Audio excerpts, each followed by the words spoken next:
Good evening, ladies and gentlemen. Welcome to Super Bowl Game Saturday. 7 p.m. on Saturday night. The long week has ended. The weekend is here. This is your weekly stop for classic gaming goodness, and it actually is also going to be our last show of the spring season. We're kicking off summer right, we're playing tonight, but it's also going to be our last game, or our last live show of June. Get into a bit, because we're not going to be on again after tonight until July 2nd. It's going to be a Thursday. I'll go on that a bit later as far as how schedule's going. But tonight, summer is tomorrow, because we are recording this tonight on June 20th of 2026. You'll see me that edit as far as in a couple of days. But with summer starting tomorrow, and Father's Day tomorrow as well, I said, we got to kick off summer right, and we're kicking it off with the game you're seeing on the screen. A bit of corporate sponsorship tonight, if you want to go in that way, as well as a game that I know AJ42 was curious about and wanted to see, and I wanted to do this game myself for quite a bit of time. This is Cool Spot. This came out in April of 1993 for the Sega Genesis. In the US, at least, it did. Came out in Europe in 1993 in June. It was a Sega Genesis game to start. We were playing it on Sega Genesis. It later came out on the Super Nintendo, the Amiga, the Sega Game Gear, and Europe. It was the Amiga that was Europe exclusive, as well as the Sega Master System. The Game Boy got a version of this, and in Europe, it was also on DOS. Those came out, in particular, the Amiga version came out on December 1st of 1993. The Sega Master System came out in October of 1993, and then the Game Gear version came out in October of 1993 in the US, and June 19th, so yesterday in 1994 for Game Gear, and then Game Boy on December 17th of 1994, and Super Nintendo, it was a 1994 case as far as its release. But yeah, this is a 2D platforming game starring Spot, the, at the time, mascot of the 7-Up soda brand. Yes, if you remember that soda going back, and they still have it. Hello, Dollyfin. So good to see you tonight. We're playing Cool Spot for Sega Genesis. I'm starting the spiel. It's going to be our last live show for a little bit of time, because we're off next week for too many games, but also Sega. Yeah, definitely celebrating with Sega and this ditty from Sega Genesis that was originally on it, but came on other things. We'll get a Cool Spot, which, as I mentioned, is a 2D platforming game starring Spot. At the time, he was the mascot of 7-Up, the spot in between the 7 and the up. They turned him into a character who is this red dot who had sunglasses and kind of being cool, I guess for the kids, but also technically for a lot of people, and emphasizing the idea right there, you see it on the bottle, of 7-Up being the Uncola.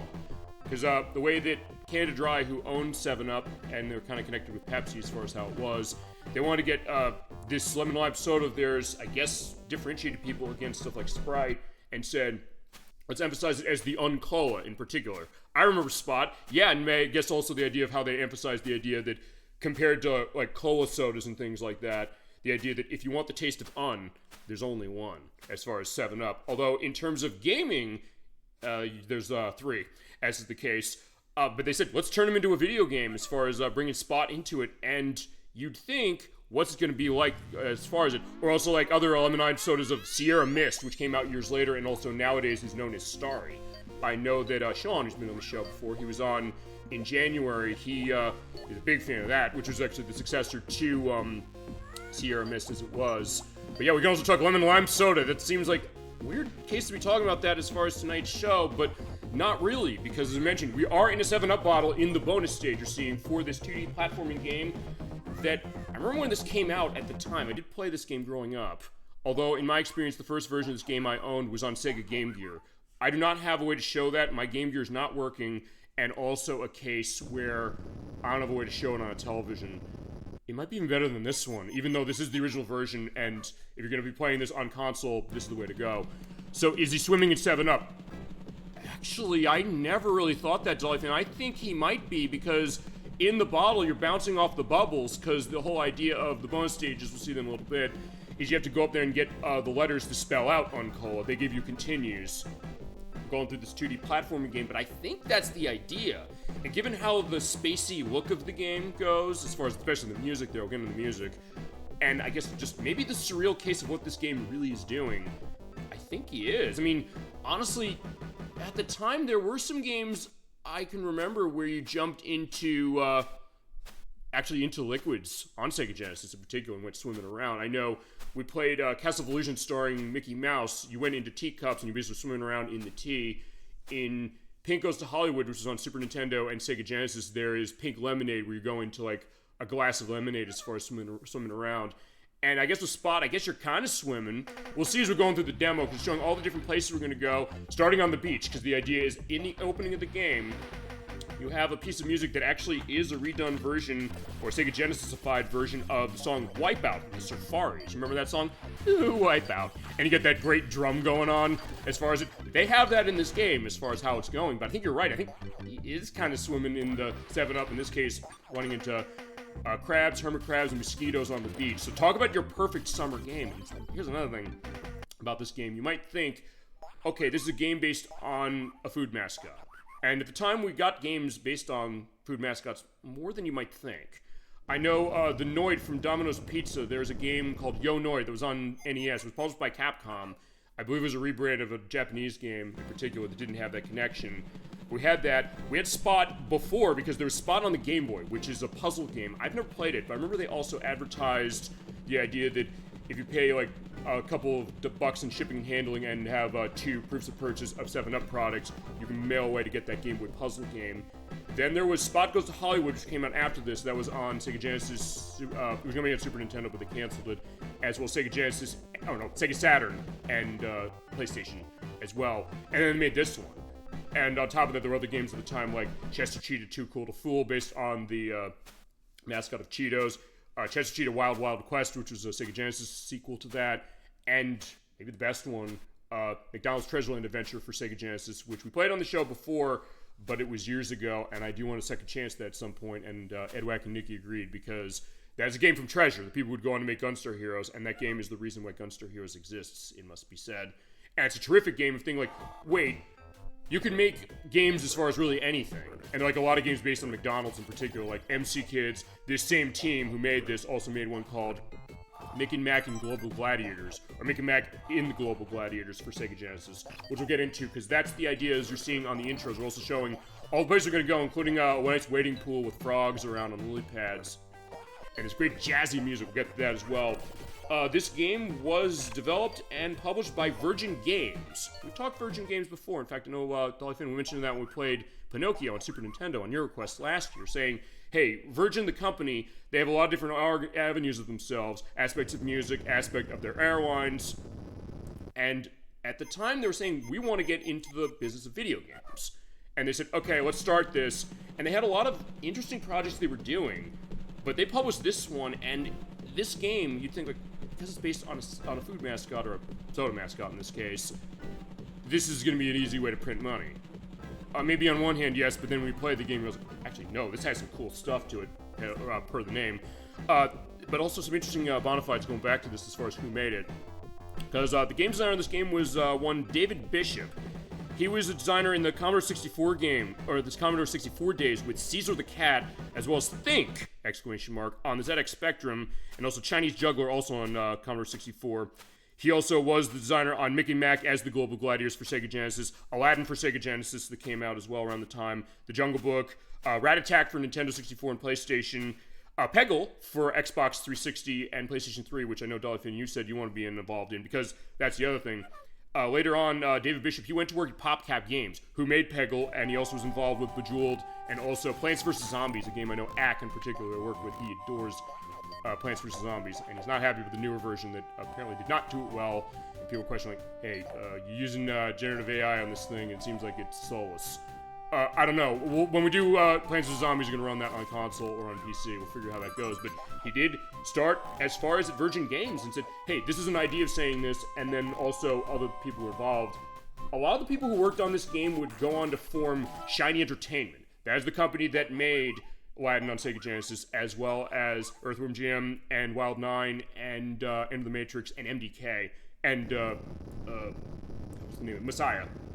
I want to call it Sacrifice. No, it's Messiah for the PC. And this game was programmed by one of those people, the person who would become the president of that company, that being David Perry. He started his work working on Herbert Dummy Run, as well as the ZX Spectrum version of Teenage Mutant Ninja Turtles. I did not know it had a ZX Spectrum edition. As well as Dan Dare 3, The Escape, The Terminator for Sega CD, both the Earthworm Jim games, and he was the lead designer on Enter the Matrix. And they said, okay, for this platforming game, we got a nice style, we want to get the summer perspective, and I know, going back to the days as far as Virgin Games, the idea that, because it was kind of a new thing as far as what Virgin was doing as a company, they were saying, we want to get involved in entertainment. We mentioned that before as far as what do they really want to do to stand out.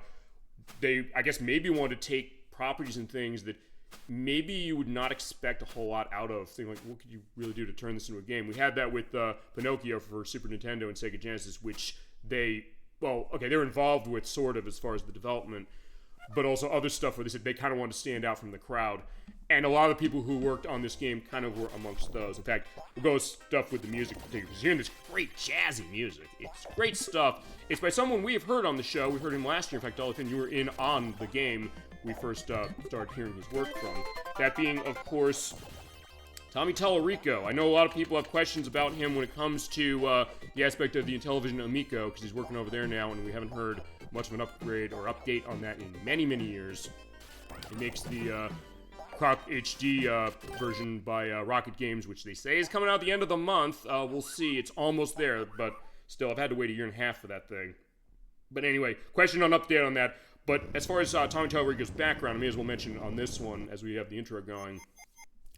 He got his start as far as at Virgin Games because his case was saying, like, hey, he's big into music as far as how it was, and his credits emphasized that. But he was working selling guitars, and he got in discussion with the then head of Virgin, saying, like, we were going to start this games perspective. And he said, that's great. And he kind of talked a good game up and was saying, like, hey, you know, if you ever have anything you want to do, I'll do whatever you want as far as it. And like, hey, even if a case like I want to do stuff with music, and even if it's a case where I don't have to take a pay for this, I'll do it. So he started actually as a tester at Virgin Games, particularly on Chuck Rock for Sega Genesis, as well as Robin Hood, Prince of Thieves for the NES, and MC Kids for NES, which is also based on McDonald's. But then he kind of found his calling later when it came to them saying, hey, we got music we want you to do. In particular, they put him in front of Color a Dinosaur, which is on NES. It was a game they said, we finished this game, we have to submit it to Nintendo tomorrow for approval for their, because they go through the seal quality with Nintendo and also with Sega at the time for this. And they said, we have this game, can you present it this way? It's like, I don't know what I'm doing designing on the NES's audio driver. But he did do the music for that, as well as the music for the Game Boy version of Prince of Persia, Out of This World for Sega Genesis, Batman Return of the Joker for Sega Genesis, the Terminator for Sega CD, the 3DO version of Demolition Man, both of the Earthworm Jim games 1 and 2, and also we played Scooby-Doo 9100 Frights for PlayStation 2, GameCube, and Xbox that we played last year. And he also did music for Spider-Man on the PlayStation 1, Dreamcast, and Nintendo 64. Arthur's Absolutely Fun Day for the Game Boy Color, the only game based on Arthur, the PBS series, and also the famous book franchise. And he also did music for Maximo vs. Our Museum for PlayStation 2. He was the voice of Peddler in that game as well. He was also the voice of the main character in Wild 9 for PlayStation, which did the music of, and did music also on Aladdin for Sega Genesis and Jungle Book. But also joining him was one other person, actually.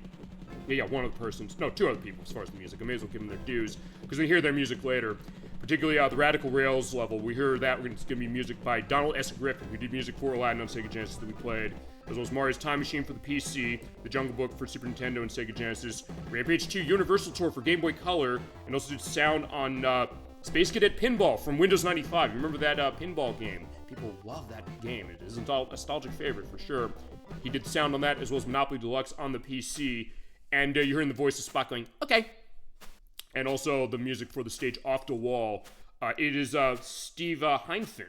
He did voice samples in RoboCop vs. the Terminator for the Sega Genesis, as well as music on Super Caesar's Palace, Slam & Jam 95 for the 3DO, he did sound effects for the original Gex, as well as music for Legacy of Kain, Blood Omen, Eternal Darkness, Sanity's Requiem for GameCube, which we're pointing out he went on to Silicon Knights, actually, who made both those games. And he also did music for Metal Gear Solid: The Twin Snakes for the GameCube, Two Human for Xbox 360, X-Men Destiny for Xbox 360 and PlayStation 3, and the music for Metal Gear Solid 5, including Metal Gear Solid 5 Ground Zeroes and the Phantom Pain, because remember, those are two parts as far as how they're going.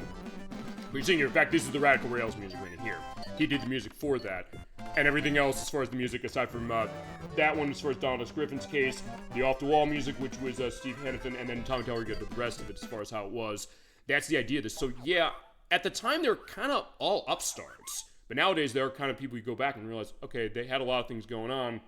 And also a case of saying, they had an idea of a vision, saying that, above anything else, I guess that they thought, well, you could look at a game like this cynically and say, like, hey, you know, we're gonna make a game based on a soda, but then let's make this game really cool. Let's look in the backgrounds. We're gonna go into options as well, seeing parallax scrolling of the clouds over there, and also of the 7-Up bottle going along the way, and the great drum percussion music going on as well, as you have that going. And yeah, there is a lot of character, there's a lot of charm to this game that really disarmed me as a child, and still is the case, but this is a lot of fun to come back to. It's also a unique platformer in the sense that it's not a platforming game where you're fighting bosses, really. The idea of this game is, just go on this briefly, and there is a story for this, but it's only in the manual, so I'll have to give an indication to it this way by telling you. The idea is we have Spot here. He has his friends, in particular, those being Spot, Spot, Spot, Spot, Spot, Spot, Spot, Spot, Spot, Spot, and Spots. That's 11. They were caught and caged by a man called Wild Wicked Willy Will. Apparently the idea is that he wants to capture a live Spot to prove they're real, because I guess people aren't believing him.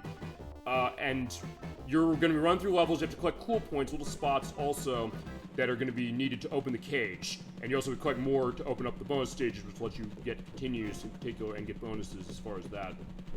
And if you don't get to them by the time limit, the thought is, as far as the canon of this, is that Willy will come by here and then he'll take them away. And so you have to go, you're on the clock to save them. As I said, this is not something that's indicated in the game at all. It's only in the instruction manual. There's no bosses to fight. But even so, it's kind of like a... I'll tell you what this is. It's kind of like a collectathon platformer.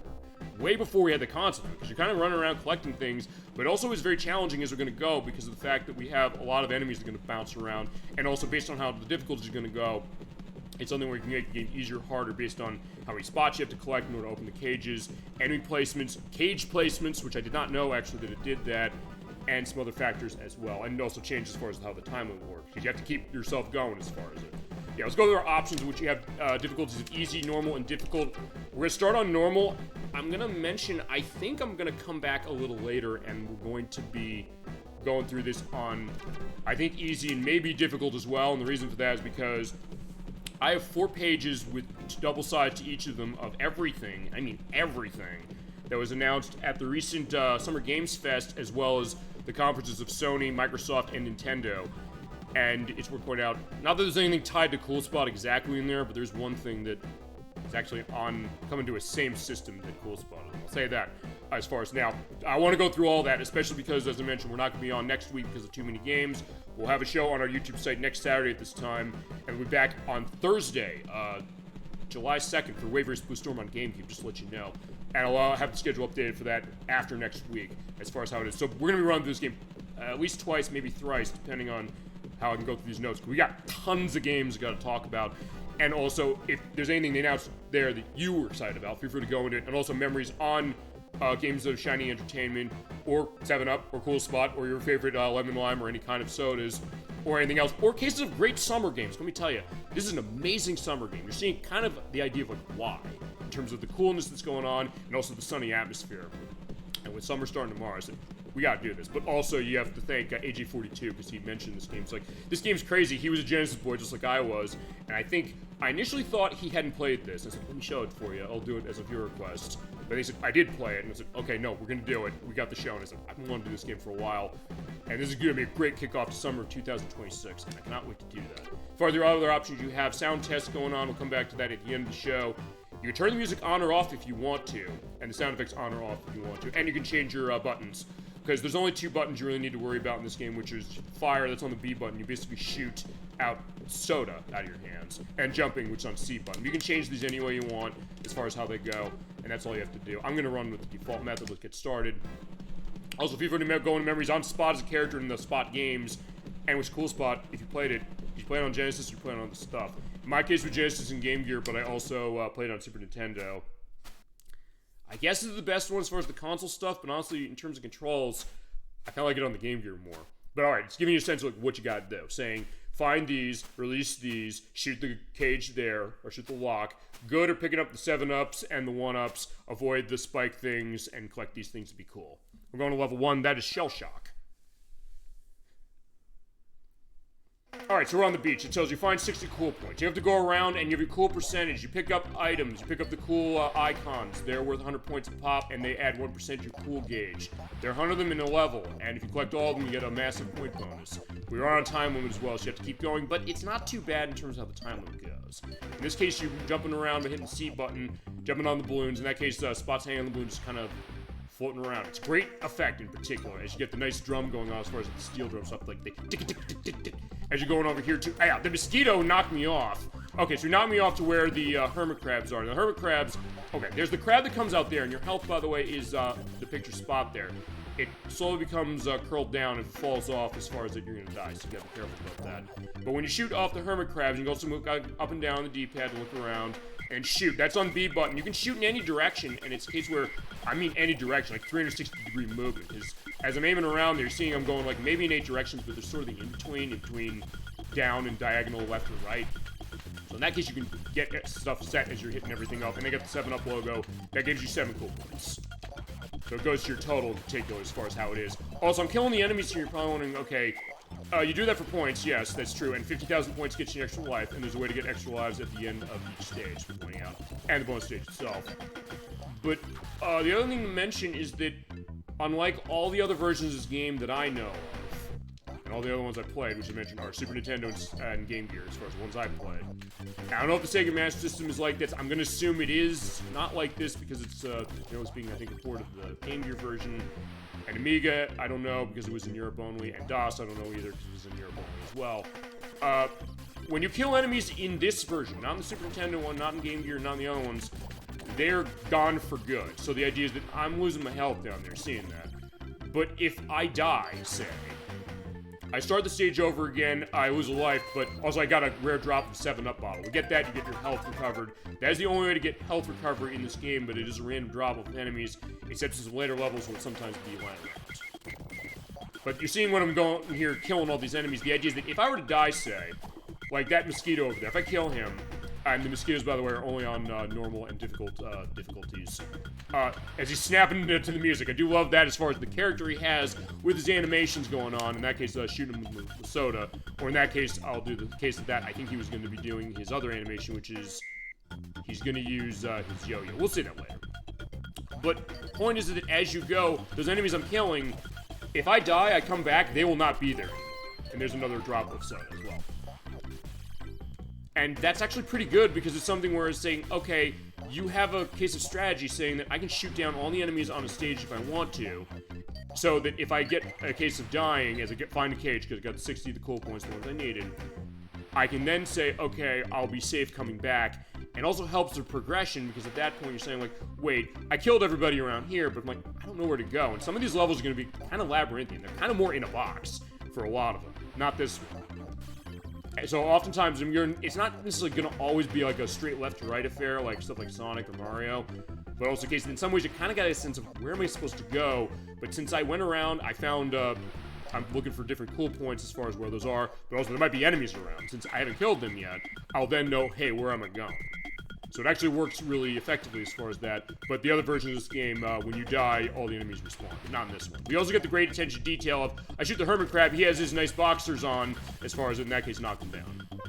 And we get the flag there, along with hearing Reverie, you have the case of being able to continue there if you die. And the stopwatch, that gives you 30 seconds on the timer. You want to find those, although, as I said, I'm kind of going leisurely as far as how this is. The way the timer goes, I'm getting really lucky on these 7-Up drops. It keeps you moving, but it's not a case where it's like, oh, they don't give you any time. Or a case like, oh, I have to necessarily be stressed. I mean, as long as you keep moving, you should be fine. Although in the harder difficulties, it gets a little more difficult because they add more enemies. They also change where the cages are. For example, on easy, the cage is here. But on normal and expert, you have to go, or normal and difficult, you have to go up there. But I do want to try and get all the cool points. Benefit to getting cool points is the points you get. And also at the end of the stage, there is something you got to do. And if you have tons of cool points, you're basically guaranteed to get a life at the end of it. But you also saw there, I got a bonus level case. Because on normal, if you beat the stage, or if you get 60 points, you can go and open the cage.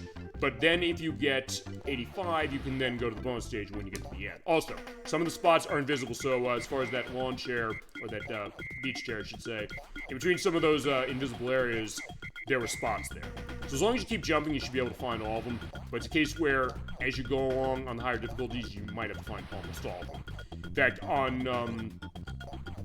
on easy, the idea is that you collect 30 cool points to open the cage. And there's one more, I'm going to go find it. On yeah, it's 30 to open the cage on easy and 75 to get a bonus stage.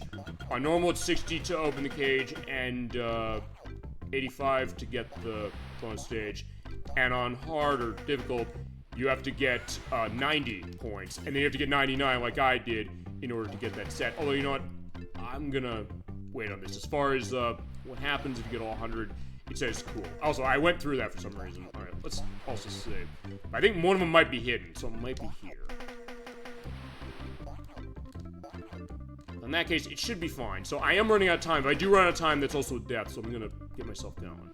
If you hold the D-pad down when you're running around, you're able to, or walking around, you can run as far as it. But honestly, the Game Gear version, you run actually a little faster, so it's honestly a little better. Alright, since I'm running out of time, I'm just gonna go to the end, and I think it should be fine. So in the case you see the cage there, whoa. I'll go back up there and shoot it with my soda and open it. And if you don't have enough cool points, it will not open. But since I do, we'll be set. So stand here and shoot. Fantastic. Okay, so that's the first spot saved. There we go. You have this great jaunty tune going on. Alright, so that's the end of the first level. There are 11 stages in this game. One for each of the spots we gotta save. Okay, what happened is, since I had I didn't have much time, you get time bonus as far as how it is, and it makes the balloon go up higher. The cool points you get, they also make the balloon go up higher, and if you get enough, you get up to the top and get a life, which I got. Okay, so yeah, Dolph Fincher's saying is he also had that nice yawn animation going on, so there's actually a lot of frames of animation for spot here. I think you're right, I think we are in the 7-Up bottle actually like swimming around, but it's, I guess we're kind of buoyant because you're bouncing on the bubbles. That's the other thing, is you have the bubbles going along. They are able to bounce you up a little bit when you land on them. There's also another variation of them we'll see later. So I think you're right. Good eye on that dolly fin. I don't think I ever really stopped and thought about that. Even though I have been playing this game since 1993. I did rent this game when it came out. There's the U. You get that, that's a continue. And they'll store that for later. We'll see that in a second. But in the meantime, I can keep going around to get all the spots in here that I can get. Or if it's a case where I run out of time, you do not die if you run out of time in here. But in that case, just keep going. Yeah, you're right. I mean, that's something, a great attention to details you're seeing there. And also, one thing I'll say about the Super Nintendo game is there's some nice attention to detail in that one where, along with kind of getting the mist coming off on the side, so yeah, good eye as far as that, as you were mentioning. But also the case that you see more details of how it's kind of going, as far as how it kind of slides down the bottle. Alright, so I got 3 more.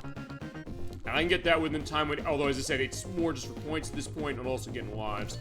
Because if you are able to do this, not that this game showers you with lives, but as I got 100%, that's cool. You're all set, but you're able to get tons of lives. And there you go, get the hallelujah chorus going on there, and you get your continue sword. It's worth pointing out there's a detail for that on the Super Nintendo version. I'll mention that as we go along later. Because what I'm going to do is I'm going to be getting every single one of the uncall letters.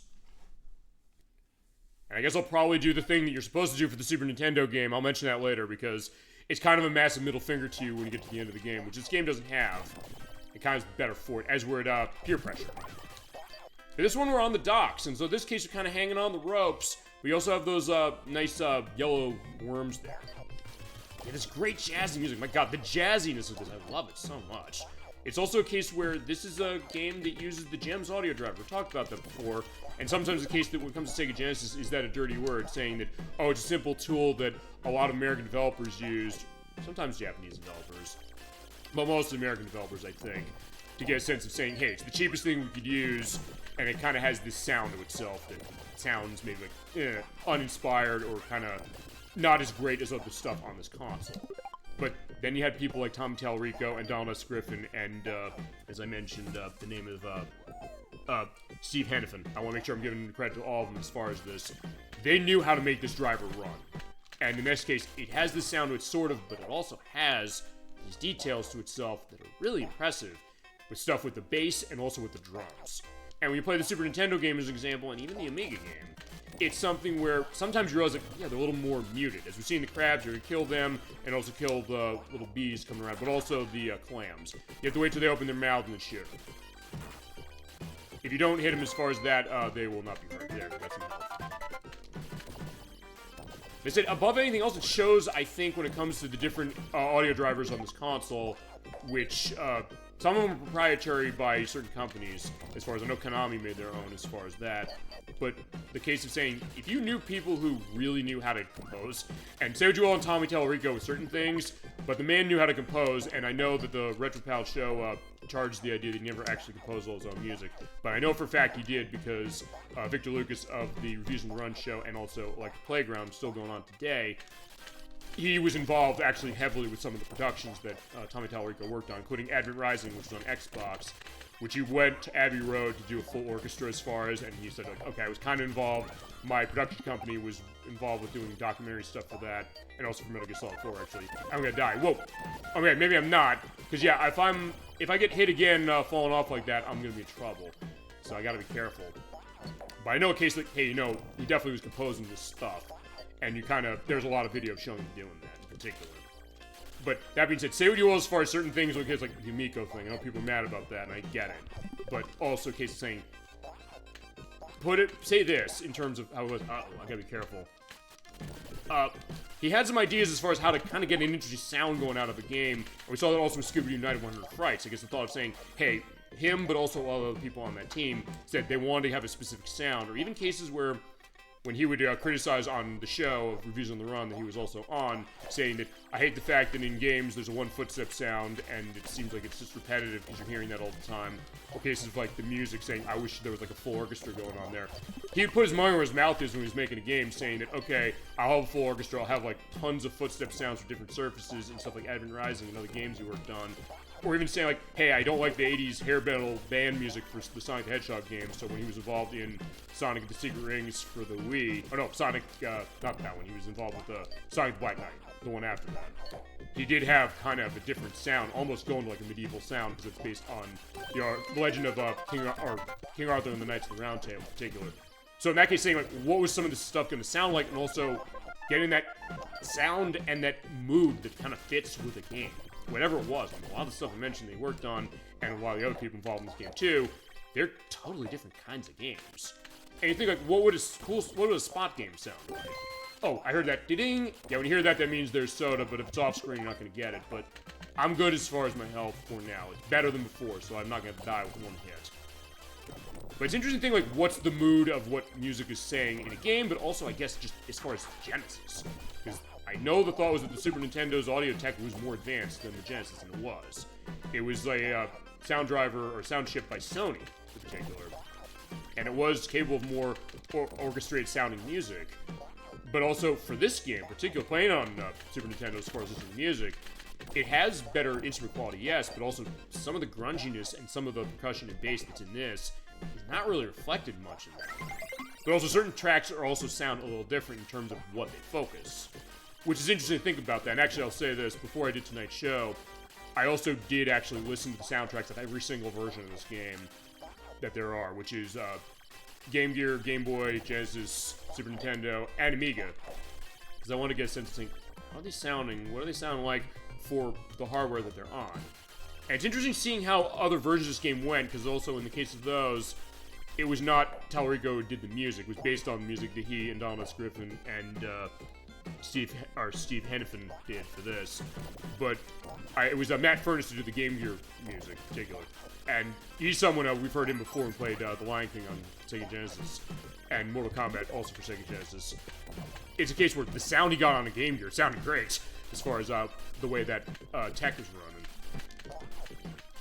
Oh, crap, there we go. I'm dead. But I do love that idea, saying, like, he has the flip off and the glasses fall on me, but since I did die, you go back to the flag. I do still have all the cool points I collected, so I have to collect them again. And the only time you have to collect them again is if you get a game over, and also if you have to continue. But I don't think we're going to run into that. I mean, I'll probably show game over later just to get a reference of it. Because it also shows the idea of like how, you know, Spot's feeling really, really sad as he's crying, saying, yeah, my friends are gone, and it's all my fault. So yeah, this game, I guess, knows how to make the player, I guess, feel the consequences of their failure. Like a lot of games this era did, yes. Yeah, let's keep going along, and also see the great attention to detail in the background, seeing, since we're on the dock, you see the ships over on the side, like, bobbing up and down. It's really, really nice.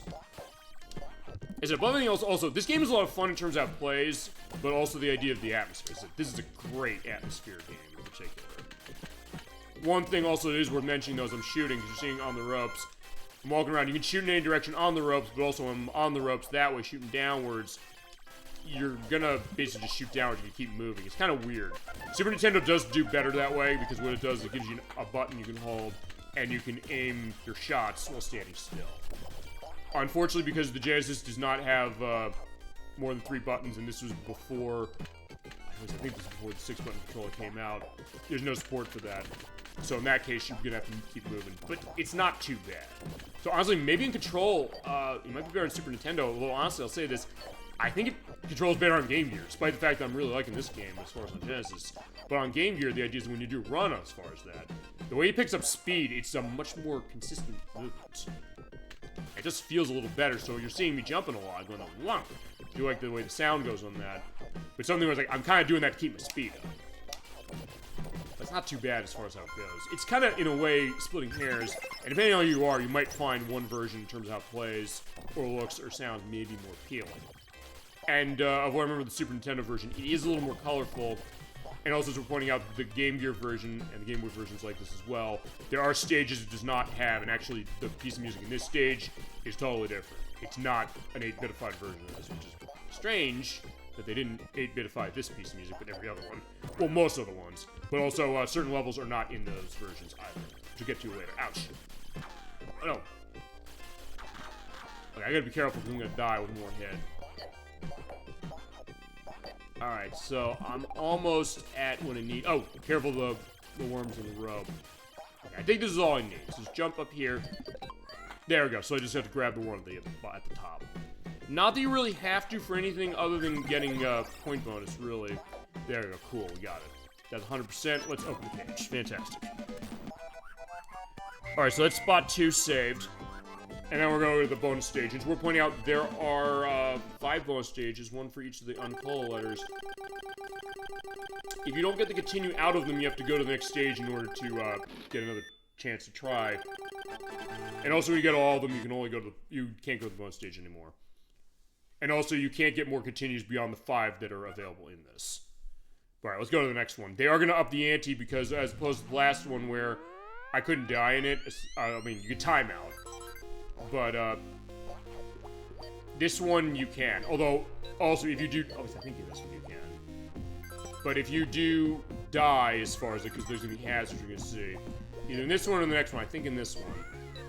It's a case where you don't die if you lose all your health. You just lose the bonus. Thank God. It would be really nasty if they said, oh, by the way, you die when you're in the bonus stage. Like, I don't know. I don't know if I like that. In that case, keep going and love the atmosphere once again, and even seeing the condensation going on the bottle as far as that. Yeah, we are in the bottle. You're right. Oh, we're running low on time, so grab that. Alright, so I have to go over here. Bump, bump. There's the end. Okay, it's the next one. The next one will give us spike balls. So in the meantime, I'm just going to get everything else that we get. Whoa. Yeah, I'm probably going to run out of time. We'll see as far as how that goes. We also get a sense of how that's going to sound. Alright, that's 97. I'll try and find the other ones, because nothing else, if I can get all of them, means that lives are not going to be a factor. Game over is not going to be on the menu. Also, when you shoot your bubbles out, if you hit a bubble as far as the ones lying around, it does pop them. So you sometimes have to be careful as far as like shooting crazily when you're like doing bounces like that. Alright, I'm at 99. Can I get the last one? Let's see. Hello. Oh, there it is. You also get like the EKG going on as far as the flatlining when you're at nothing. I got it. Just in time. And to get all 100, you are guaranteed to get a life as far as that. If you get 100% as far as all the cool points anywhere, you're going to go to the top and get that. Even if you don't have time, if you run out of time as far as that, or basically off time. Alright, here's off the wall. So, we went to the beach, we went to the docks. So now we're going to the attic of a house. It's kind of dangerous over here. You also want to pay attention to where the pipes are, because usually there are cool points hidden behind them. Yeah, but there's barbed wire here. You don't want to touch that. You have spiders, so yes, Crusader 64 is not like that. And they're semi-realistic looking spiders. You also have these mice in pajamas. They're throwing cheese at you, so you have to shoot.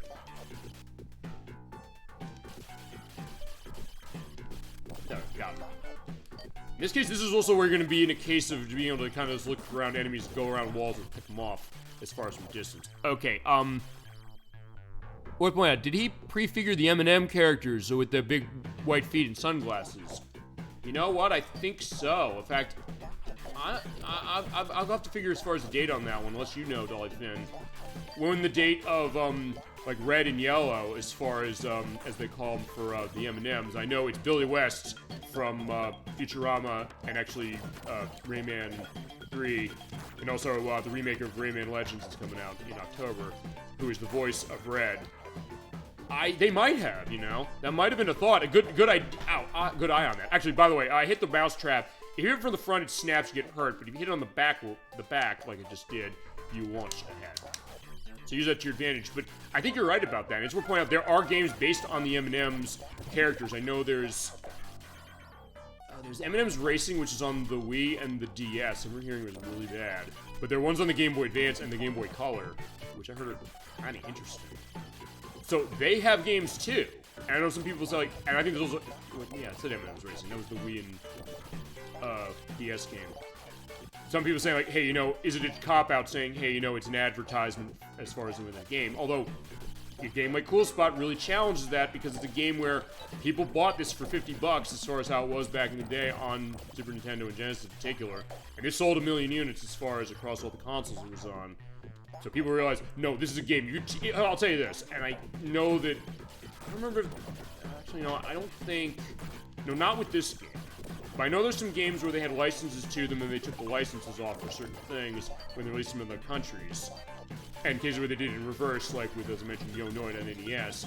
If you took this out as far as the license, you ignored the fact that it was Spot, it was just some random, I don't know, dot, like a blue dot, it was like non-copyright infringing, this game would still be on. I think that's kind of the perspective saying about what the legacy of this game really is, and also mention the idea that saying, hey, just because it's a game that's based on like a food or something like that, could it possibly be great? And the answer is yes, it is. But yeah, good insight also on the M&M's case, and fitting, I guess, that, so I think you're right, because I believe as far as the element of Spot, it's just going around as far as how this is, and also avoid the thumbtacks and everything else around the way, and the nails that are exposed.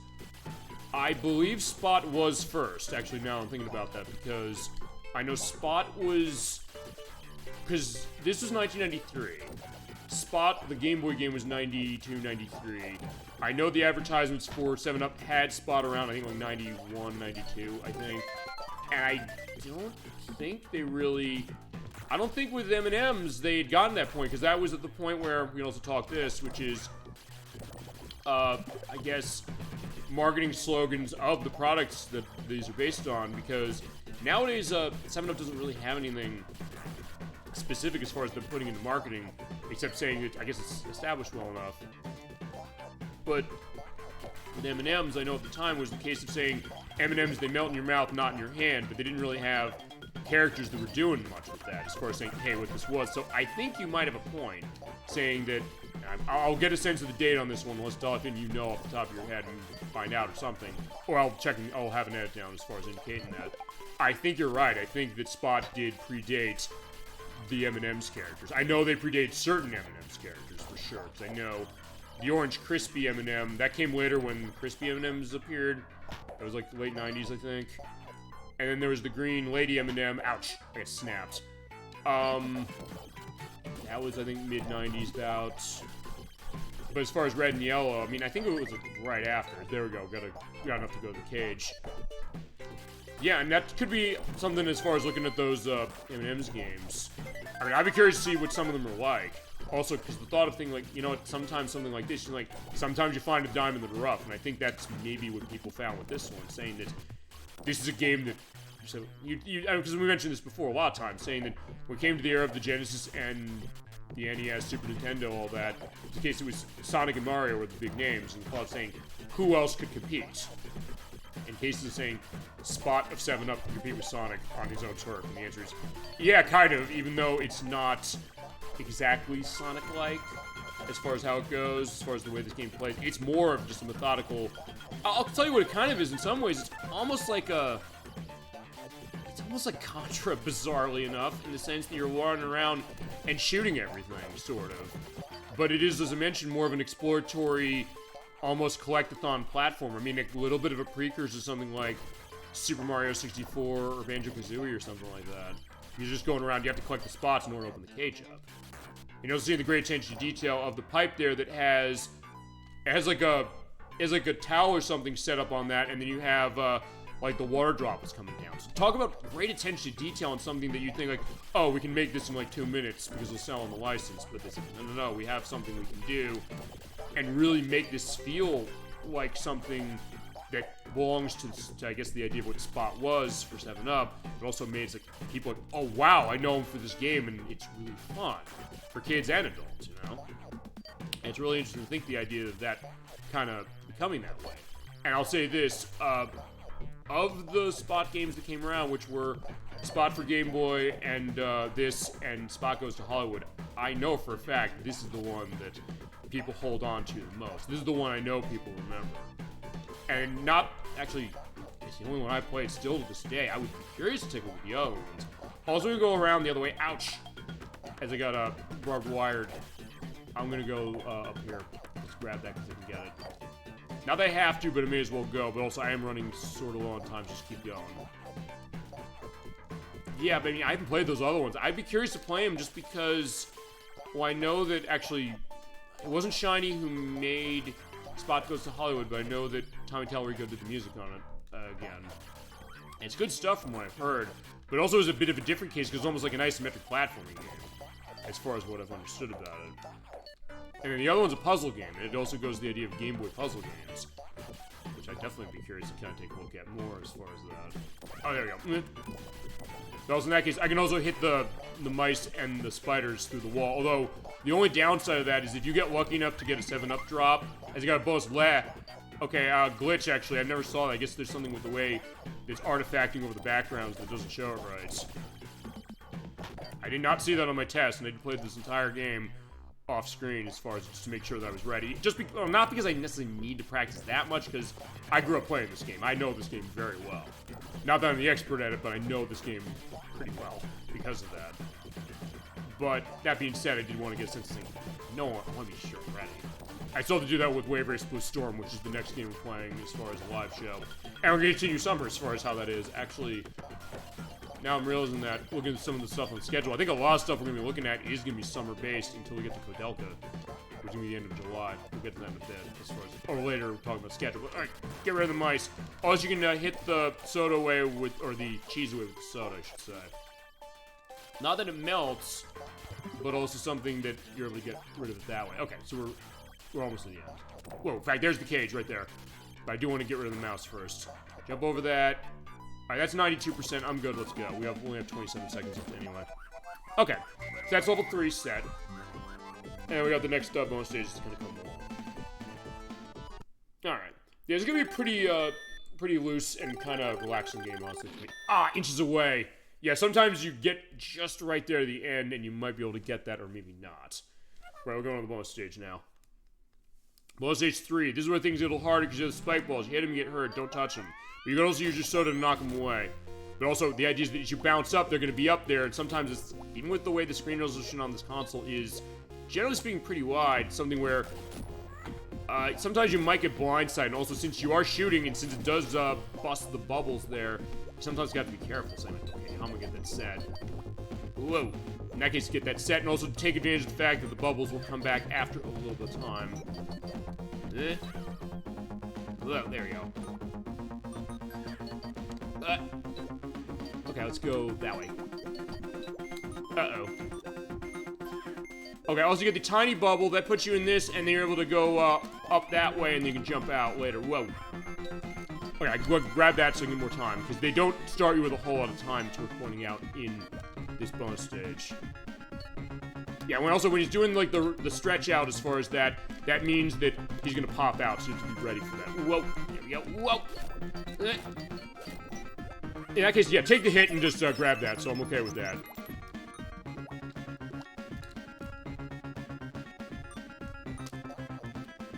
Also, it is longer as far as how the stretch out, as far as how you're able to go jumping as far as out of the tiny one. So it does add a little bit of strategy saying, how do I get up here as far as it? But also be careful, the danger's going on here. And some of the later ones of these can be pretty damn difficult for that very reason. Whoa! So yeah, this is a very relaxing game, but also one that does have tension in the places where it needs to have it. Whoa. Okay, it's 97. Can I get the rest of them? Ouch. One more. Or maybe I should just... Okay, you know what? Also, you're invincible from the spike balls when you're in that tiny bubble until you bust out. Alright, I'm gonna run out of time, but I have one more I missed. Oh, never mind. I just got it in 1 second. Fantastic. Alright, we'll show time over at some point. There we go. Perfect. So I'll get, like, a little bit of a pittance for the time. But in that case, since I got 100, I'm gonna get that life. Thank God. Also, between stages, you do get your health recovered as we're waiting around. We're going to the bathtub. I also love that perspective. He's like, okay, as he looks at the map. Here we go. This is when you have the frogs here. It's worth pointing out if you fall in the water, that's death, so don't fall in the water. But also, when you jump on the objects here, you have the little toy boats. Actually, I'll see you in a second. They do the ship sound as far as that, like the horn. Also, the rubber ducky. When you jump off there, he does the squeak, which is really nice. Although one thing it's worth pointing out as far as this part of it, you do sort of have leaps of faith going on here in the sense of saying, okay, not there. I can see sort of enough of a distance, but for some of these things, you do have to kind of go to the edge of the platform and kind of jump and trust the game is going to have a place to land, which it does, so you don't have to worry about too much. But in that case, it's saying that, alright, you do have to sometimes be careful, like, yeah, where is the platform? Alright, in that case, whoa. Also pointing out, if I do shoot the frog down there as far as how it is, but off screen, any damage I might have caused him will be done. Whoop. Okay, we're almost at the edge of the pool, because the idea is that we're starting here. Whoa, that was lucky. But also we're going up as far as the toys, as far as how that is. And there's a 7-Up bottle that's just lying around, or 7-Up glass, I should say. This is the first area where they're going to give you these as far as being able to recover your health when you run into them. Whoa. Also, you have the UFOs, so you can jump on them, they'll tilt, and they'll fall. So you can jump on them a little bit, and then you have to make a jump. But also, yeah, the 7-Up cups will also give you health, and also give you points. Alright, so there you go. Yeah, good moves also on the yo-yo. So there you go, that idea as well. Also, we're pointing out, sometimes if you fall out of this stage, you might, if you have tons of lives, you might just want to fall in the water and die, because it'll put you back to the flag. Yep. Now you have the toy rockets. You have to be careful, because in that case, I have to get that as far as going down here, but that doesn't mean I have to jump over here as it is again. But also, you kind of slide down those things. You have to be careful as far as the way that goes. So this game is not necessarily screwing around when it comes to the platforming challenges, but it is fair. It's not a case of like, oh, you know what, this is going to be something where it's going to be so difficult that you get the sense that, oh yeah, the game's cheating me out. Which, as far as I understand, is the criticism on Chester cheated too cool to fool. I've never played that one. There you go. But that's another one where I've heard it's definitely kind of relentless. I think Edwax played that. I don't remember if that's right, though. As we're bringing that up, because I guess then I'll say this. Thinking about the thought of a game like this is something that was popular enough that I could maybe see that, you know, they might think, well, they could re-release this. Or, really? I mean, they'd have to go to license cases and going down here. I'm basically going around there just to get all the spots they could get. But also the case that this game does have a great reputation when you really think about it. Which you might think it wouldn't. Although it is something that, it is admittedly, I guess, maybe a generational thing, because I did mention to a lot of people that I was going to do this game as far as in my friends and coworker circles. They didn't know what this game was, and I understand immediately why, because this is a game that came out like 33 years ago. But also a case that Spot is not a character that's really around much. I don't know why they discontinued Spot, or if it's a case they figured, I don't know, he's ran his course. I don't know if it's like the Noid, where actually I think that was actually kind of a disturbing thing. I think there was like a series of robberies or murders or something that had to do with that, and because of that, I know that Domino said, okay, we can't have this, we gotta get rid of that. And I know also, similar actually with, bizarrely enough, and we'll get to this when we get to, what was it? To McDonald's Treasury Adventure again. I mentioned this first time played, but I'll mention it again. The idea that Ronald McDonald's a character is not really widely indicated by McDonald's anymore.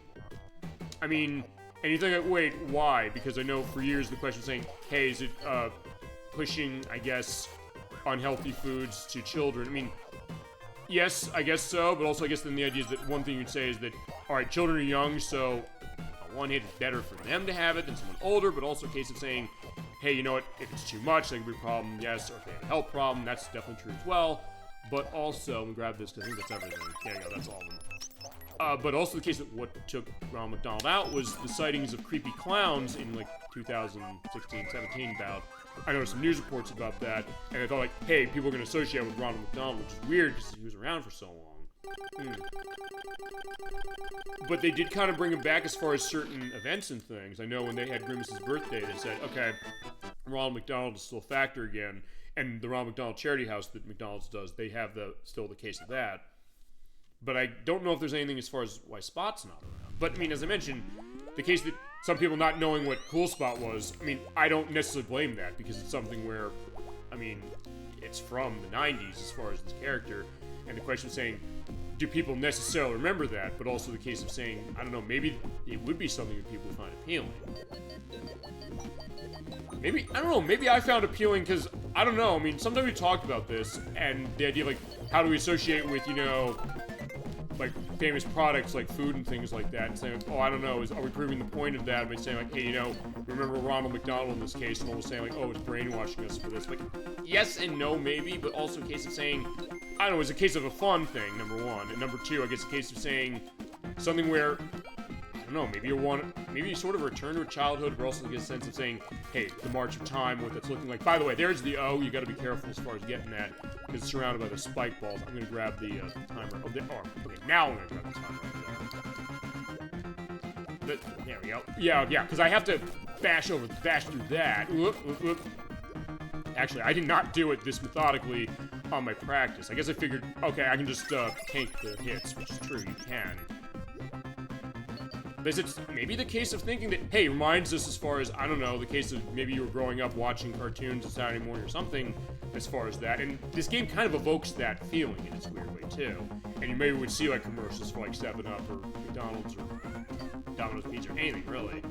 And kind of have that association, and I guess then the thought of saying, like, what do they do to turn those things into games? And sometimes doing really interesting things, and also even nowadays saying that, you know what, those properties maybe have a different life nowadays that also are still cases where they have this appeal that maybe is stronger now. Like, for example, Barbie. The idea that there are tons of games based on Barbie. In case that, oh, it's something for girls, but then when the movie came out by Greta Gerwig a couple years ago, the director of Pretty Women and Lady Bird, the case of thinking, well, that's kind of opening to a different audience as I ran out of time. But I got the letter. If you run out of time or lose your health, after you got the letter, you still get it, so you don't have to worry about that. But then the cause of saying, hey, you know, bring it to an audience, and think about that Barbie Rewind collection that's coming out.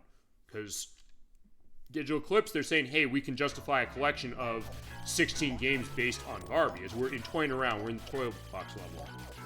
This is not in the portable version of this game. As your chattering teeth, you have the robots that look like, it's either, I guess, the robot from Lost in Space, or I also think Tom Servo from Mystery Science Theater 3000, which sort of has a game in the sense there's that Rift Tracks game that I think was on the Switch. I think it was on the PS4, I think. In this case, kind of keep going along as far as that. Oh yeah, I was like, wait, what was that about? But I was like, oh yeah, I got help. Yeah, we're in the toy box as far as how this is. You gotta be careful of the toys around that can purchase. These are not in the portable versions. We're pointing out also the music in this one. There's no percussion in this song, at least not in this version. Super Nintendo is percussion-based. But in this one, it's more organ-based. As you're in the organ sound going on in between. It's really nice stuff. But I said, yeah, like that Barbie Rewind collection, in case of saying, hey, you know, we can justify a collection of that. Or we're going to run as kind of a field day with the Nickelodeon licenses by saying that we can get collections, the Nickelodeon Splat Pack, the Rugrats collection that's coming out, or that came out, the physical versions coming as far as that, physical version as far as it, the Red Sippy Happy Happy Joy Joy collection, so people saying that, hey, you know, we can return to stuff as far as games, and honestly, I'll tell you, it's something where I think somebody could figure, yo, they could do a Spot collection. It seems like bizarre. And to be fair, it would probably only be like, well, actually, I guess if we were gonna do a Spot collection, it would be probably every version of this that they could figure. It would be Spot from Game Boy. it would probably be maybe different regions versions for like the European ones. And I guess Spot Goes to Hollywood from Genesis Super. Oh, I don't know. Actually, I don't know. Do they have? Because it was canceled on Super Nintendo. It was going to come out, but they canceled on that. Do they still have perspectives to that? Because that Barbie collection, there's games on that never came out. They're going to be releasing for the first time ever. So I don't know. I mean, you think that seems crazy. I mean, if you'd asked me like a year ago saying we're going to get a collection of Barbie games, you're nuts. No way. Even with the popularity of that movie, there's no way in hell we get that. But I look and said, you know what, maybe we are. As one thing to point out in this stage, the bouncing balls, when you shoot them, they do split out, and you have to be careful because they're goop. They can't hurt you. In this case, I was jumping on, I don't know, I guess newspapers or film reels. I don't know what they are. There you go. Get rid of that. Oh! Yeah, and you're also seeing this is a level that's more like a box, pretty much, so you're kind of going around. Thank God I got that. Oh yeah, and you also get race cars.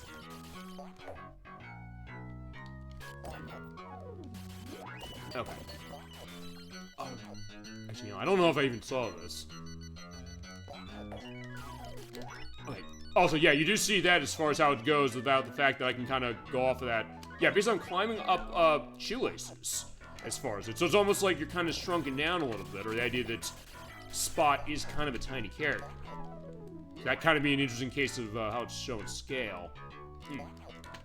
I do want to try and make that run.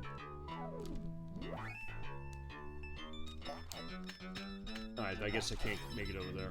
Yeah, but you can't make it over there. Basically follow where the arrows are going, and they'll point you in the right direction, and you should be able to find different ways around, including like going up here.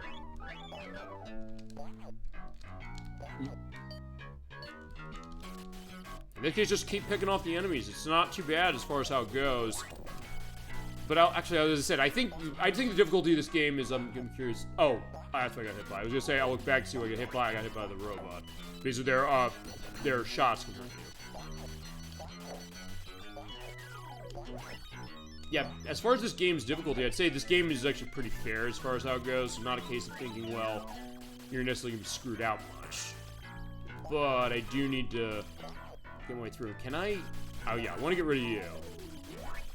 And since I can shoot through walls, it's like Mega Man that way. I guess there's another analog, honestly, of this game. It's not too bad just to shoot through there. Just take your time so you pick them off. Or take your time enough as far as it is, and there's health. There's also health. Alright.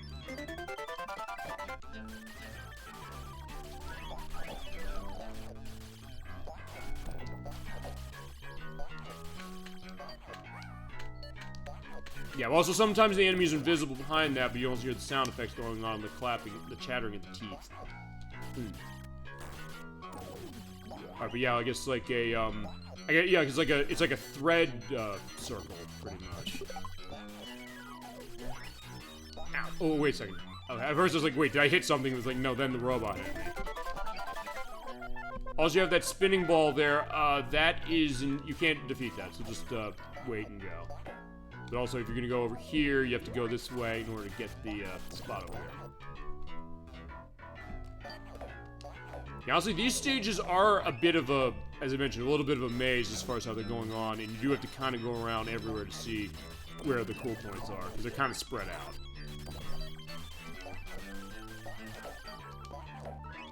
I think that's the end as far as that.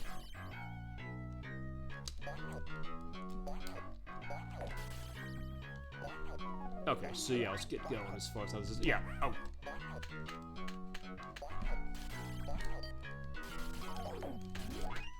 Oh yeah, and also the card there. Oh, there you go. Yeah, I'm getting really lucky on those 7-up drops. It's not often when they drop, and sometimes you go, I wouldn't say the whole game without seeing them, but you might not see them often. And I don't think that the frequency of them dropping is more or less on the higher or lower difficulties, but I think we're going to put that to the test. Because also, this game's not very long, so I think we'll be able to show off the other cases of it. Alright, saying go that way, that's fine, because I can just go this way. But there are benefits, as mentioned, also to going off the path, because in that case you can sometimes find stuff. And also find more of the cool points you need to get. Or sometimes you might just want to get all of it. So it does play to a nice sense of exploration, which you would think with a game like this, actually I guess then thinking about this, really with any license at this time, the case of saying, hey, just make a 2D platformer, that's all you need to do, it's easy, as far as any license you pick. And that's what this game is to a degree, but also is something where it's like, kind of exploring levels, which is unique. In fact, I was even telling my coworkers about this. I asked Crusader64, I said, yeah, had he ever played this? He hadn't. Oh, no, he... Okay, no, he did play it. He played it on Super Nintendo.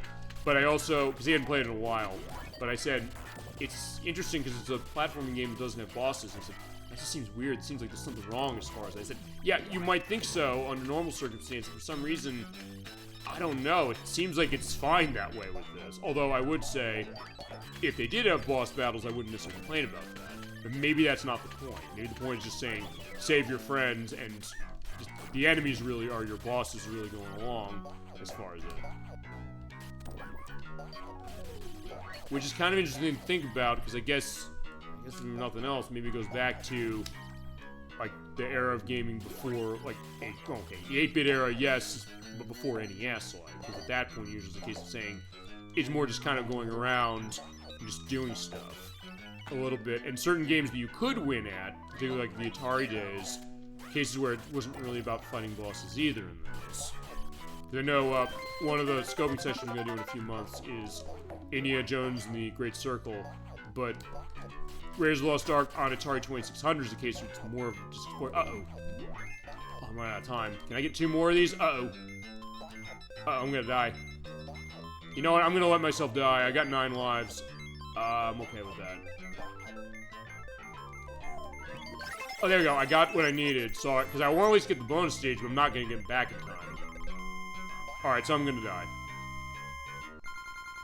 Alright, so time up.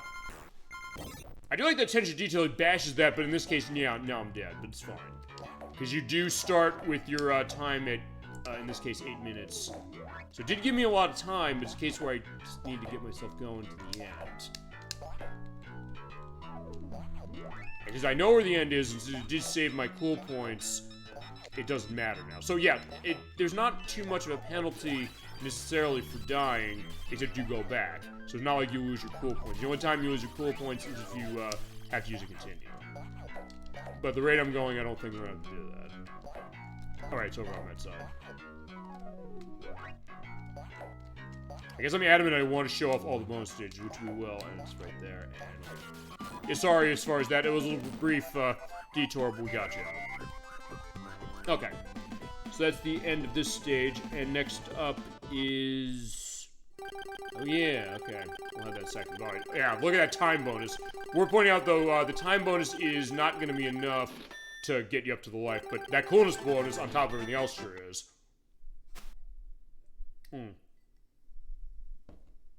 Okay, stage, bonus stage...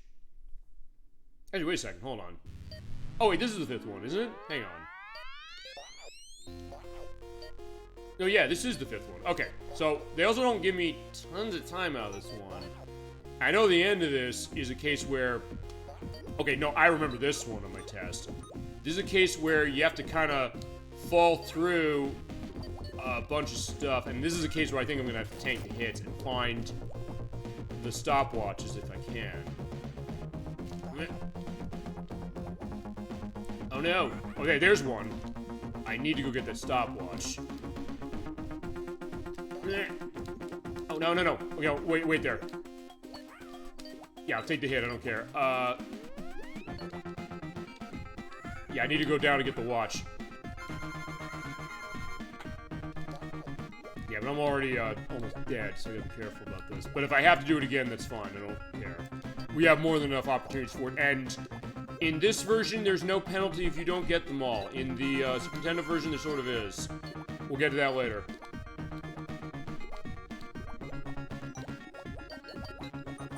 There we go. Whoop. Yeah, okay, here we go. Go down here, basically fall straight. There, I got it.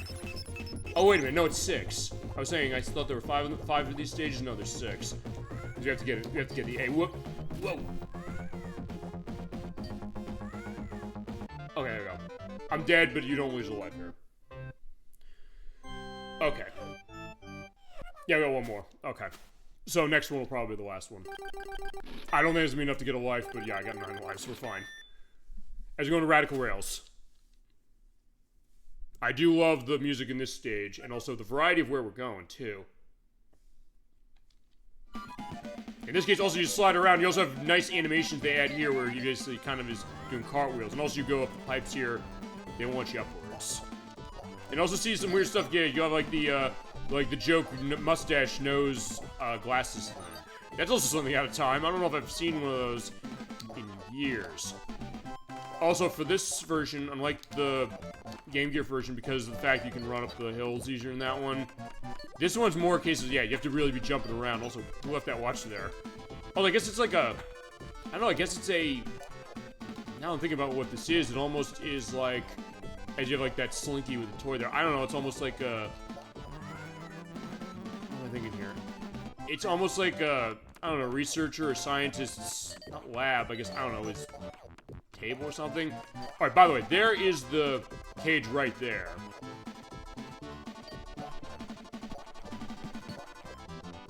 Also, even though, as I mentioned, Telrigo didn't do this piece of music, it was Donald S. Griffin who did this one.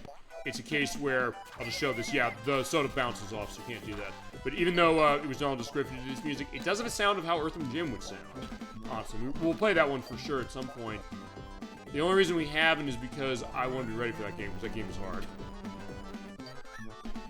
And for that one, we're going to play it on Genesis because there's a stage that's not in the other ones. And also, the version I wish I could show, if it was not so exorbitantly expensive, is on Sega CD. Because on Sega CD, it has extra, I think it has like 2 extra levels that are only in that one.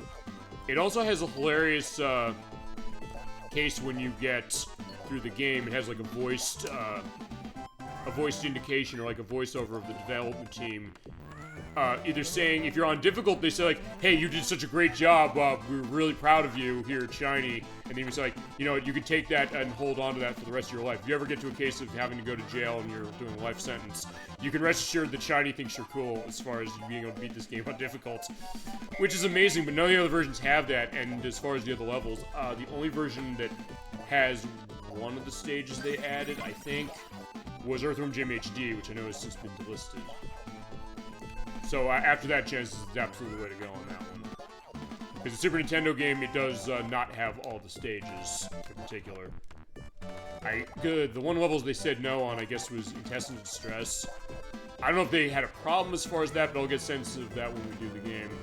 Although, weirdly enough, when it comes to Earthworm Jim 2, unless I can get that on the Sega Saturn, where it's not that expensive, it's not cheap, it's not the $400 that the Sega CD version, the first one is. If I can't get that one, we're gonna do it on the Super Nintendo. Because that's a case where actually the audio is better on Super Nintendo. But they're mostly the same as far as how they go outside of that, although it also looks better on the Super Nintendo, I'll say that for sure. But I'll say also in my case, I'd say, as far as cool spot, I think Sega does a little better as far as this one. Although the stages, as far as the number of them, are the same between the two games, as far as Genesis and Super Nintendo. And I believe Amiga is the same way. I think the level count's the same. The only ones that have fewer levels are the Game Boy and the Game Gear versions. Alright, one thing I do want to do is I need to get to the bottom. Hello. There you go.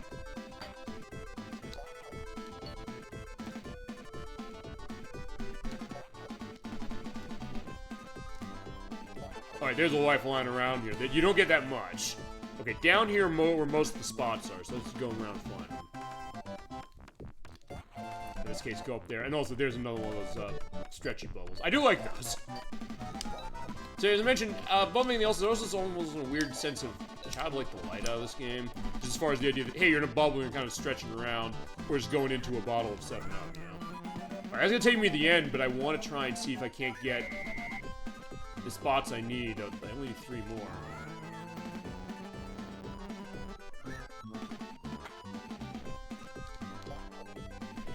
Yeah, let's go through there. Yeah.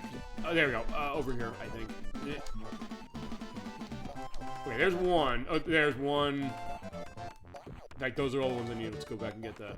And if you're on the hills like that, or the rails, just keep jumping. Or you keep pushing D-pad as far as they can keep jumping. You're fine. Okay. There we go. There, I got it. Okay. You know, I don't know. I don't know if I have enough time to get over there. I mean, I think I can get over there, but I'm not gonna take a chance. Just basically jump up this. Oh, there we go. Oh, there's a life up there. Oh, there was a life up there. I got points. I don't think I got enough points. All right, well, there we go. We're done. All right, the last bonus stage waits. Or if I don't get this, I just get another level.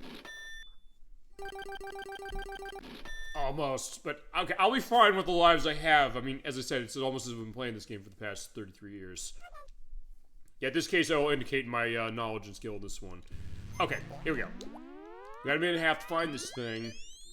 Now, for this one I remember is buried in deep as far as a lot of the spike points. But despite that, I've actually done pretty decently as far as getting all these set.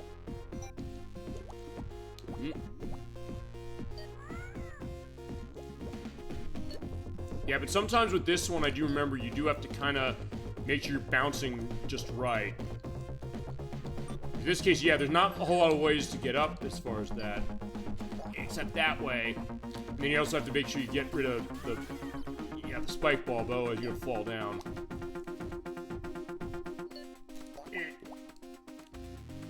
Yeah, what's the way up? I gotta remember that. Ow. But also, when you do get hit by the spike balls, they do go away. There we go. So, I'll get up there. Oh, right. I gotta do that. Well, no.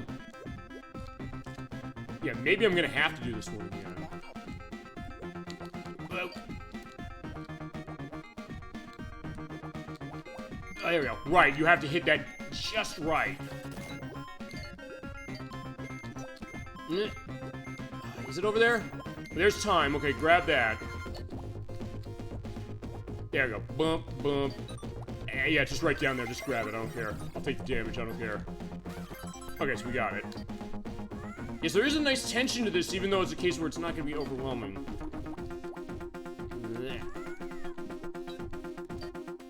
But also, as I said, the other thing I guess I'll say, this is going with the difficulty of this, is that, yeah, it does have these elements of tension going on here, but also a case where it's not necessarily going to be too easy, but it's not necessarily going to be as hard as Earthworm Jim can be. Earthworm Jim is really, really hard if you've not played it. And even if you have, you may be like, is it really as hard as I remember? The answer is, yeah, it is. Oh, that's fine. We got 65. Okay, here we go. Story final continue. So there we go. The Uncola. There we go. We got it. And if I do get game over at all, I will go through those. As we're going to wound up. It's another toy box level. Yeah, if on Super Nintendo, as we're pointing out, the way that the game goes is you have to, in order to get something resembling a good ending, you do have to go through all of the, bonus stages, getting all the continues, and you have to beat the game on expert and not using continues, as far as getting a good screen. If you don't, what happens is the end of the game, it will show you a case of saying, well, I'll mention it when we get there, but it kind of is a little bit of a, it's kind of a little bit of a backhanded case as far as yourself, I'll put it that way. And only the Super Nintendo game does it, and also was for something that is exclusive to it. As this stage, we're also getting these, I don't know, these little demons things like the evil pencil toppers. In fact, I think this is the first game we've ever played on the show that has something like that.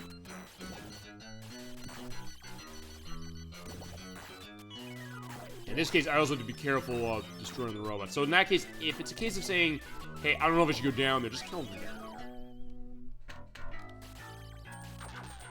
Although they're spinning around like that, they can't be hurt, so just wait till they stop and then shoot. And one thing to say as far as this stage, it is something where you do want to pay attention to when you get some of the spots they'll give you with the arrow that way. They'll point you in the right direction. You're going to have to use that here, because you're going to be going all over the place. You could potentially be doubling back on yourself a lot. And it's for that reason, honestly, that the fact that the Super Nintendo game has enemies respawn when you die, that makes it a lot harder, because in that case, they're like, wait, where am I supposed to go?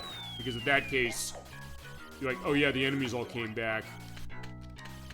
Whereas with this one, it's basically just a case where I'll link to the console or show, because they did a look at the Super Nintendo Genesis game. The link was below, but they said basically for that one, it was a good argument. Something I didn't really think about, honestly, until they mentioned it. But the case of saying, hey, you know, if you get lost, it's a case where you just keep going along to see enemies. at that point saying, oh yeah, I know I can go here. But yeah, look at all those enemies there. I gotta destroy them. Oh crap! Right, the ball exploded, or I guess the slime got on me, so I'm dead. But yeah, that was an insight I never really kind of heard about this game. Number one, I didn't really think about something. Oh, by the way, enemies not coming back from a death that you destroy really matter. You're like, you know what, that's kind of interesting. Actually, it's interesting thinking it from a memory perspective as well, because I don't think the Super Nintendo couldn't do that. I mean, I know that the Super Nintendo had the case of being able to remember, like, what enemies you killed as far as how it is, and things like that for other games. Although no game is sticking out as far as in my mind, remembering what did that. But yeah, for some reason, Genesis, they said, okay, we're gonna have the enemies not respawn for this one when you die. I mean, fine, they're not respawning, it's just a case of, yeah, I didn't kill them, so in that case, they'll still be there. Alright, there's a clock, let's grab that.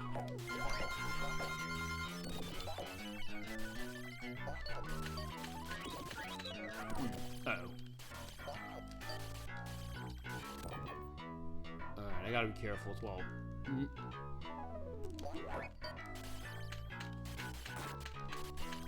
In that case, yeah, I'm not going down there. I'm also gonna destroy the ball from over here. Alright, there we go. Although since it splits out, it's almost like, I guess, a ball of slime or something. That, or I don't know, maybe a precursor to, since as mentioned, a lot of crap, I got shot. Since a lot of the people who worked on this would start shiny, I almost wonder if that was a thought of Earthworm Jim when it came to Snot, your sidekick in the second game. Maybe they were thinking that idea out. Alright, yeah, it's pulling me down there. Yeah, because you have to kind of go roundabout as far as the stage. But again, not too bad.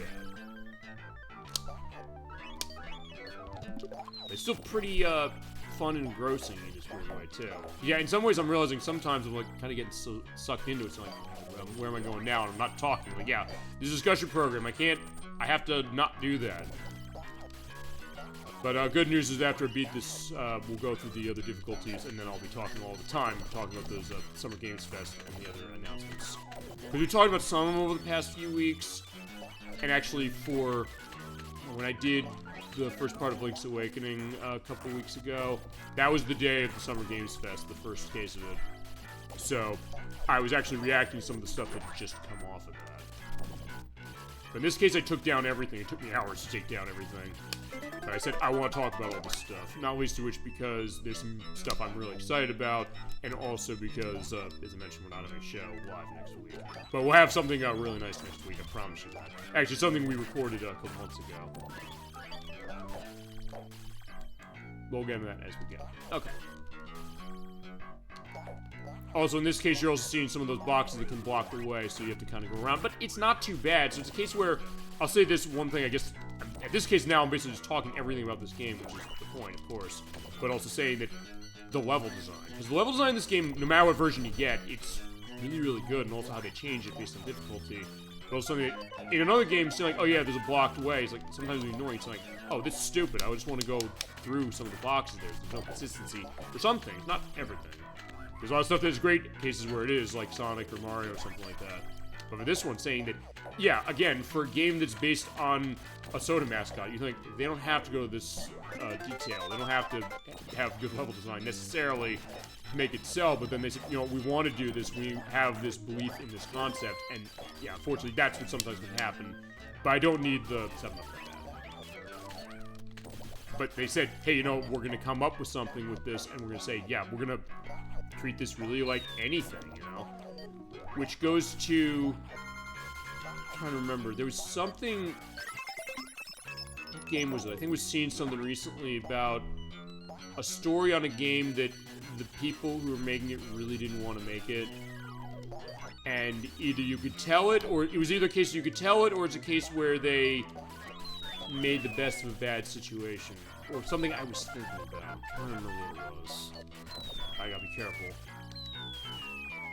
I mean, I guess, well, okay, not exactly that. Whoa. Okay, I was lucky that I didn't die from that.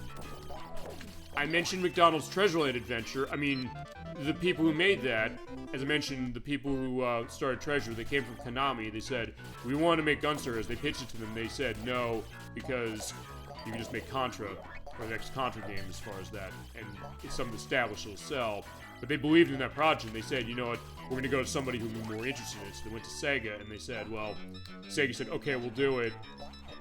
Or, okay, you can do it, but also we want to test you first, saying, like, alright, we have this project for McDonald's Treasureland Adventure to work on. I mean, in that case, I guess you could argue it's like, they didn't want to work on that as much as they want to work on Gunstar Heroes, but, well, you can't tell that from that game. That game is awesome. Same with this one.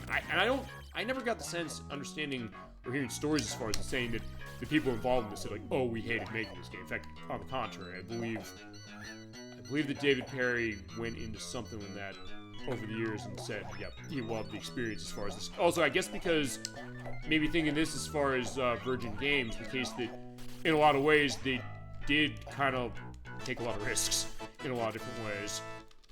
I mean, in fact, that last game they were going to make, it was a risk in and of itself because it was Thrill Kill. That was the 4-player 3D fighting game that was like arena-based, and they said, we're gonna have this extremely violent, extremely disturbing, and I guess sort of adult-oriented perspective as far as some of its characters and things. We're gonna take the fact that it has an adults-only rating, even though it was a question I guess they probably would have had to censor that if they went across with it, because none of the console manufacturers will let a game out with that rating. So maybe them thinking, like, we're going to take that risk, but then what happens is they said, our business is not going so well for that, so they said we're going to stop that element and focus on other things like the airlines we have and things like that. But I get the sense that they probably would have taken that game to market all the way if they could have. Over the case where they said, yeah, you know, we're going to be able to get that going. And there are a lot of other games, honestly, of Virgin you can think that way with, which, I mean, we mentioned that with a lot of the Disney games they made or involved with, like Lion King and Jungle Book is another one of those, and Pinocchio. Case thinking that they really kind of believed in that. You can kind of tell it. I mean, playing the game, you can kind of tell it as well. Sometimes in that case, it's saying, hey, when you play a game that's really good, even just based on something that you're like, well, I don't know if this would be something where would it necessarily inherently make a great game, and you play and you realize, no, there's a quality to this that maybe you would not expect. Also, I did get enough points for bonus stage, but since I got all the continues set, you can't go to bonus stage anymore. There we go. Next up is Loco Motive. For this piece of music, there's one aspect I want to point out. We'll see that in a second. This also is one of the harder levels of the game, partially because it's kind of distracting because of the background. Because great attention to detail on a train, it's going. It's spinning with the wheels. But also you have the background as far as the toy store going around, and sometimes it's hard to judge jumps going on later when it comes to that. But with this train music as we're going along, you see the nice case of like the horn going on. This part of the song right here.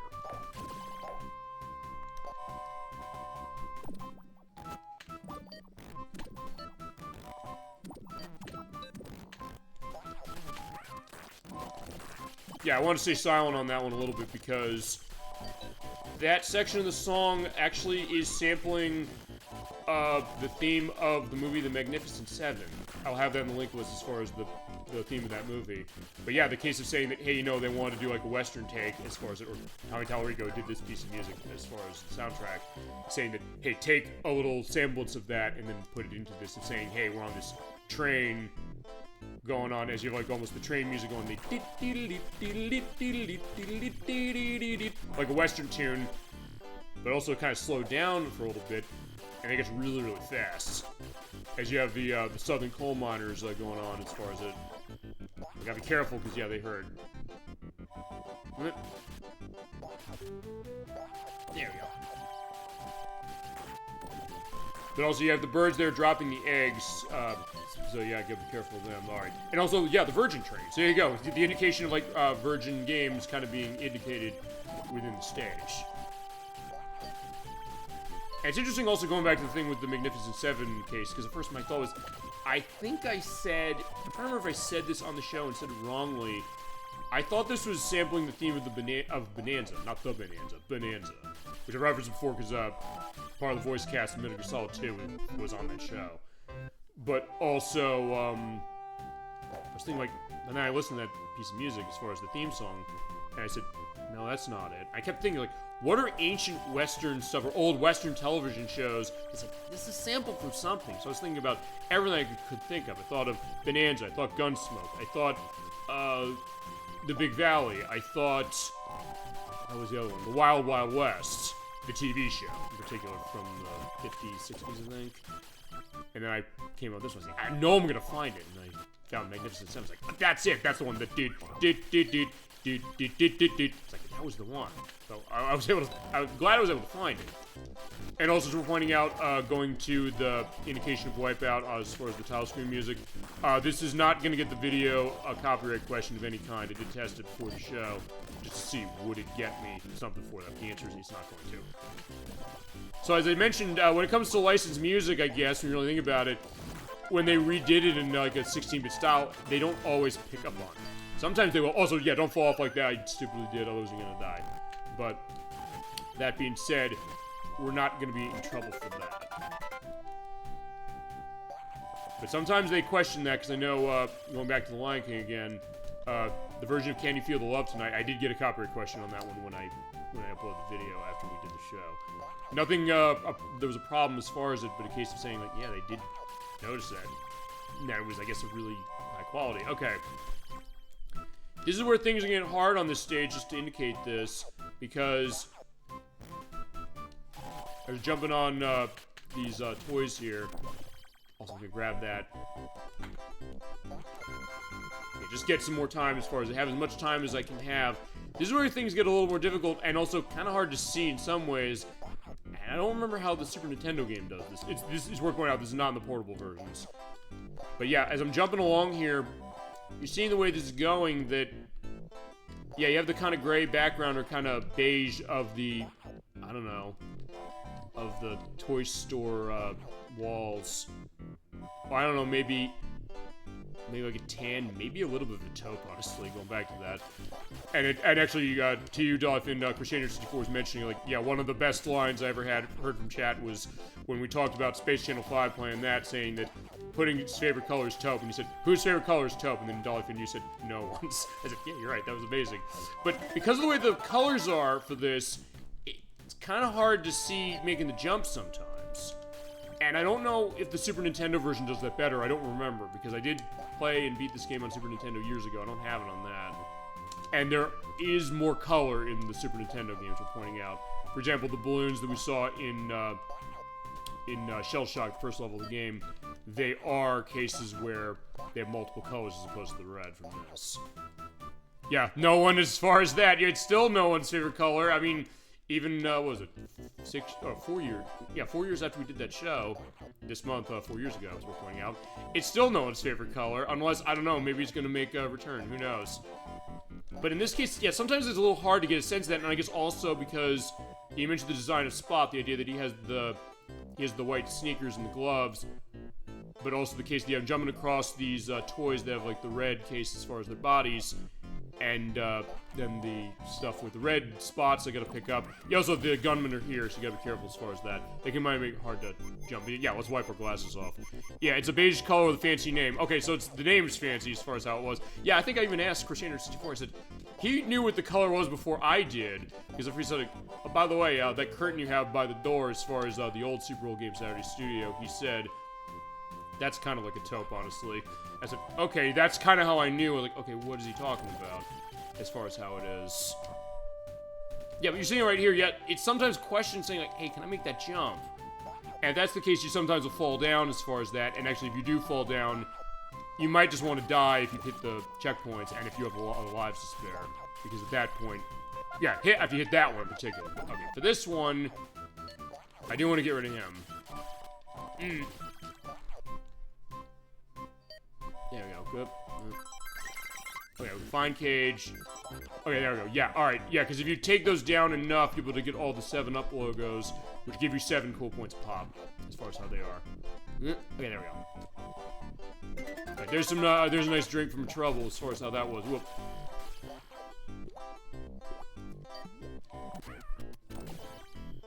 Okay, here's a weird thing. I mean, I know there's the honking train sound, but I'm hearing outside as far as how it is. I think, no, it's like a truck backing up. At first I was like, is that coming from the game or is that coming from this?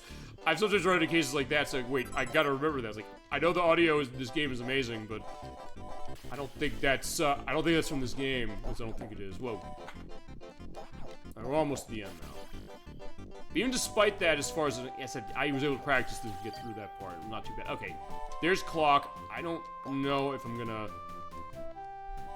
Okay, I don't know if I want to take that. I just want to keep going.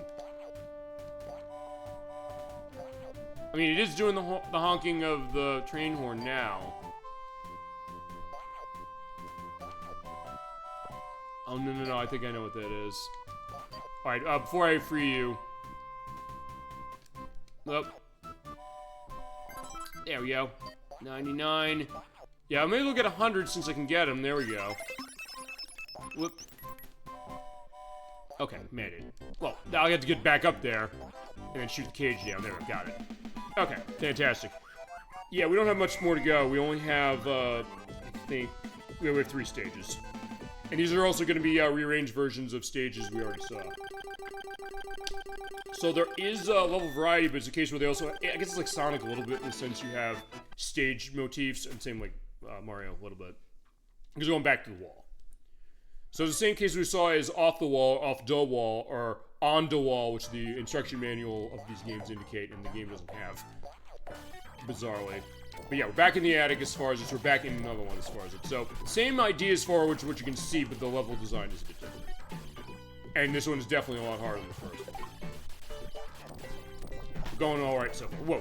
Also, I don't remember, I wish I could test this, but I don't have a way to actually play my Game Gear version of this game. I don't remember if the mouse traps in that, if you can launch off with the back of them. I don't think you can, but it's... I don't know. I want to look at that. That's a too many games thing, because yeah, that's the reason why we're not going to be on next week. And also this stage... Let's take the 7 up there. They also add lightning bolts. They do take a lot of shots, so I want to get over to the side and shoot them. Yeah, that might be something, as I said, when I go to too many games next week, I might look into seeing what I can do for that. Because I've said this for years. I've said, I want to do Game Gear Native, number 1. And number 2, what am I going to do? And I've said Retron 5, I kept saying that. I said, that might be the way I want to go. But I know there's another thing they had for Game Gear that was potentially better, and I heard questions on how was it handling certain games from Game Gear, including one I want to play for the show at some point and get a copy of, that being Castle of Illusion from Game Gear, because I've never played that one myself or for the show. So, I don't know. But maybe I will, because I mean, I would actually like to show the Game Gear version, even though we're showing this one. There's some things about that one I really, really like, and in some ways, as I said, I think on the controls, not this game controls badly for this one, or any other ones, but because of the way the running goes, I think the controls in that one are a little bit better, even if it's a case where the downside, honestly, with that one is the fact that you don't have all the levels from this, or the Super Nintendo game, or the Amiga game, from what I understand, either. Ouch. But I guess also the thought of thinking that, hey, you know, if they're going to be porting that to a portable system, in case that, yeah, they did a pretty good job of porting it. And even when I saw Game Boy, not too bad as far as this one as well. And I do remember in my case, many, I'll mention this since I don't have the Game Gear version show right now, I do remember many car rides in the 90s playing that Game Gear version.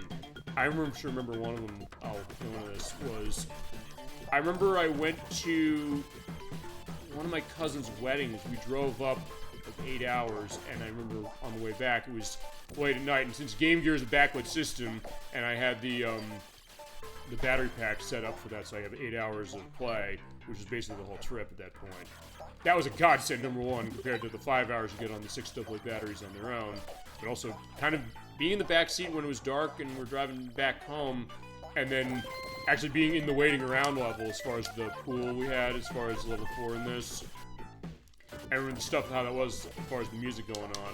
Which also has its own funky sound with some extra accenting to it that's unique for that version. Like, it kind of changed the tempo. And I mentioned that it was Matt Furst who did the music on the Game Gear version. And it is really, really good as well. So in that case, as I said, I do have a lot of nostalgic attachment. Honestly, more to that one than this. Although before I got the Game Gear version, I did rent the Sega Genesis version, and I got a copy of this. I think it was in 2001. That was an era when I got a bunch of Sega Genesis games. I know they were selling them off as far as I think at GameStop, I believe, and there was like lots of them, which I got tons of games. So I think I got like, I don't know, 15 games for like $50, honestly. Which actually was a really good deal because there's like a lot of really good games. I gotta grab that, otherwise I'm gonna die. So in that case, getting a lot of Genesis classics, and you think like, well, with the Genesis, I think would a game like this really be one of its kind of classic games? And in a weird way, it kind of is. Also, as we're pointing out when you, oh, I got 2 of these. Wow, that was lucky. It's worth pointing out when you off-screen the mouse traps in this, they reset. Actually, the Game Gear version, I think, retains them. I don't think the Game Gear version, they snap back. Unless you die. Which is interesting to think about that. Yeah, I guess if nothing else, it shows the idea that there's a lot of interesting things as far as on Genesis and really any console thing that, hey, you know, something like this could be something that people are saying, you know, this is a discussion of a really great game on this. I mean, even at the time in 1993, there was kind of discussion thing like, this is like one of the best games of the year. It's like, really? It is? Then you play it, like, you know what? I gotta see it. It has this kind of aura about itself and a polish and these unique qualities that did make it stand out. In a way, still make it stand out. Because, I mean, we've seen recently games of that era getting re-released, stuff like Bubsy and things like that. But also thinking that, yeah, this is really good to come back to. Not necessarily that Bubsy doesn't, although, as I said, my experience mostly was with the first one and sort of the second one, but also, yeah, I kind of shifted off as far as how that was. I'm saying that, yeah, this game feels really fresh still. I mean, I think they could get away with re-releasing this or get a sense of saying, justifying a return to this, perhaps. I mean, I think above anything else, it's more just going to be a case of they have to go get a license, really. And would they want to do that, or would they be able to get it? And I think the answer would be, no, I think maybe so. Oh, let me go grab that. And also, to a point, even if they don't, this is a game that does not cost much money. You can probably get to, like, again, $15. I know Ed Wack got a copy of this Too Many Games last year, which actually, I did not know he'd gotten a copy of this until we did Phoenix Radius Attorney. Yeah, it was last week. I was like, yeah, wait a second, it's been over a week. Okay, one thing I'm gonna do, because we're near the end of the stage, I don't want to shoot the cage yet. Because there's more spots over on this side. Okay, this is where most of them are, so basically, in this case, you kind of go past the area. In this case, launch on that and bounce the bubbles. So yeah, the bubbles are in the attic. Who knew? There you go. Alright, so I got a lot of them as far as how they are. Whoa. I think that's enough. Okay, got it. Yeah, since I'm not going for bonus stages anymore, it's no problem as far as just going in. Actually, I'm going through this game actually pretty confidently. Yeah, I'm going to finish like in 2 hours, okay. And mainly, like, I don't know, almost half an hour of that was me opening spieling the game, which is what we do as we're at Dock and Roll.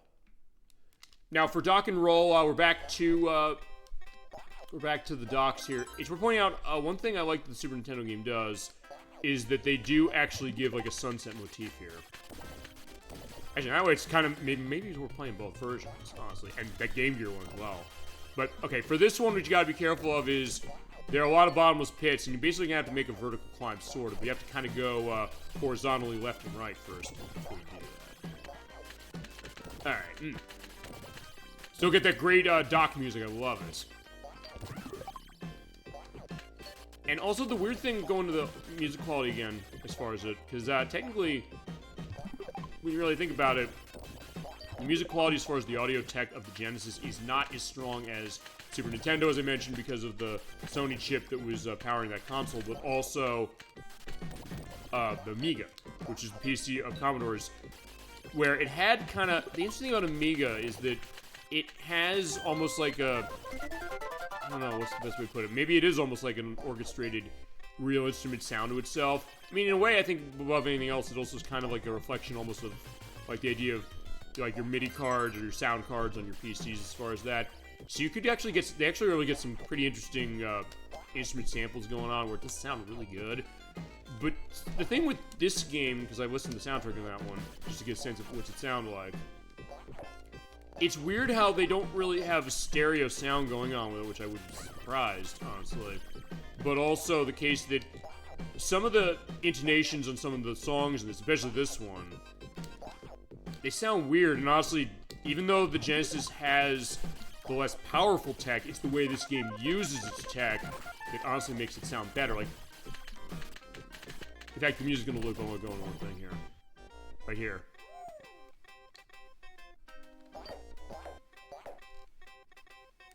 Yeah, like you have the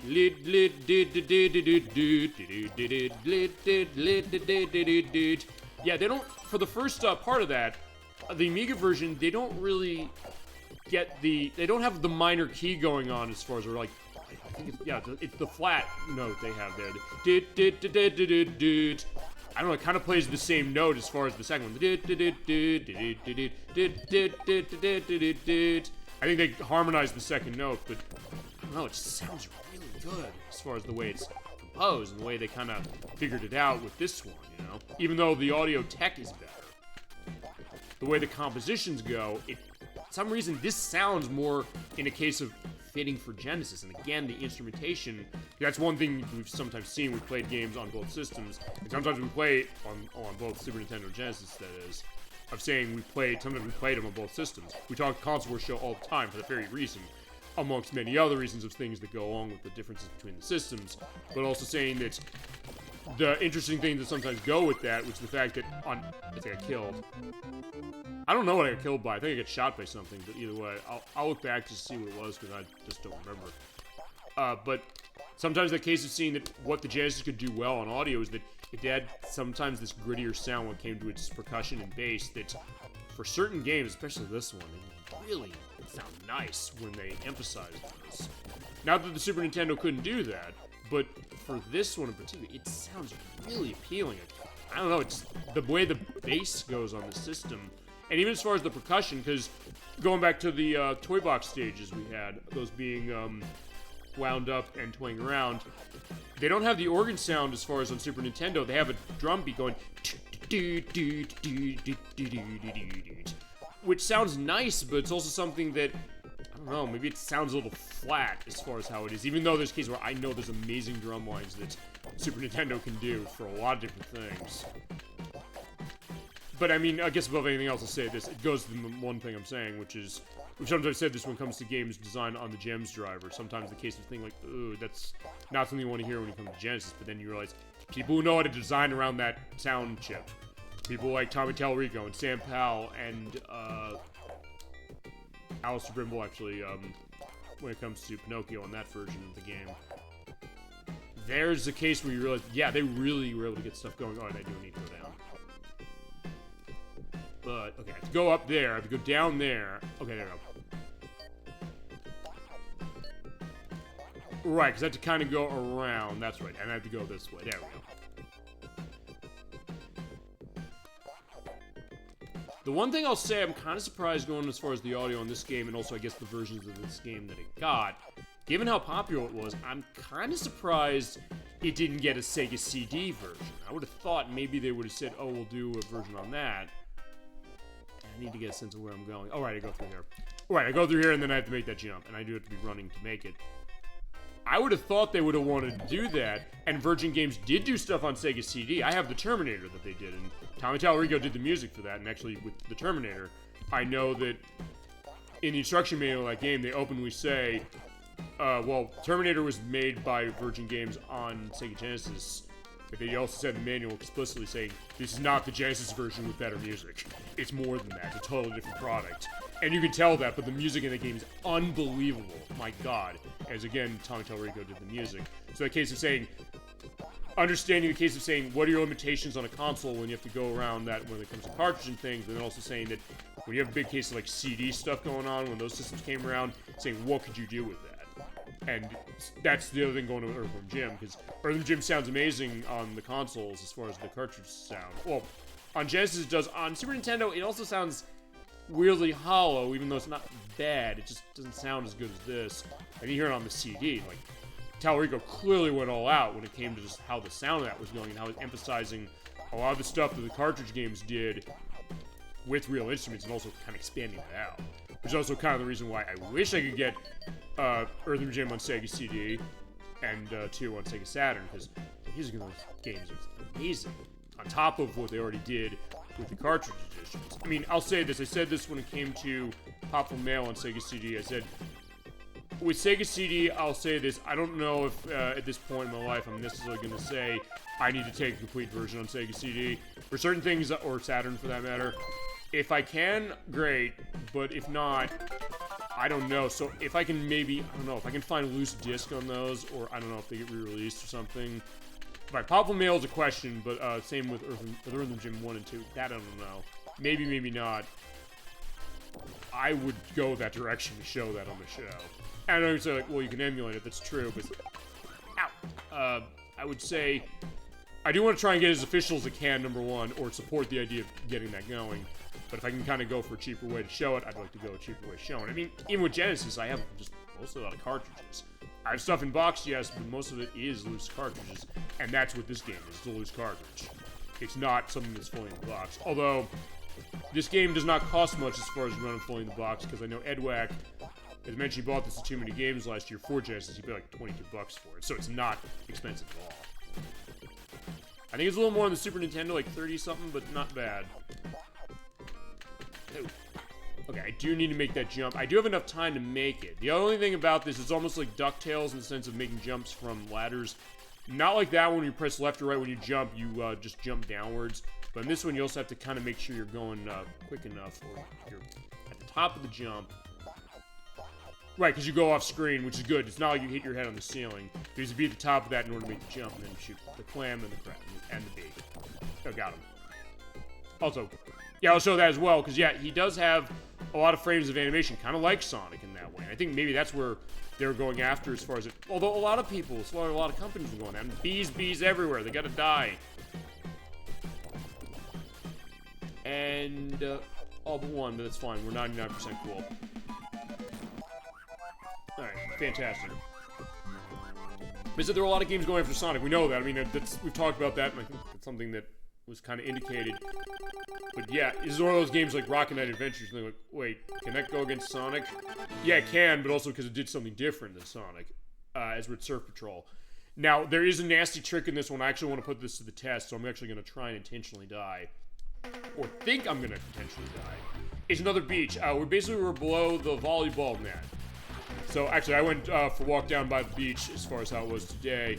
And in this case, since summer's tomorrow, as far as starting, everybody's set for volleyball tournaments that they throw on the weekends.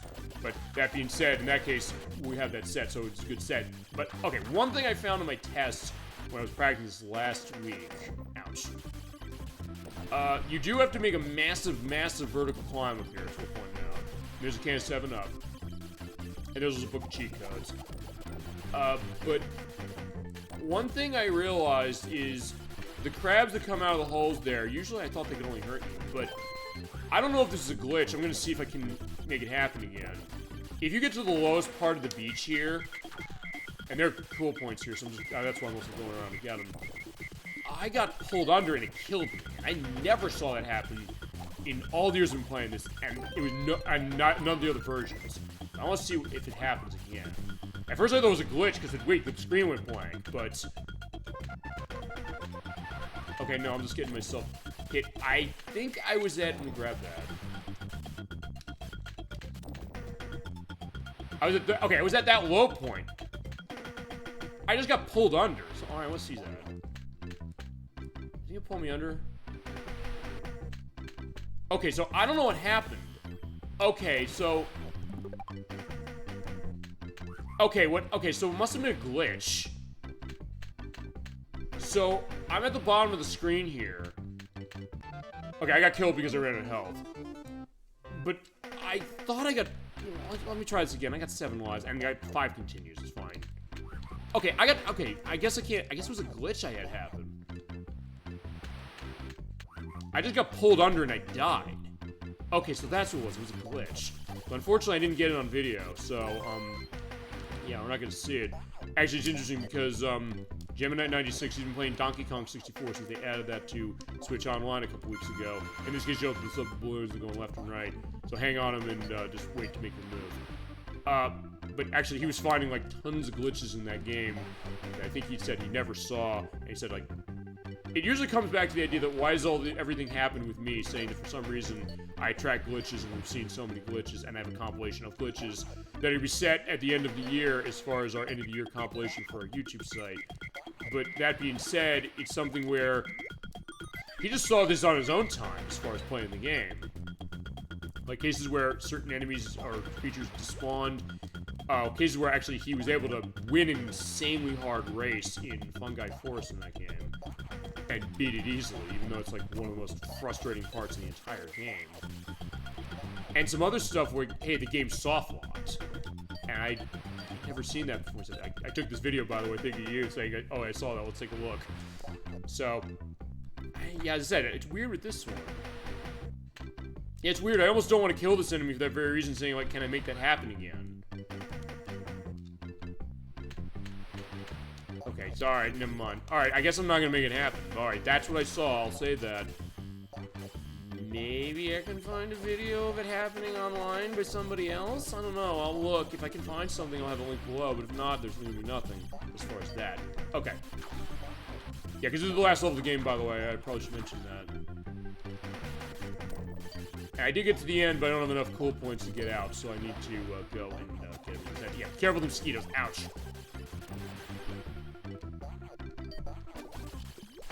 No. In that case, I shouldn't be shooting Masoda all over the place, because in that case, I mean, I have to do that to kill the mosquitoes, but also I don't want to do that. Otherwise, I'm gonna lose my ability to bounce. Right. Oh, there you go. Get that set. Right, there's the balloon. Also, I think that balloon just spawned earlier. Okay, so I don't have much health left, which is fine for now. Unless there's a mosquito. If there's a mosquito, I gotta kill it with extreme prejudice. Kind of like in real life.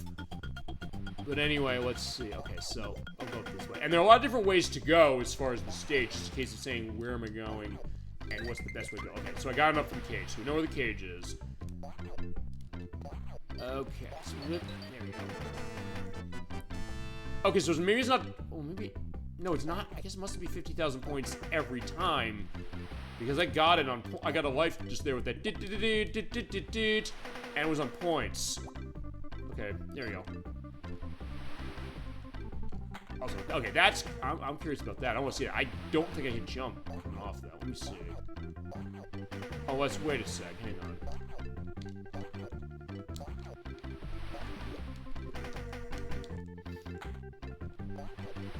Yeah, this isn't gonna be too hard. I'm basically just kind of, sort of screwing around. But okay, let me see something. Okay, I want to not move. Okay, maybe I jumped off of it or something. Okay, that was weird. I don't know if that was a glitch in this zone. Maybe it was, maybe it wasn't. I can't tell. Alright, that one's going that way. But at least it means I can get more points. Whoa! Also, I think we can get up there from... Yeah, from KS7 up and from here. There we go. Alright, they're telling me which way to go. So it's a little bit of a maze kind of going this way. But also, if your jumping is on point, you can also kind of sword skip some of the areas. There we go.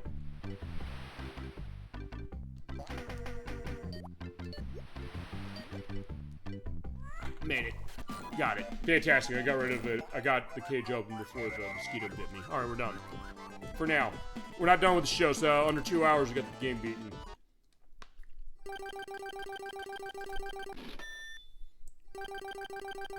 Yeah, we don't need the life now, but also got a high score.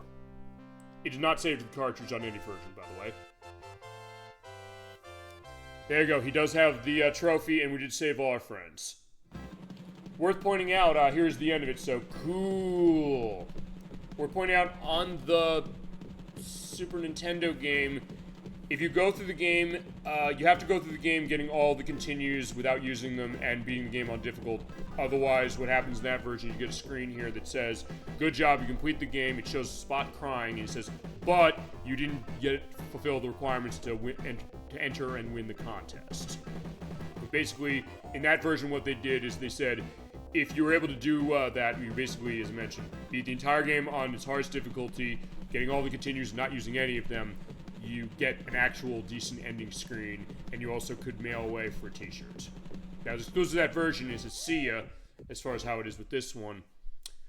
But yeah, that's the case where you sort of had a bad ending no matter what you did, although one thing I do want to show is, we're done with the game, and I'll go into final thoughts in a bit, but I'm going to go on difficult now, and the reason I'm going to do that is because I guess I want to show...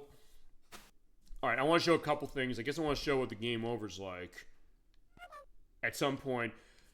But also, honestly, this is going to be where the rest of the show is going to go. And I'll go into final thoughts later, because it was kind of quick as far as the idea that, the end of the game. I guess I'll just show this, just to show what these are, but also because, as I mentioned, the main impetus as far as what else I have, because, yeah.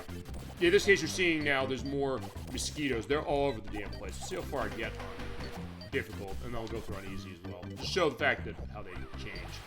In this case, yeah, there's mosquitoes everywhere. Ah. And no off in sight. Ouch. Also, if they hit you while you're on that, oh, Jesus Christ. Alright, there's enemies all over the place. That's what they make this hard. So let's take a look at that. Okay, every single hole on the beach here has a crab in it. That's number one. The placement of the spots, I think, are the same as far as these. And then, just in case there's tons of things around, and also that. And also you have to get 90 cool points in order to open the cage on hard. Yeah, just have to wait for them to go. Yeah, you have to wait till they start moving, otherwise you knock off their shell, or you knock into their shells. Yeah, I hit it twice. And the second time they do move faster. As I mentioned, I might get game over on this way, because also I'm not being careful. So, alright, you're seeing what hard does. Hard is enemies aplenty. They're everywhere. And if nothing else is also showing this is the fact that this game is holding its frame rate really well with everything that's going on the screen. Which goes to the clock speed of this console. I don't know if the Super Nintendo version ran like this or not. This is impressive with how many enemies are on the screen. Good God, there's so many enemies around. I gotta get rid of them. Yeah, one of the things I'm gonna do is I'm probably gonna do this after I guess I'm gonna get a game over here. We'll see.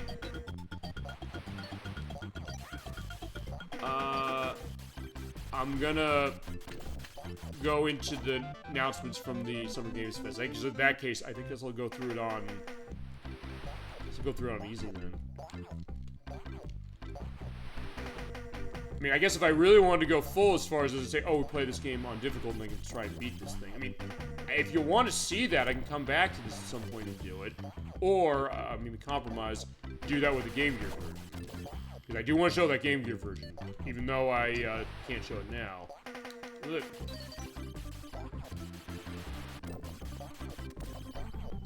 Okay. Yeah, I'm probably going to die going here. Because also, yeah, this case, yeah, because the enemies are everywhere. It's a case where even jumping, I got to get a sense of saying, where am I going to land where there's going to be enemies either there or not there. So yeah, thank God this game has enemies that don't respawn after death. Although, if I die again, I'm game over anyway. You know, one thing I do want to at least try to do is I always want to try to beat the first level. And now I'll go into the Summer Games Fest things after that. I'll try and beat the first level. I also want to show off the bonus stage. I want to see what's different on difficult, because I haven't necessarily sat down and saw what's really different. Ouch. I mean, I might not even make it that far because of how reckless I'm being. Uh-oh. All the mosquitoes do shoot energy balls out.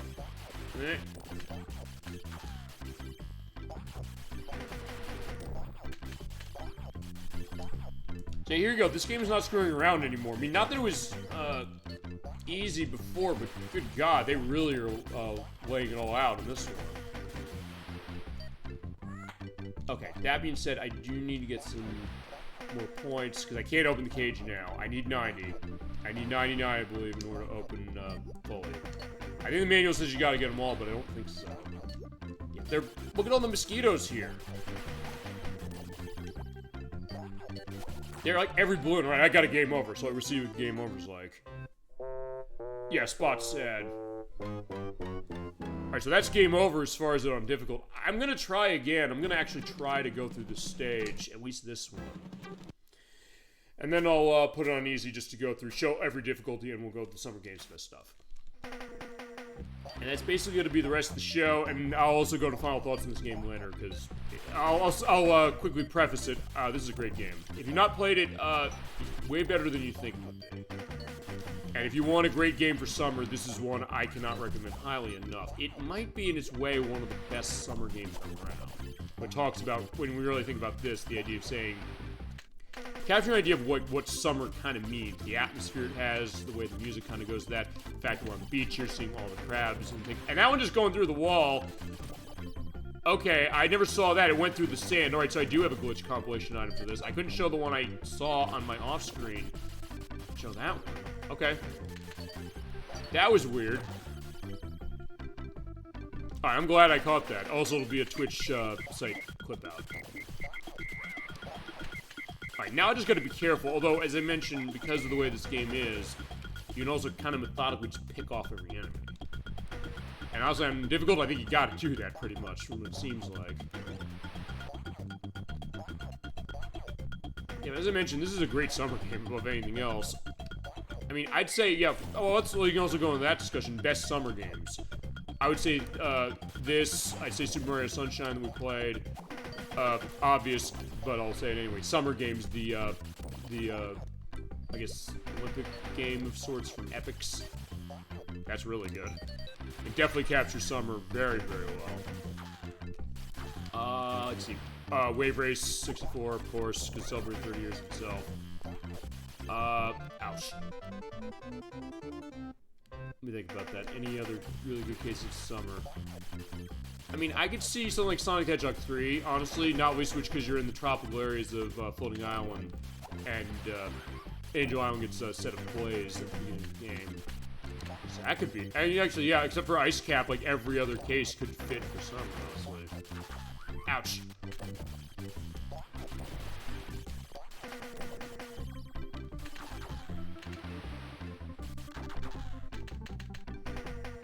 I wanted them to get moving so I can get them out of the way.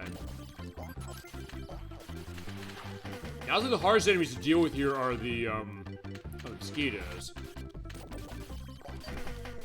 Yeah, because they move really erratically. I mean, they kind of go, I guess, a little bit of an oval shape, sort of. I mean, I'll probably get life on points, honestly, on this level alone, because there's so damn many. You know, I think I do want to get the checkpoint, even though it doesn't really matter on this stage, because it's just about, it'll put me back there, but I still have all my cool points. That's really all I care about. I'll do that, get rid of him, get the clock. Also, yeah, I think you get less time, so it looks like, on hard. Ouch.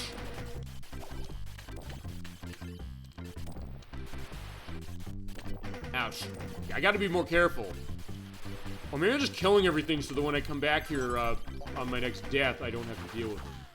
Which is, as I mentioned, a viable strategy. Saying that, oh, these enemies are giving me trouble, kill everything you see, and then if I don't get to the end of time, whether it's on time or it's the case that I die from something, I can at least go through the rest of it when I come back, ouch, without too much worry.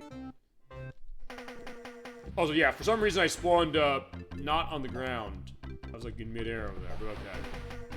I do have most of them.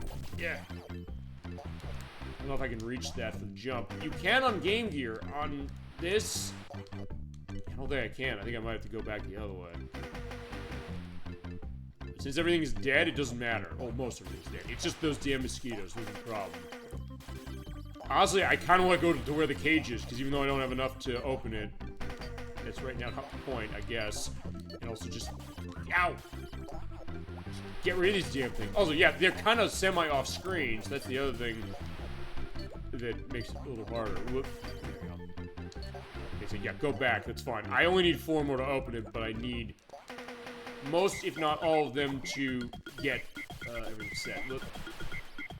1 more for opening it. There's, okay, Fine Cage, found it already. Ouch. There's that, 95. Okay, now I gotta remember the rest of them are. Oh, they're behind there.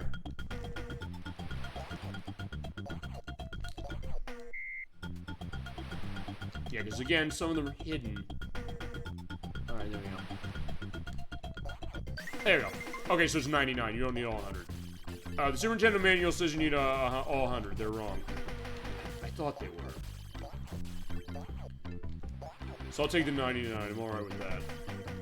I just want to see something, because my thought is this, is that if the difficulty is adding more enemies here, is it adding the spike balls in the bonus stage on the first one? I don't think it is, but I'll check. And again, this is what you have to do on the Super Nintendo if you're saying, hey, you want to get a decent end game screen. You have to go through that and not continue at all. So yeah, this is where it's getting really, really hard. I mean, it's almost as hard as Contra now, honestly, as far as how that is. Okay, let's take a look at this. I think, let's see. Okay, well then maybe the only thing I guess is changing is probably just changing the amount of time I have. I think it's a little less. It's a minute as opposed to a minute and a half. Okay, never mind. It is still 30 seconds. I think I said earlier it's 20 seconds. I was wrong. It's not.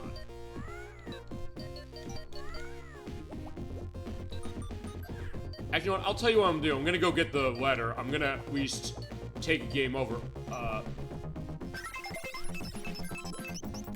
And then I'm gonna show what continuing looks like. I'm gonna show every damn thing out of this game that I can, because it deserves it. It's really great. And then we'll go on the Summer Games Fest stuff. Yeah, because I got so many to talk about. I mean, that could be half the show, honestly. And even when I was taking notes down on that, I said, I gotta talk about everything. There's a lot of stuff that they announced. There's a lot of things I'm really excited about. There's also stuff that I'm questioning for certain things. And there's also a lot that you're gonna see. Most games are also not gonna want to be anywhere in the vicinity of November when it comes to their releases, because of Grand Theft Auto 6, which we're pointing out next Thursday. They're announcing they're starting pre-orders on the game. They're also gonna announce how much the game is gonna cost. I'm guessing 70 or 80 bucks is what they're gonna ask for that, which is, yeah, they kind of said they're gonna price this based around what a normal game price is gonna be, so like 70, 80, depending on the game. I don't think they're gonna ask 100 bucks, and I think it might make Nintendo fans look really stupid, given something I'm gonna mention when it comes to one game they're putting out at 80. But that being said, I'll get to that in a little bit. I just want to see like what's peer pressure like. So if nothing else, is also showing you how hard does this game get because of the fact that basically they give you more enemies lying around. Actually, you know what? In this case, since I do have a pit I can fall down, I'll show the idea of falling down the pit. And I also do like that detail. It's kind of like to mention this. When you fall far, you don't take damage. It just kind of splats on the ground.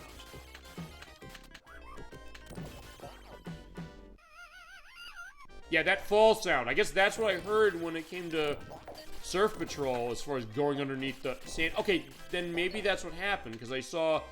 So you saw the hermit crab going to the sand when I was playing a few minutes ago. This one is basically just, you could go into the sand, so anything can go into the sand. I could go into the sand, or that could as well. Alright, I'm gonna take the death. I want to see something. Right, swaps for spots.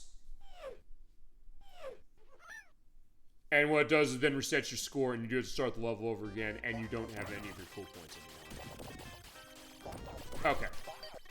Honestly, at this point, I'll tell you. I guess we'll start on the... Actually, I want to see something else.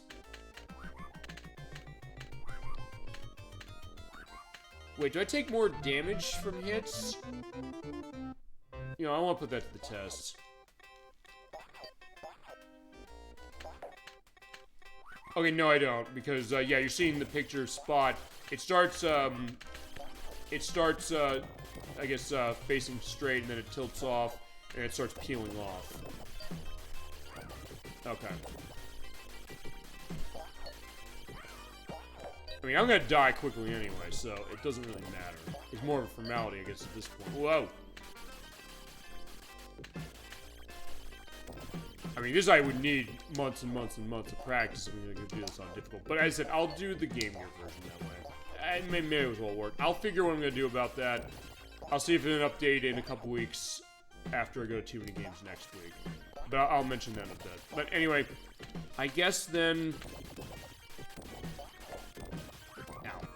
I mean, I guess I need to be paying attention, but it's like, no, we're done. I mean, I've got a game over as far as this, or I'm going for a game over, I guess. And I'm gonna run easy to show what that's like. And then we'll go into the Summer Games Fest stuff. Because, yeah, basically just to let you know what's going on, I'm gonna be discussing everything that came out of Sony's State of Play presentation that was at the beginning of June. Then the Summer Games Fest presentation of Jeff Keighley's that was later that week. Then Microsoft at a conference that was on the Sunday. And then on June 9th, we had a Nintendo Direct the first in 4 months. And we were waiting, honestly, on a lot of those things, including a Nintendo Direct. It had been a long time since we had one of those. So, we're just going to go across everything, and I'll do this. Like, alright, there you go. There's also the spitting fish. I'll show that. Although, actually, on Game Gear, his spit goes a little bit of an arc coming down towards you.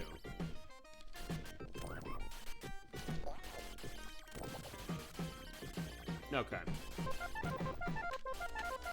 And also, I guess at the end of, after I edit this, I guess I'll have a note of how many games I talk about, because, good lord, I got tons. But then again, it's also something where, this is a big case here. Basically, is what E3 used to be. Speaking of things that are, out of date, and because they don't exist anymore. I mean, as it, Spot exists still. I mean, you can buy 7-Up, and there's Spot on it, but it doesn't have the... Oh, okay. But it doesn't have the sunglasses, but there is a Spot as far as 7-Up on the bottle. Okay, you're seeing also makes it more difficult. There's spike balls and levels now, which there were not on normal. And Easy's gonna have none of those either as well. And honestly, with the easy play of this, I can pretty much turn my brain off completely. Although, to be fair, I've been doing that anyway when it's come to this, only because I know the game really well. Aside from this, I mean, you're seeing here... Yeah, I don't know how to get everything set. And yeah, the water there, right, the fish there. Basically, all the puddles, the fish appear in every one of those. Kind of like the crabs do at holes the first stage. And it's the same also with the mice in the off-the-wall stage. Right, game over for the worm. Okay. Alright, sorry, Spot. We did beat the game, so don't cry. And I'll show you going right that way on hard later. When I get the Game Gear version set. Alright, so down here we're going to easy. May as well just show every difficulty as well. Alright, if cool, collect these. We already are all cool. Alright, so let's get set.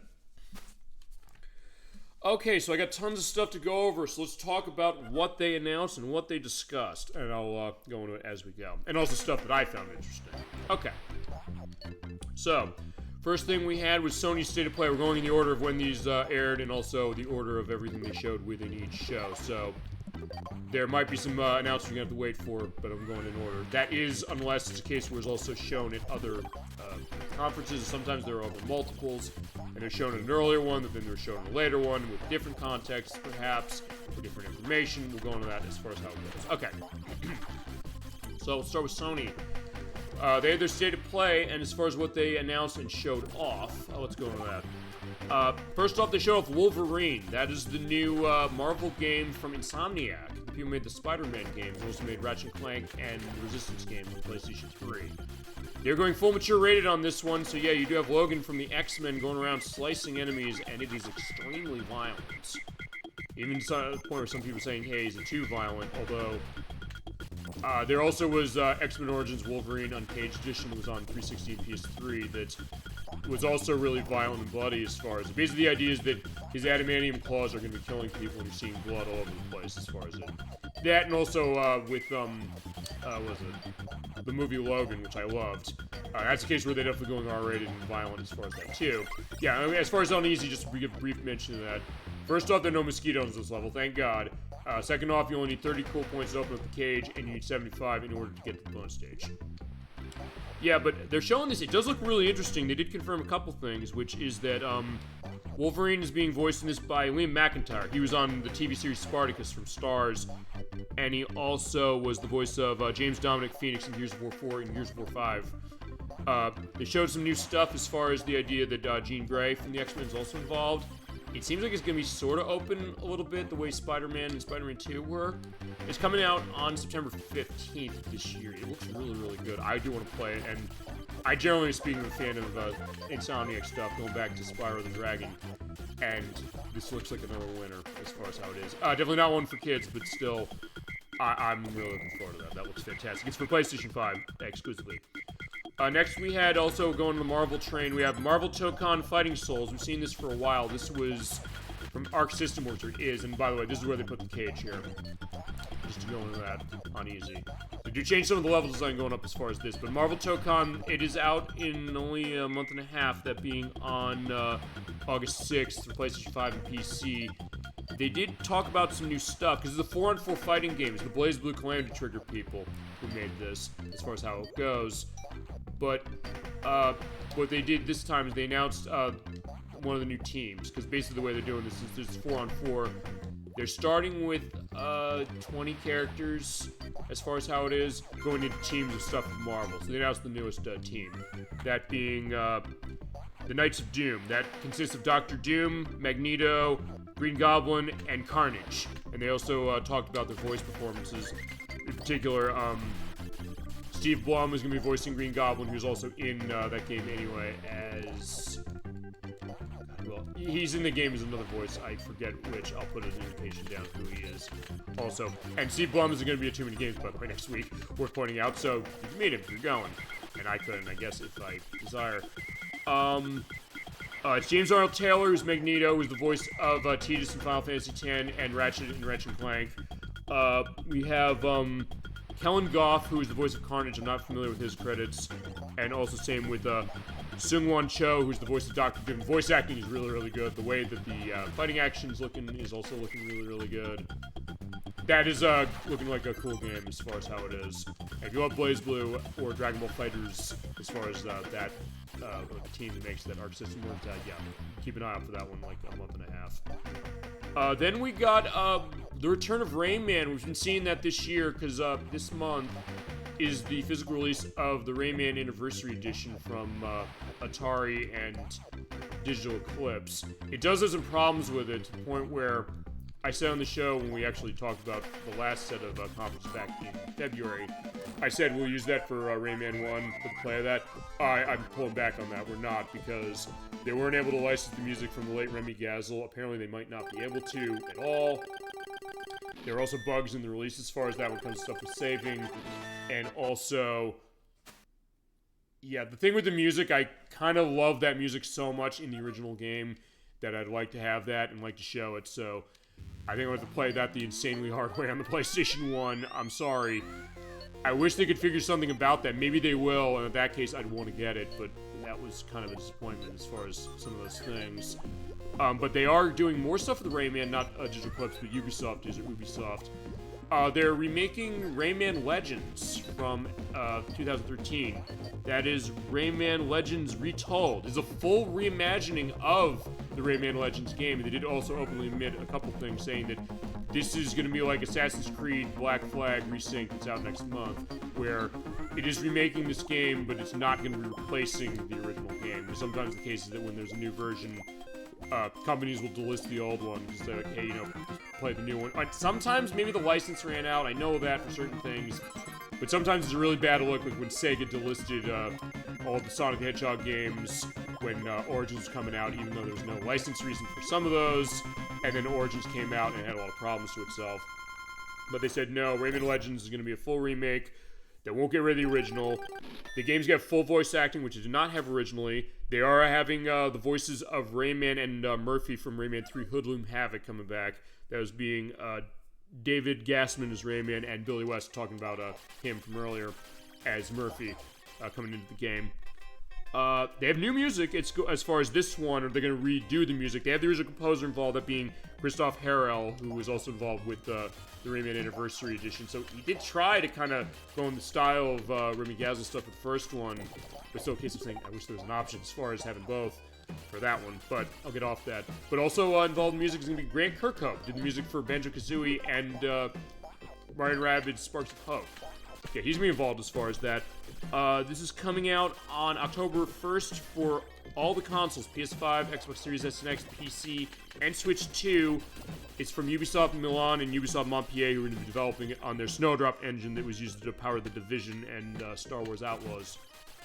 And they also said another thing, which is that if you buy this game, you're getting a free game on top of that one, because every version of the game is going to come with Rayman Origins, what's it called? Rayman Origins Enhanced Edition, where they're taking Rayman Origins, which came out in 2011, which is a great game as well. They're basically going to remaster that one, not remake it. They're remastering that, and it's going to come complete in the box. And they did say, yeah, it's going to be available separately if you don't want to buy Rayman Legends Retold, but it'll also be available if you're going to buy it digitally, or if you're going to buy it on disc or on card or on whatever physical release it is on Switch 2, which is probably going to be a Game Key card, I'm going to guess. I don't know. We'll see as far as that one. I don't know if they've announced how Switch 2 is handling that as far as how the delivery of that is. For certain things, I know how they're delivering it, and I'll bring those up, trust me. But that being said, it's a case where, yeah, you're going to get two games for the price of one. So at that point, if you've never played Rayman Origins and Legends, just get Legends Retold and get both of them. They're both great games. I love both those games. We should show them. It's worth pointing out with Legends, I don't know on one thing with showing either version. Because you have the boss stages, which actually are revamps or rearranged versions of famous pieces of music. For example, the first stage is a redone take on Black Betty by Ram Jam, and I know for a fact that there was content strikes going on when that game came out, in 2013. So I don't know if they're gonna have like a stream-friendly mode, or if it's a case that when we get to those games, I'm just gonna have to mute the music, and I'll sing it myself, which is fine. But that being said, just one thing to indicate. Next up, they showed Bancho the Chef. This is a spin-off of Dave the Diver. That's a prequel to Dave the Diver. It's kind of a mixture of an RPG and a cooking sim that stars on one of the characters from the original game. It's Mini Rocket, the team that made that, who also made Dave the Diver. You're going to go all around the world and learn some recipes as far as putting stuff together. We don't know when it's coming out, and I got killed. I'm fine with that. It's coming out on PlayStation 5, PC, and Macintosh at some point. Next up is Kamori. This is the latest from the company called Unseen. They made Ghostwire Tokyo. And the one behind that, and the director of this game, that being Ikumi Nakamura, she's came up with this game, which is an open area action game where you're basically seeking out yokais, basically demons around Japan, I was going to say Japanese, Japan-style or Chinese-style fictional city. And it's going to have a co-op mode as far as how it's going for 3 players. And they also showed her kind of openly being on camera talking about this game, which I think she'd shown at, I'm trying to remember, was the Summer Games Fest last year, or was it the Game Awards last December? But she clearly has a lot of passion in what she's making. It looks really stylish, it looks really colorful, and very interesting artistically. I've never played Ghostwire Tokyo, but I've heard very good things about that one. So I'm curious to see what this is going to be about. And also, they promise different character classes going around as far as kind of turning them into a hack and slash, a bit of a magic case, but also having like bows and arrows as far as doing combat. It's coming out next year for the PlayStation 5 exclusively. Then we got the next case on Tomb Raider. Because Tomb Raider is coming back with another remake of the first game, although this one's going to be totally different than the last 2 remakes. This is Tomb Raider Legacy of Atlantis. I almost said Legacy of Darkness. No, it's not that one. The PlayStation 2 game, the infamous one. No, Legacy of Atlantis. It is coming out next year. Oh, no. Yeah, it is. It's coming out on February 12th next year, actually. For PlayStation 5, PC, Xbox Series S and X, and Switch 2. It's remaking the first game, but it's going to be a lot different, because, as I mentioned, Tomb Raider has a couple of remakes of the first game already. The Tomb Raider Anniversary, there is the version Tomb Raider 1 through 3 trilogy, and there's going to be this one. But this one is taking some ideas from Anniversary, as far as you have that great hook thing you grab onto things, but also Tomb Raider Legend had. And kind of a case of rebirthing Lara Croft, which is great to see as far as that idea. And it is looking a lot different. So if you're a big fan of Tomb Raider, if you've never played it, that's one that's looking really, really cool. And it's also not the game we didn't see, because there's another one they got. That's Tomb Raider Catalyst. It's a sequel to Tomb Raider Underworld. It's coming out next year at an unknown date, but we didn't see it at this time. We are going to get our first case as far as Tomb Raider for next year. We get 2 games. It's looking that way. Next is The Lost Wild. This is a first-person survival game. It comes from this company from Brighton in the UK called Great Ape Games. The idea is you're kind of surviving dinosaurs on an island. It looks really interesting, but I know there's that game that was on Switch too, not by them, but by another company. It also looked interesting. Apparently, it was not very good. But maybe this will buck the trend, and it definitely seems like an interesting premise. The idea, almost like Alien Isolation, in the sense you're kind of all around trying to survive from creatures who were designed to be overpowered and more powerful than you are. It's coming out next year for PlayStation 5 and PC. Then we saw Phantom Blade Zero. We did see this at the Game Awards last year, and they announced its date then of September. Oh no, they pushed it back. October 29th on PS5 and PC. It's third-person action RPG from S-Game. It has skill trees to it as far as how it goes. You know what that means? The medics who love skill tree. That's the joke as far as how that goes because of Tomodachi Life, living the dream, putting them in it. Maybe something right up his alley as far as that style, but it looked really cool. And they're also going to have a specific presentation more about it this summer, so we'll learn more about it. I thought they looked cool. It was the Game Awards last year, so seeing more of it, like, yeah, I'm kind of excited about this. Next up is Dune Awakening. This is a PC game from Funcom, an open-world survival game based on Dune. It's already on the PC, but they're porting it to consoles. They're porting it to PS5 and Xbox Series S and X on September 22nd this year. And they're also adding a new single-player mode that'll come with the updates that's going to be coinciding with the release of it on console. So if you have it on the PC, I believe you're getting that as well. Then we got Dynasty Warriors 3 Complete Edition from Koei, or Complete Edition Remastered.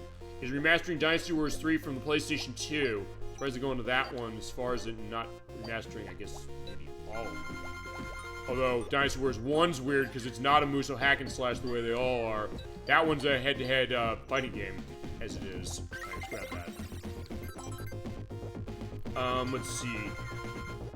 It's from Omega Force, who made the other ones, and it's adding Zulian from Dynasty Warriors Origins as far as new characters, as far as this are brought back from the classic series, I should say.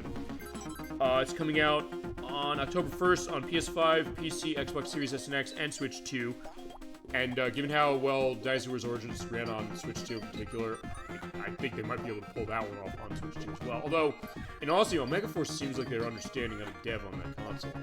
And honestly, on really every console now, because you get a case where you have these massive battlefields, same way you had with the old games. But yeah, these consoles are looking at us like, yeah, that's no problem. I can render that and manage it at 60 frames a second without picking sweats.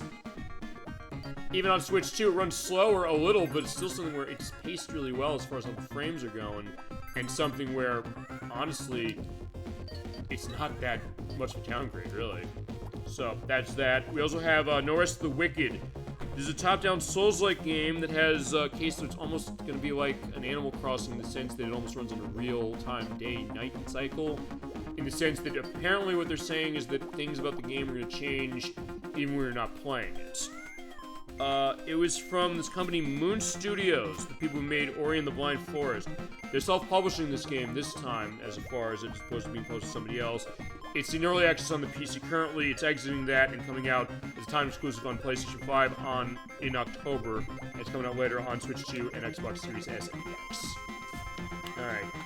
Next is Onimusha Way of the Sword. This is the 5th game in the Onimusha franchise from Capcom. We haven't seen that franchise in quite a while. But it's coming back with a new game, and it has a date now. It's out on September 25th of this year for PS5, Xbox Series S and X, PC, and Nintendo's conference announced this coming to Switch 2 with exclusive motion control. But if you want to play it now to get a sense of it, there is a demo out for PlayStation 5 and Xbox Series S and X. The PC's demo will come later, and Switch 2 does not have a demo as of yet. But yeah, you can kind of get a sense of like what that game's looking like right now. And that's an interesting theme I've been seeing this year, which is there are a lot of games that have been getting demos of themselves coming out alongside the announcements of them here, which is nice to think about because it's something going a little back to E3, because the Electronic Entertainment Expo, that's what E3 stood for. The idea is that it was a trade event, so it was not open to members of the public unless you like one specific contest or things like that. It was something where, a lot of cases of people like myself, were just like, oh my god, there's some cool games coming out. I'd like to play these and see what they're all about. I know on some of the consoles at the time, particularly Xbox 360, I know they would do something of saying, hey, they got games that were at E3, they put demos out, and you can get a sense of them before they come out. Like, I always love doing that, in particular. But we're seeing that a lot as far as now, and I kind of like that idea. So in that case, yeah, if there's something you're looking like, ooh, that seems cool, you get a little bit of sense now of if it's something you want to put your money towards. Because yeah, gaming is expensive, or at least modern gaming is expensive. I don't know, retro gaming, sometimes I get the sense maybe it's not as expensive anymore in some ways. But having said that, question like, hey, question of a commitment, I guess companies are kind of understanding that. And also I think thinking, well, how are we going to get our game noticed against other people? I'll get to that when we get to the Summer Games Fest discussion too. But maybe that case being, that's the way we want to do it, you know? Okay, next was Silent Hill Townfall. Not to be confused with Silent Hill Downpour. I think Downfall. No, it's Downpour. Silent Hill Townfall. This is a spin-off of the horror series from Konami. It's from Screenburn Interactive out of Scotland. So it's going to be a Scottish horror case and a Scottish take on Silent Hill. It's interesting how Konami's been handling that franchise and bringing it back, honestly. Because first the question saying, hey, initially the thought was like, gamers saying they couldn't do anything right when it came to bringing it back as far as like Silent Hill Ascendance and things like that. Or even the Silent Hill The Last Call, which is a freebie on PS5, but I thought it kind of worked, honestly, as far as that one. But there's the remake of Silent Hill 2, there's the remake of Silent Hill 1 that we didn't hear anything about this time, but they did announce it's coming. We got this one that's coming out on PS5 and PC on September 24th, so September's gonna be stacked. So yeah, get your money set as far as stuff, because there's a lot of things out there that I know that's a lot of my coworkers saying, oh my god, I'm gonna be broke as far as that. I know Chasm22, he said, especially with the Nintendo stuff, saying, how am I gonna find time to play all these things? And a lot of them are RPGs, so at that point he's saying, yeah, he's even putting him to the test, and RPGs are his dominant genre, in case where he plays like every damn one that comes out, generally speaking. Because a lot of them like things that he really wants to play. But I think he's excited about that one in particular, and I am too. Also, as far as classic franchise, we got Ace Combat 8 Wings of Eve. That's the new game in the Namco Flight series, which I realized the other day, I don't think I've played a single one. These go back to the arcade. Actually, the Namco System 22 game, and they do have that original one re-released on Switch 2 in the arcade archives. There you go. Snap that. Yeah, I just launched right into the soda. Fantastic. This is the new one. It looks really good on what they're doing, and they're emphasizing the way the story's going pretty well. It's out on October 2nd on PlayStation 5, Xbox Series S and X, and PC. They also said they're going to give you a nice pre-order bonus if you pre-order the game either digitally or physically, where you're going to get a downloadable emulated version of Ace Combat Zero, Ace Combat Zero: The Balkan War, which is on PlayStation 2 from 2006.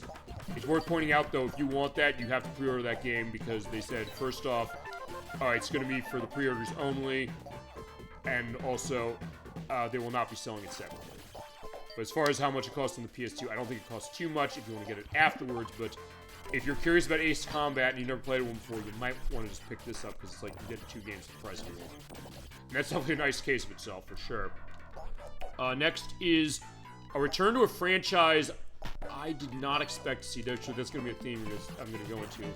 Franchises that I'm really happy coming back that I don't think I expected to come back. This is Stuntman Hollywood. Yeah, they're making a new game in the Stuntman series, because I don't know if you're familiar with Stuntman out there, everybody. It was a game that came on the PlayStation 2 from Reflections, who made Driver. It is a game where you're a stuntman driving around doing stunts for a bunch of movies, driving around a bunch of different vehicles. And you see replays of your stunts after you go through the stages. That being said, that game is insanely hard in terms of what you have to do, and oftentimes the case where one mistake is going to end your run.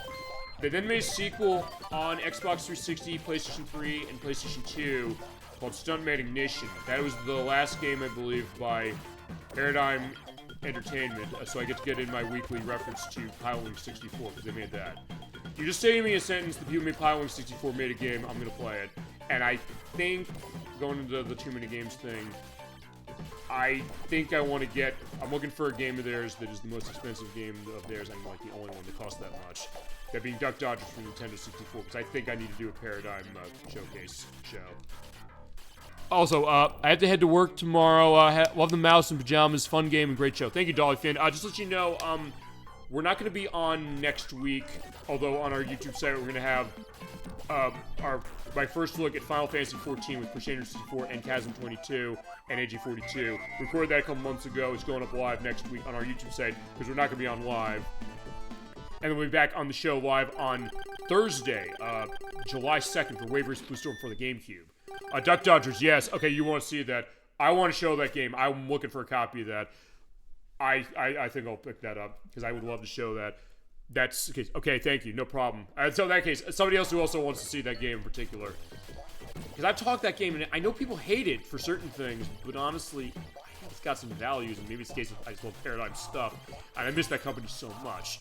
But of course, take care, Dolphin. Thank you so much for joining us, and hope you have a great rest of your night. And take care. All right. And I look forward to our future collaborations. We'll figure that. We'll talk as it is anyway. But thank you so much, and have a good night. But yeah, going back to Stone Maiden Hollywood, that's the new one. So the third one, and it's also going to the case that all of these are made by different companies. Because it was Paradigm Entertainment made the second one, it was Reflection made the first one, and this one was by Saber Interactive. They didn't give a date on this one yet. It's probably next year, I guess, but I don't know. But the big hook on this one is, whereas Stuntman 1 and Stuntman Ignition were based on fictional movies, they're saying, you know, we can get licenses with actual properties. Not that it was necessarily a problem that they didn't before, but they said, we got licenses in particular for TV shows and movies, so you basically do stunts for Fast and the Furious, Knight Rider, so yeah, we've got another Knight Rider game technically as far as that, Death Race, the 2008 one. That's gonna be interesting. Good night, thank you, Dolphin, good night to you as well. Yeah, the 2008 one, horrible movie. But still one of, I mean, maybe guilty pleasure, sort of. Especially some of the horrifically profane things that, Academy Award winning actress Joan Allen says in that movie. I'll say that for sure. When we play a game with a mature rating, I'll probably mention what those actual lines are. But that being said, they're having stuff from that. They're also having, elements of Miami Vice, and then the capper, Back to the Future, so they have the Back to the Future theme going as far as the and you're driving the DeLorean. It's like, oh my god, this looks awesome. I don't know when that's coming, and they didn't say either, but it's coming out on PS5, Xbox Series S and X, and PC, and when they give a date on that and we see it, I'm gonna be all set on that one. Because honestly, I think the Stuntman games are cases where they kind of got better. Because I like Stuntman on the PS2, even though it's insanely hard. It is, and I said, that's a divisive one, because it's a case of, if that game is insanely hard as it is something where you're going to say, oh, it's worth it when I go through an insanely hard stunt. I think it is, generally speaking, but I know other people's like, no, fuck this game, I've had enough. And you know what, I understand that. And I've sometimes said that as far as Stuntman. That's going to be an interesting one as far as doing for the show. I do have that on the PS2, but I also do want to get Ignition, because I don't have it. Okay, there we go. Go in the water. But if nothing else, it shows the idea that, hey, you can revive yourself going back up here. Yeah, I don't know why they also put you, like, in the air as far as that. But anyway, that's either way. Speaking of adult stuff, we got, or adult-oriented stuff, it's definitely a violent one, a game called Ill. We've seen this a couple times before. This company called Team Clout. It's a first-person survival horror game. It kind of looks like Condemned, the Monolith franchise that Sega published. Uh-oh. Oh, well. Oh, at first I was like, am I gonna live? But I jumped on the side of the lily pad. Yeah, it's extremely violent. You're seeing massive cases of dismemberments, decapitations, and things. And they're going to really grisly detail, not similar to some of the modern Mortal Kombat games, honestly, with it. It's coming out next year for PlayStation 5, Xbox Series X, and PC. It looks terrifying, it looks messed up, but if you love Condemned, it might be one that should be on your radar, perhaps. Or if you also like really, really violent games, it might be something for you as well. Next up was Control Resonant. This is the sequel to Control, the game from Remedy. The people made Max Payne and Alan Wake. And they made the first Control game, which I know some coworkers told me they really liked. Or they also said, well, we liked it, but we also wish maybe there's more to it. Well, they're getting more now, as far as how it is. This one, they're emphasizing it more as an action RPG, as far as how its bend is going to go. It's coming out on September 24th this year on PS5, Xbox Series X and S, PC, and Macintosh. So yeah, if you're a fan of that game, I've never played Control. I was curious. And honestly, Remedy is another company that I've not necessarily touched a whole lot of stuff of theirs with. I think the only game of theirs I think I played, I think it was the Max Payne games. Not because I didn't like them, I do like them. But I have Max Payne 2, The Fall of Max Payne for Xbox. That's a really interesting game. But yeah, I wish to show more stuff there. And I've heard great things on Alan Wake. I gotta get Alan Wake in particular. The first one, but also I've heard the second one was amazing too. Alright, so let's get the end there. Fantastic. Well, let me get the 7-Up logo. Oh, my time's running out. Let's see. What's next on the list? Okay, a game that's out, but they're adding more stuff to it, and a question of, hey, how's this going now? Because it's maybe looking like a potential, I guess, question on how developers are going, and what that's looking like. As I'm running out of time, I'm going to take that. Marathon. That is the, that's the online shooter of Bungie. The people who made Halo and, Oni, and I'm trying to think of the stuff with Bungie's. Well, they made Marathon, the original game, going back in the Macintosh days. It came out earlier this year. It was a case where... Alright, Destiny was the other game of theirs. They kind of moved off from that one. But for this one, it's a case where they're adding... What are they adding this? It's the next season. The new Nightfall content. In fact, it's already out, as far as it. So if you're a player on Marathon, you got more stuff going on. It's a question, I guess, also what's going on with Bungie, because the thought is that, you know, they might be being shuttered. We're going to get to that with Microsoft, including stuff they announced, where question if those are actually going to come out now because of that, but it's potentially bloodbath out there, honestly, when it comes to some stuff like that, so it's going to be a bit of a question, but they do have stuff on Marathon going on. Also, next is something we saw at a bunch of conferences.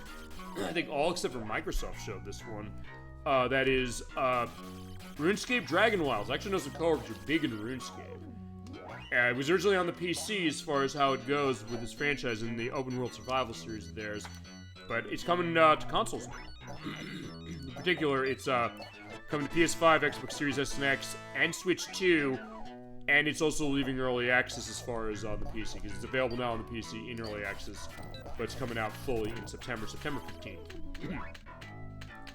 Then, because we're a retro show, I always pay attention to my retro announcements when it comes to anything, when it comes to these. And we got some really exciting stuff, and a case where I want to also clear the air a little bit, because Sony, with all due respect, did not make it very clear, and I know that Edwack was very concerned and kind of saying, like, wait, I don't know about this, because it goes to something he adores and something we've shown on the show before. Because they announced the new games for PlayStation Plus Premium as far as the retro stuff. We're pointing out, they said that, they put it that way. They said, oh, these are the new games we're announcing. And that's a suggestion of the thought of saying, hey, if you have PlayStation Plus Premium, that's the only way to play some of these retro games that they put up on there as far as the classics line. That's not completely true. We're pointing out that as far as the classics line on PlayStation 4 and PlayStation 5, you do need a PlayStation Plus account, a premium one I believe now as well for this, for the PlayStation 3 games, because those are not actually straight emulations. They're basically streaming those games to the system. So unfortunately, those are locked behind that subscription, but anything that was on PlayStation 1, PlayStation 2, and PSP is not locked behind that. And it's a good thing, because there are 3 new games they announced that are coming out this summer. One already's come out. That came out this past week on the 16th, so that was back on Tuesday. That was Guitar Man. They released Guitar Man. Koei Tecmo, they did get the rights to it back. I guess they re-trademarked the license as far as how it is, so they re-released it. You can buy it for $10, and you don't have to be a PlayStation Plus subscriber to get it. I mean, if you are a subscriber that, you can play it as a freebie. I got 2 of those at once. Jesus, I've never seen that happen before. And that was off of, like, each of the... Okay, that was insane lucky. Right, because I guess it counts every single one of the... one of the bits of the balls of goop, whatever they are, as a hit. I got 2 at once. Good lord, that would be. Okay, anyway. Point is that if you have PlayStation Plus Premium, you can play any of the games on that, including Guitar Man, as part of your subscription without having to buy it. But if you do want to buy it and you don't have it, because I don't have PlayStation Plus, not because I'm against it necessarily, but just because I don't have it, it's $10. And given that game is like almost $100, I think, its price has fluctuated, but it's not a cheap game. It's a steal at $10. I bought it the day it came out. I sent Edwack pictures saying, here's how you buy it, because I was under the impression initially saying, oh, you can probably have PlayStation Plus thing, and I don't want to be involved in that. Like, you don't have to buy it that way. Like, what? You know, they didn't make that clear at all.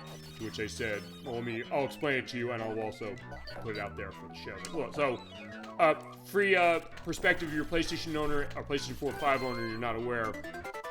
You can basically buy any of the classic games a la carte if you want to. Sometimes you can't. I know that Capcom sometimes made Resident Evil 1 and 2 and Dino Crisis not available. They did lock them behind the PlayStation Plus Premium, but they did eventually release them as cases where you just buy them on the download.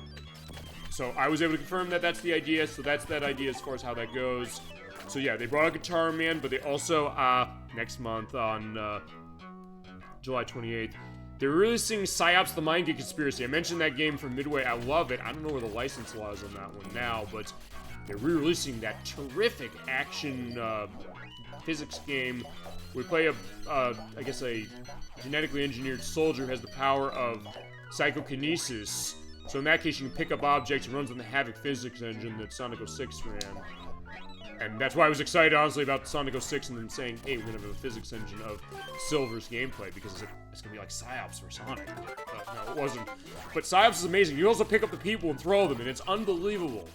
I cannot wait for them to re-release that game. If you missed PsyOps the Mind Geek Conspiracy on the PS2 and the Xbox, for the love of God, get it. It's a fantastic game, and it is definitely one of the biggest buried treasures of that era. I'll buy it again as well, just to show that idea of the support of it. They're probably going to ask me $10 for it anyway, so going to be a pretty good case as far as that as well. Okay. Also, they announced one other game for the PlayStation Plus Classics line. Again, you can buy it, so don't worry. Since Onimusha 5 is coming out, the one they didn't re-release... Okay, they haven't released Onimusha 3 Demon Siege, I don't think they have. If they have re-released it, I'll indicate below, like, yeah, they did, and where is it? But they're releasing Onimusha 4 Dawn of Dreams. That came out in 2006 for PS2. That's coming out in August. That is on August 25th. So yeah, we got some really good PlayStation Plus classics coming around. As I mentioned, if you have the PlayStation Plus subscription, you can play them without having to buy them. But if you want to buy them on their own, you can do that. And I would highly recommend you do for all of us in particular. And I'd be curious on Onimusha 4. Actually, I gotta play more on Onimusha because I've never really played anyone. I've always heard they're awesome. But, let's go on. Oh, next up actually is also something I'm excited about out of Sony. And something we thought a couple years ago when we played this first one, that maybe they can do this, maybe there's hinting that they're going to actually do a sequel to this, and the answer is they are doing a sequel to this. Until Dawn. Until Dawn 2, they announced it. So it's not going to be Ballistic Moon Studios. They're out of business, unfortunately. The really bad sales of that game and the bad reputation on the remake of Silent Hill 4, or not Silent Hill 4, on Until Dawn that we played on PlayStation 5. It was a PlayStation 4 game originally. The really bad reception on that one and the bad sales on that. I mean, we're talking Concord numbers in terms of how it sold, apparently. It was something where, unfortunately, shut the studio down. It's too bad. It was ex-members of Supermassive Games who made that. And honestly, even with the problems it definitely had some bugs and glitches to itself, and it had some issue with frame rate. I mean, I know it didn't run at 60 frames per second, but it does run on PlayStation Plus Pro, which we did not have. Actually, it wasn't I don't think it was out yet at the time. Maybe it was. But anyway, we're getting the sequel. The sequel's coming from Fire Sprite. These are the team that made The Persistence.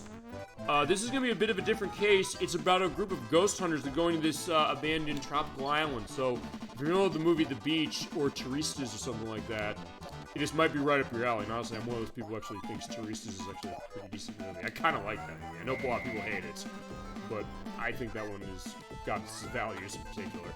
But anyway, that's the idea. And yeah, Dr. Walter Hill, he's going to still be connected. I don't know if some of the other characters that made it out from the first game are going to be in this one. We'll have to see. We don't know.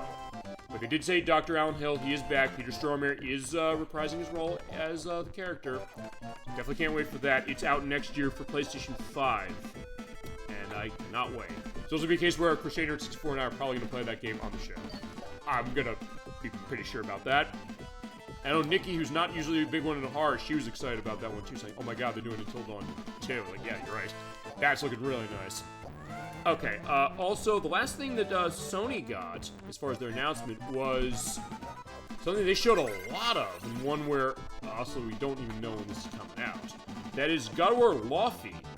That is an in-between, or I guess a side pull, or an in-between pull, however you want to put it, of God of War 4. That's why I call God of War the 2018 game, and God of War Ragnarok. Because the idea of it is, you're playing as the wife of Kratos, but it's taking place in between. The idea that, hey, I haven't played that game or either of those games as far as the Ragnarok or the 2018 game. I call it God of War 4. I know people call it Dad of War. And some people probably call this Mom of War. If they're not against the concept of, I guess, the fact that it's a woman. Although, for this one, I understand the idea of this, because it takes place in between, honestly. But also, for this one, it's kind of a case where, even though I haven't played the other games, I do know one aspect is the idea that Kratos' wife dies. I mean, to be fair, that also happened in the old games. But that being said, this is taking place in between, and honestly, I'll tell you what this kind of reminds me of what I'm seeing. They showed a lot of this. Even though we don't know when it's coming out, and even though we only know that it's coming out on PlayStation 5 from Sony Santa Monica Studios, so it's the same people who made the other ones. So it should be of high quality, honestly, I would think, as far as the way the gameplay and the graphics look. It looks and runs amazing from what they're showing. But it almost reminds me of a game adaptation of sorts of, I don't know if you're familiar with this movie, What Dreams May Come. It came out in 1998. It starred Robin Williams as a man, I think he was a doctor, who he dies and he goes to heaven. And it's this beautiful look as far as heaven, as far as the way the movie visualizes itself. And the movie won an Oscar for its visual effects in particular, and rightly so. It's amazing the way it reflected that. The idea that it kind of goes to heaven, and the idea that it's almost very painter-like, where he falls in like goop. It's like a painter's, like a painter's easel with like all the colors that they have to run. But as far as the way that movie goes, the idea that also his wife is in such a state of depression that she commits suicide on the back of his death. And then so he starts on a journey to go into the underworld to save her. That's kind of what this movie's doing, because basically Lofi is going to be going through the underworld as far as basically, as Sony Santa Monica is indicating, they're saying the plan she put in place as far as what happens to Kratos and Atreus, I believe that's the name of the boy, as far as how it is, it's falling apart potentially, and they're thinking, well, she's gonna have to do something about this. We don't know what's coming out. It also is not the God of War trilogy remaster. We didn't hear anything about that one, interesting enough. So it's, we're sometimes noticing I noticed a theme as far as this year, saying we got announcements of new games and franchises, that there are other things that they already announced that we didn't hear anything about now, like with Tomb Raider, and now with this one. Yeah, but that's the idea of what God of War Lofi's looking like, and that was the last thing that Sony had. Also, I gotta get another case of water. Just keep going, because, yeah, with so many games, you gotta keep yourself hydrated as far as this. Next up, for the Summer Games Fest, that was next on the line. That was Jeff Keighley's presentation as far as how it is, and one thing before I go into what they announced. I do feel a little bit of pressure. I understand the pressure as far as Jeff Keighley, and also I think I have some sympathy for him, because I know that a lot of people's like, oh, I don't like the idea of like how he presents some of this stuff. Cases of things I don't want to play, or cases of, I don't know, maybe being wishy-washy about certain things in the industry. Although, I don't know, I don't see that, because I know I'm going back to the days of G4TV.com.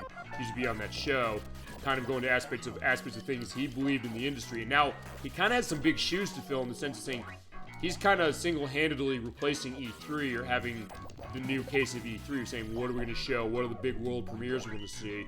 Are people going to be happy with what we see? And honestly, the way he opened that up was kind of interesting. Kind of like the way he opened up the Game Awards last year, saying he's dedicating to his late father. The case of this one, he's saying that, one thing he said that I think was very interesting, and I think very vital, honestly, is he was saying, what's interesting about the case of like where the industry is, I mean, first off, I believe his passion. I think when he says like he believes in this industry, that he means it. Whether you agree with how he goes about it, that's another story, and there's definitely, I think, debate to be had about that, but I think he definitely is sincere about that, so I would not question his motive that way. But the case of saying, hey, you know, there are a lot of games, think like, there's so many games, how are you going to find what to play? Is it a case where, with gaming getting as expensive as it is, are things going to be able to crack through? And he pointed out saying, with all these games coming out, particularly on Steam, he's saying, look at the biggest selling games across Steam so far this year, and it's not all massive things. So like, well, I guess it's ironic thinking that all the companies are stepping out of the way of Grand Theft Auto 6. There's almost nothing come out in November, aside from that, aside from Atari with that Barbie Rewind collection, and the re-release of Godzilla Destroy All Monsters Melee, and one other thing, we'll get to that later, and maybe one other thing, which we'll get to at the end. But a case of thinking, like, well, how are they going to break through? And sometimes cases saying, hey, games sometimes go for different prices, particularly on Steam, of saying, hey, you know, this is something that has a lower barrier to entry, so in that case they charge like $20 for this. And they can compete against things they're asking at $70, $80 for, you know? Stuff like Forza Horizon 6, as good a game as that is, cases saying, how can you stand out? And think that also cases where maybe not every game is for everyone, which is interesting to think that, especially on the case of me, because I'm saying, well, when it comes to the show, I'll show everything off you want to see. And I guess in a way, maybe I'll act like every game is for me, but also cases where, not that I mean, saying I know my lane is not the right way to put it. I go in every damn lane there is, and there are the cars to emphasize that idea. But I'm saying, because I want to understand, like, every walk of life of gaming that I can, get a sense of what certain things are. As I mentioned, for me, my walk of life of gaming, you're looking on the screen right here. Games like Cool Spot, platforming games like this from Sega Genesis and Super Nintendo and NES. The games I was born and raised in. But other people who played RPGs all the time. Dolly Finn in our chat, you're a big one as far as puzzle games. Understanding that walk of life, but also, I think Keely said, saying that sometimes these games that maybe aren't huge hits, they kind of find their audience because of the fact that they have this smaller barrier to entry, and also the case that they get this passionate community that loves them and they are able to break through, you know? And the case that maybe not every game is for everybody, but, you know, maybe that's a good thing in the sense of saying, of what we're going to show today, maybe you're going to find your next favorite game. Which is, honestly, I kind of like the idea that he said that. I think I went through that platform, or like I don't know, that looked weird. I'll look back at the video of that. But I kind of like that he kind of went to that, saying, you know, your next favorite game might be here. And I always say that, saying, hey, you know, there's sometimes, the reason I'll go into this stuff, some people say like, oh, is it really off topic? Are you, you know, taken away from Cool Spot? No, I'm not. We played through the whole game. I went through the whole spiel on it and celebrated. And I got 2 more glasses 7-Up again, as far as how it is. I'm getting lucky as far as that on these stages in particular. But I said, we'll do that, but like, let's also talk about this. Like, what's the next great game? And also discoveries of games that I know when it comes to like re-releases, like I mentioned PsyOps, but other ones like Guitar Man, which I had not known until Edwack pointed me out to it, as far as like really understanding the game fully. And then getting a case of, you know, what are people excited about? What do they want to see? And what it says about them as gamers, you know? And I really like understanding that. I do like the idea that I think Keely's kind of getting that perspective out. And it's when you think about the idea of, you know, they talk about the idea of like diversity in games, and there's a lot of different ways to interpret that, saying diversity of kind of people you see in games, what themes are explored, all that stuff, and all those have value to themselves. And also diversity in terms of what do people like, what are the kind of things that make them gamers, that make them want to keep playing, you know? And in that case, there's a lot of great stuff, and honestly, I'll tell you, when it comes to the Summer Games Fest this year, I think this was better than last year in the sense that it seems like every single one of these presentations we got, each one was, I think, better and better when we got to most of them, generally speaking.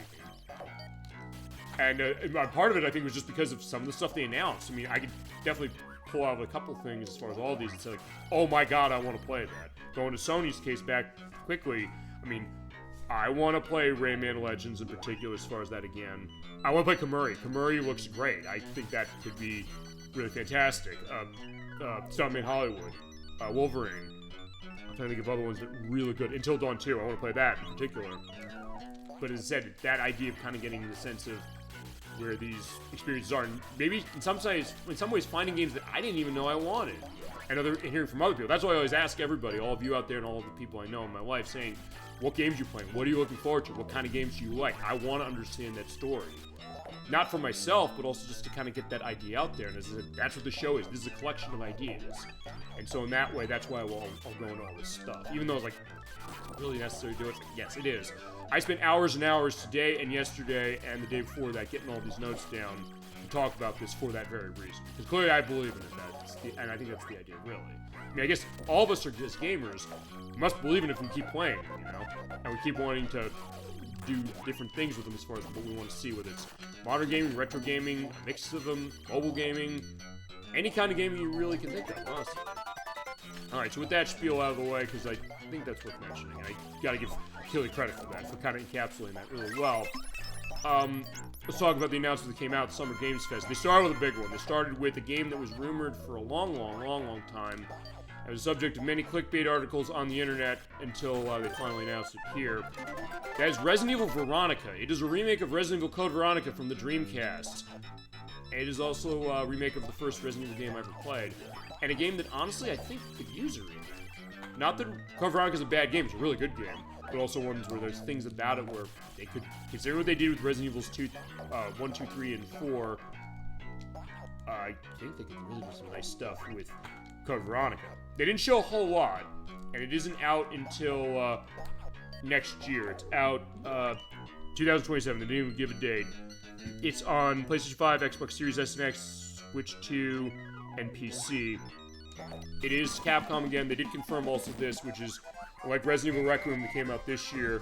This is going to be a fully third-person experience. So if you didn't like the first-person case as far as Resident Evil 7 or 8 or 9, although you could have the option for either or in 9, that's the idea. The trailer didn't make it look that way, but they later came out and said, hey, it's going to be third-person. This is also the reason why I'm doing these announcements after the conferences came out, because also I didn't do them right away, except the stuff I briefly saw when we did Link's Awakening at the beginning of this month. Because in that case, being first is not everything as far as this, because sometimes some stuff comes out later that changes the story a little bit in both good and bad ways. I'm getting to both good and bad ways as far as that. But with Resident Evil Veronica, that's a pretty good way. I'm either way as far as whether you go first person or not, and I'm not as familiar with Resident Evil Biohazard, that's 7, and Resident Evil Village, that's 8, enough to really say, oh, by the way, I have a problem with, you know, whether they went first person with that or what. I still have to get Resident Evil Requiem, because I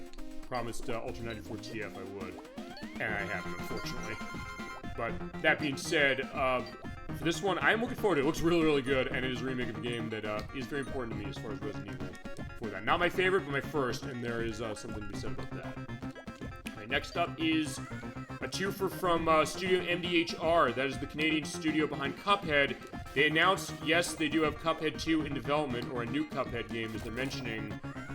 They're in the early planning stages of it. They are doing full hand-drawn animation again for it, for that insanely hard, but insanely fun and stylish 2D Contra-like shooting game. They did say we have that, but they also said something very interesting. In a way, it kind of ties a cool spot here, sort of. Not that Spot's going to be playable in that game. It's not quite that. But they announced another game. It's not just the next Cuphead game. I mean, I'm calling it Cuphead 2, but they haven't said it's Cuphead 2, but they did say it's going to be a new Cuphead. So I'm going to assume it is until they say it's not. But they also announced a game called Mighty Cuphead Adventure. It is an 8-bit, 32-bit, or it's an 8-bit, 32-color palette remake of sorts of Cuphead 1, but it also looks like it's also apparently going to be a totally different game from what they're saying, too. It was inspired by the Sega Master System, so much so that, not just because of the graphic style of saying 32-bit, or 32, actually it's 32-bit, it's not 32-bit, 32-color palette and 8-bit graphics. It's a game they're actually making for the Sega Master System. They're going to be putting that out as a physical cartridge. So, yeah. You're going to have a case where you're going to be able to play Mighty Cuphead on the same console that if you're in Europe, you can play Cool Spot here. I did not expect I would be saying that. It's not something that was necessarily made that explicitly clear from what they showed, but it's not just a Sega Master System game, just to indicate that. It's also going to be available on all the other consoles. PS5, Xbox Series S and X, Switch 2, and PC. They don't have a date for that yet, but they are working on it. Of what they showed, it does look pretty nice. And yeah, a new Sega Master System game technically, and they're really going the whole way. And it's so much a Sega Master System game, not just because of what I said as far as them putting it on that console, but in order to get that on that console, they're developing the entire game in assembly language. Are you insane? Especially nowadays, given how assembly language is and how it's insanely hard to develop for. Back then it was all you had, but as far as in the 80s, but now they've got easier ways to go. You could go that way, but clearly they believe in this idea. They say, we want to make this happen. It's pretty impressive to get a sense of that. Speaking of Ultra 94 TF, also, by the way, congratulations on your marriage today, just to go into that. But also, secondly, a game I know he was begging for, actually, when we played Until Dawn, the first time, as far as the first one. And that was Alien Resurrection 2, or no, Alien Isolation 2, sorry. It's from Sega and the Creative Assembly, made the first one. This one is promising it's going to be as defined Ka. So, alright, I guess I found a glitch. I guess there's weird layering going on when you collect enough spots to get the cage, depending on where you are in the areas. It is going to be more open as far as Alien Isolation 2 than the first one, but they did say, okay, we're going to have some more enclosed areas the same way that that one did. But also, they're going to have a little more open stuff. So, considering you have to run away from the alien as far as that, and they're usually designed around, you know, them being able to find you, and he even mentioned to me when it comes to that game, because I played the game, I have it on 360, but if we're going to show it on the show, we're going to show it on a more advanced console than that, I'll promise you. He's someone who loves that game. He said they explicitly designed that game so that the alien would have an unfair advantage every time by knowing exactly where you are to enhance the tension. I don't know if they're going to do that with this one, but they did say it is coming out. It is going to be out on a date to be determined, don't know when, for all the consoles, PS5, Xbox Series S and X, Switch 2, and PC. Next we got look at Project Robot, finally. We saw that a couple years ago. That was the new game from Fumito Ueda, who made Ico, Shadow of the Colossus, and The Last Guardian. It now has a name. It is Gen Atlas. It's a single-player open-world action-venture game from his company Gen Design. We don't know when it's coming out, but it's coming out on PS5, Xbox Series S and X, and PC. And be ready for me to say that a lot as far as how that is. It looks really interesting, and given how Ueda's stuff has this kind of larger-than-life feeling and world, but also a real intimate feeling and a real sense of feeling out of it, I think we should be excited about what he's got. Especially because even though sometimes it takes some time to get some of the games out of him, it's usually worth the wait when it comes around. And honestly, I think usually it is. I wouldn't say it isn't ever a case where it isn't. Even if it's a case where you probably like one game maybe more than another. Because I know depending on who you ask, they might like Ico or Shadow of the Colossus or Last Guardian more. Next up was Blood Message. This is an action-adventure game that's set during the Tang Dynasty in China from 24 Entertainment Lenan. We don't know what this is really coming out on or when it's coming out. They did say it's PC, but they also said it's coming out on consoles. But of what consoles? Don't know. So we're going to have to get a sense of waiting on that to get more. Then we saw more on Stranger Than Heaven. This is the new Like a Dragon-like game from Ryuga Gotoku Studios. Yeah, the same people who made Like a Dragon, and also another game that I'm ecstatic about. We'll get to that in a little bit. It is kind of like a Dragon, in particular about how it's going to operate. It does have also a lot of star power, and it has Snoop Dogg. He's going to be in it, but also they did get permission from the estate of him to do this, as I mentioned a few weeks ago. Tupac Shakur, the late Tupac Shakur, who was murdered back in the 1990s. He's in this game, and I know there's that question saying, hey, what are they going to do when it comes to having people who are no longer with us in games like this? As far as is it going to be ghoulish? Is the case where I know the late Val Kilmer, he's going to be in a movie. They're using AI to put him in, and apparently his family said, oh, he agreed to this. I don't know if he agreed to this. Maybe he did, maybe he didn't. But also, question like, I don't know. It's going to make people potentially might be queasy about that. As I mentioned before a couple times, I mentioned this announcement of it actually the past couple weeks. I'm wondering if it's going to end up like Atari 05 in the sense where they're then going to backtrack on that. Because I remember Courtney Love said, okay, I didn't allow. Okay, first off, she said I didn't use Kurt Cobain's likeness for the Nirvana stuff in that game. Then they said, oh, we have your signature right here that you did. Then she said, oh, I was done against my will at gunpoint. Like, what? But then also, the other point come up saying that other people came out and complained about certain things with that, like with Band Hero. The members of No Doubt came out and they said, hey, you know, Gwen Stefani and all of them said, we were not under the impression that us being in this game would allow us to have our music used on songs that aren't ours. There's a massive lawsuit as far as that one, and the only person who did not complain about all that actually interested enough Taylor Swift. Just to go into that, so yeah, anybody as far as question on Taylor Swift, yeah, she was understanding the idea as far as it was with Band Hero in particular. I guess the estate of Johnny Cash, which actually they didn't complain about that one. But point is, I guess, I don't know if there's going to be a question on this one or what. His estate did sign off on it, so I guess it depends on what they're going to do. I'm always one of those people, say this just to go into that quickly, saying that it depends on what they do with it, because speaking of toy stuff, as far as it, remember the movie Cars 3 that came out in 2017? The Pixar film, as far as it. One thing they did with that movie, which I know there was some divisive cases of it, but I didn't mind it. I don't like the movie enough I didn't like it enough to recommend.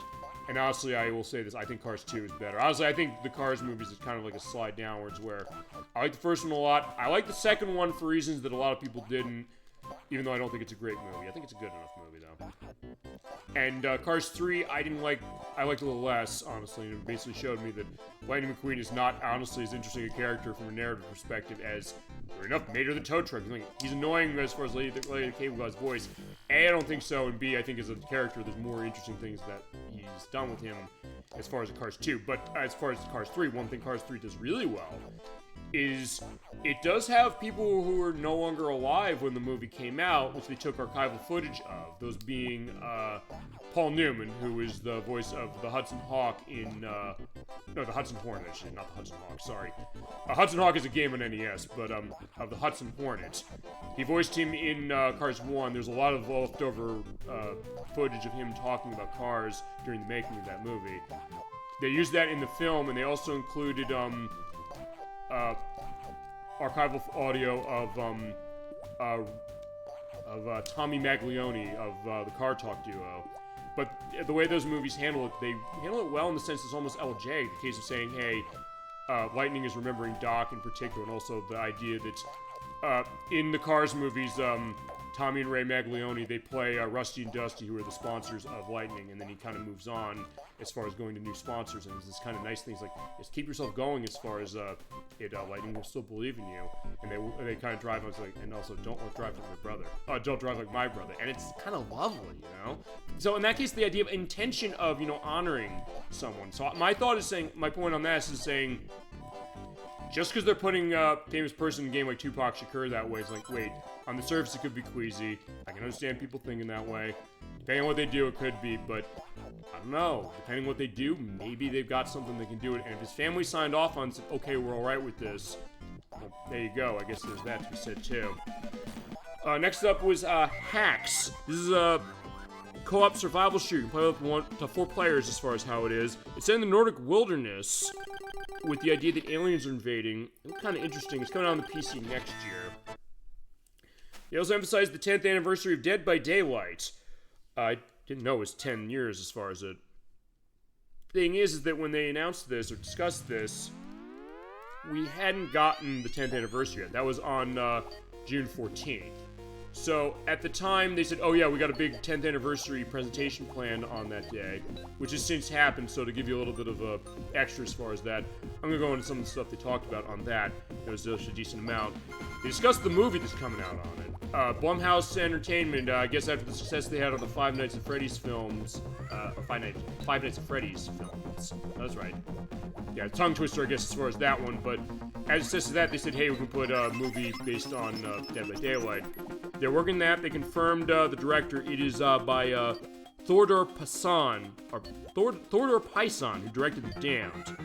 They also confirmed there's a new chapter called The Life Road that's coming out on the 25th, so next Thursday. There's a community-created chapter coming in called Chorus of Sin that's out on August 25th. They announced, let's see, collaborations as far as it. The casting of Frank Stone, which I believe Supermassive Games was kind of involved in as far as it. That's going to have more stuff going on with the story from that in Dead by Daylight as far as a story perspective going on with that other franchise. Let's see. There's also pointing out, if it looks like I'm playing badly, I'm actually just looking down at the paper, so I'm not really necessarily caring. Even then, because I'm in easy, I've 9 lives, and I have no issue going on there, just to indicate that. So if you're like, you're playing badly, it's like, yeah, I know, I already proved myself before, sort of. They also have a new map called The Mall, as far as coming out, and the Frank Stone thing that's coming out in March of next year. They have a new event called the Black Banquet that's also next Thursday. And new collaborations going on with Walking Dead, Diablo 4, Terrifier, Silent Hill, and Scooby-Doo. Yeah, so there you go. Yeah, we talked about when we played Scooby-Doo Night of 100 Frights, saying, hey, you know, what about, like, the Lego tie-in as far as that, like, with Batman or something? That didn't happen, but we have the case of, Day by Daylight with Scooby-Doo. I think the idea is they're gonna have, outfits of characters as far as it for it. I don't think they're gonna do anything else with that, from what I can gather. Next they had, Sand Raiders of Sophie. This is a new player versus enemy steampunk extraction shooter that just came out. It's on PC, PS5, and Xbox Series S and X. I mentioned this a little earlier, but I'll go into it again. And actually, I'm also going to predict this next week on the show recorded 2 months ago. That being Assassin's Creed 4 Black Flag Resynced. It's a remake of Assassin's Creed 4 Black Flag. And the pirate-themed Assassin's Creed game. It tends to be one that people really like. Ubisoft also confirmed, don't worry, this is not going to replace the old one. Coming out on PS5, Xbox Series S and X, and PC. No Switch 2 version, which is surprising given that Assassin's Creed Shadows did come out on that, and apparently it was pretty good, from what I've understood. It's out on July 9th, so not too long. In fact, it'll be out a week after our next show, as it is turning out. Let's see. There's a new Teenage Mutant Ninja Turtles game coming out, Teenage Mutant Ninja Turtles The Last Ronin. It's being developed by Platinum Games. Remember, they made Teenage Mutant Ninja Turtles Mutants in Manhattan, so they've experience with this franchise from before. Given the reaction on that game, I don't know. Wait a second, hold on. Okay, the reason I stopped is because since I got the 7-Up set, my thought was, since it comes up when you get it. It stops on the screen for a while, but then it scrolls up. I thought, it's going to come up towards me and I'm going to get it, but it did not. Or I off-screened it, I guess. Yeah, going back to Teenage Mutant Ninja Turtles The Last Run, I mean, given how Mutants Manhattan was not well received, maybe you want to hold your powder on that one, say like, oh yeah, this is going to be amazing. But that being said, it is something where it's really early. We didn't see anything about it. We don't know a date on it. We only know it's coming out on Xbox Series S and X, PC, and PS5. That's all we know.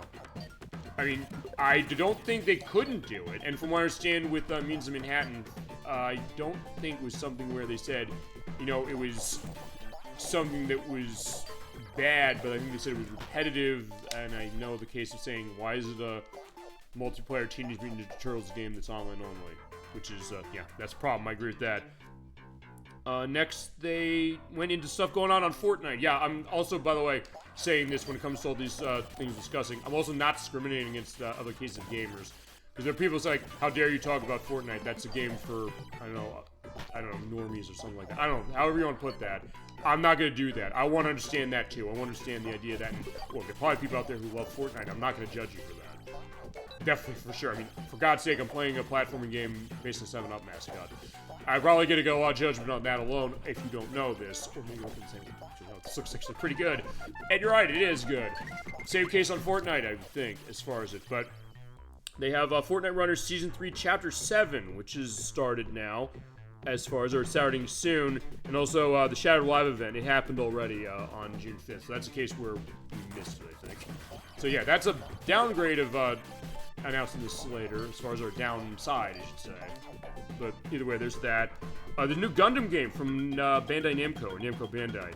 No, it's Bandai Namco, sorry. They went through a period where they were the other way. But anyway, it's Gundam Rogue Orbit. It's out next year for PS5, Xbox Series S and X, and PC. Looks pretty interesting, honestly, as far as how it is. Next up is a game that has a free demo on the PC, and it's only on the PC, and honestly, I downloaded the demo of this thing, and I want to play it, because it seems absolutely hilarious, and I kind of want to show this game to a bunch of people. just on the idea of this. It's called an extremely hard game, specifically an extremely hard game. It's coming out on July 24th for PC, as mentioned, as a free demo on Steam, which I did download. I got to play around with it, but it's a physics-based co-op game that's about a couple of geese, like a mother and father. They have to carry their egg to the end of a goal, or to the end of an area to the goal, and they have to cooperate in order to do it. And it's almost the case that you're kind of holding one side of the nest, and you can't drop it, otherwise it's going to crack, and the baby's going to die, potentially. Well, okay, it's not that dark, thankfully. It's a case where basically it just turns into an egg that's frying on the sidewalk. But it also has this really hilarious voice acting going on with itself, as far as the way that they emphasize the situations going on, how crazy they get. It's almost like Human Fall Flat a little bit, or like Untitled Goose Game kind of as well. As this insanely jazzy music, almost like a Kanemari Damacy. It looks really, really cool. I kind of want to play this thing, and I'm so happy to put a demo up so I can get a sense of what this game's like, because it looks really fun. So in that case, yeah, another case of saying, I didn't expect to see that, but it's the kind of game that I never knew I wanted it, but here it is. You get to take a look at it, and get to play it early as well. Next up is Crossfire. This is a game, it's a single-player tactical shooter from a company called That's No Moon. They're made of ex-members of Naughty Dog and Infinity Ward, and they're focusing really on the narrative third-person story concept of itself. And they're running a concept, it's kind of like Gears of War as far as how it plays, but they're saying it's adaptive cover. The idea that it has a cover mechanic the same way that Gears of War, or if you're familiar with it, Kill Switch from PlayStation 2 and Xbox from Namco was, where you go around and it's going to adapt as far as how the environment goes to how your cover goes. So it's not going to be like Gears of War in the sense that I love Gears of War. I'm going to talk about the Gears of War thing that was announced, or shown more, I should say, in a little bit. But the case that they're going to kind of have it adapted, and you're not like sticking to stuff necessarily, which I love how Gears of War does it for that. Is that we want to expand that out a bit. We want to have some stuff going on there, and really want to focus on the bond of the main characters in particular. It's coming out at some point, don't know when, for Xbox Series S and X, PC, and PS5. It's kind of interesting. And they also showed Control Resonant. Also, if they announce something, it's something else, and I already mentioned it, I will kind of skip it, but they did say Control Resonant. They also was at Sony. They also talked about Guild Wars 3. Yeah, Guild Wars is coming back. The free, massively multiplayer online RPG. Free in every case. Not a case of free to play, like Final Fantasy 14 or something like that, which we'll get next week, by the way, on our off-screen show. But anyway, the case of you don't need a subscription fee at all. You never did with Guild Wars. Guild Wars came out right when, the first one, I should say, came out right when World of Warcraft came out. So it kind of carved a niche out. And this new one, this is really early. They're doing a beta for next fall. Next fall of 2027. So they didn't announce the date on this thing, but I don't think we see it until 2028. So it's a ways away. But they did say that we have a case that we're going to really try some new things with story and gameplay. They really are saying we're going to try and push forward the idea of what is a massive multiplayer online RPG in terms of stuff with the combat. And given how a lot of other games like this run, in Final Fantasy 14, this might be a tall ask, but if they can pull this off, it's going to be really interesting to see that. It is ArenaNet still making it, just like they made all the other ones. Don't know when it's coming out. It is also coming to console for the first time. It's going to be a PS5 along with PC. So, yeah, definitely something to look forward to. Don't know when we're going to get it, but we might at some point in time going out so we get my ass to the end. Try not to hit the nail, otherwise I'm going to die. Oh, there you go. Perfect. Yeah, I almost fell into the tack, but either way we're set. Next up is a game I've been looking forward to, and the more we've seen of it now, the more I want it. Star Wars Galactic Racer. It is the third game in the Star Wars Episode 1 Racer trilogy. There's Star Wars Episode 1 Racer, the first one. Star Wars Racer Revenge, which is on PlayStation 2. And then there's this one. They showed a new area as far as it called Durban Acos. And they showed the fact that it's pod racing, yes, but it's also every other form of vehicle racing. So I'm seeing land speeders in there. I'm seeing like ground vehicles as far as how it's going. It's ex-members of Burnout who made that, and my god, can you tell it from the footage. Because it has the same takedown mechanic that Burnout 3 and Revenge have. And like, oh my god, thank you. I miss Burnout so much. We didn't get another one of those. Honestly, we didn't really get much from EA with like, one exception, which actually was another Star Wars game. But, not this one, something else. But, yeah, like, I want to play this for that reason. It looks like Burnout, and God, I love Burnout. I've mentioned, I think, a lot on this show, and I got to show a Burnout game, and I can show a couple. Even ones that have licensed music, I can figure something around showing those games. Although I think if I'm going to start with one, I think I'm going to start with Burnout 1, just because. Yeah, I love those games, and this looks like Star Wars Burnout, and I'm totally down for that. It's out on October 6th. PS5, Xbox Series S and X, and PC. Then we got End of the Abyss. It's a top-down sci-fi horror game from Section 9 Interactive that's out October 1st. Also for PS5, Xbox Series S and X, and PC. Last Harbor is a tropical first-person horror game. You have a ship, and you're kind of going around the areas of running the ship, but also going on land and running into zombies and things like that. It's coming to the PC sometime, don't know when. Depending on how they handle that, I could see that being something really interesting. Of saying, hey, it's almost like a Dead Island, but also a case of saying, what if Dead Island was a case where you're able to go between the islands on a boat? And maybe do something interesting as far as that. I'd be down with that. So we'll see more about that as we're dock and roll on easy as is going ahead. Okay, next up is a game I am ecstatic to see, and also a case where it's something where I mentioned this game before, and the question that the people making this, they said, we're going to try and make this, and it's not going to live up to expectation, we're going to flat out cancel it. Thank God I don't think that's going to happen, and my God, this looks amazing as I'm falling. It is Virtua Fighter Crossroads. It is Virtua Fighter 6, but a different name. This is going to be an interesting one, and there was also an extra presentation they did outside of the Summer Games Fest display of it, which I did watch the whole thing of that. It is the next Virtua Fighter game, but they said they're going story mode with this for the first time, and I'm going to elaborate on that now, what I mean by that.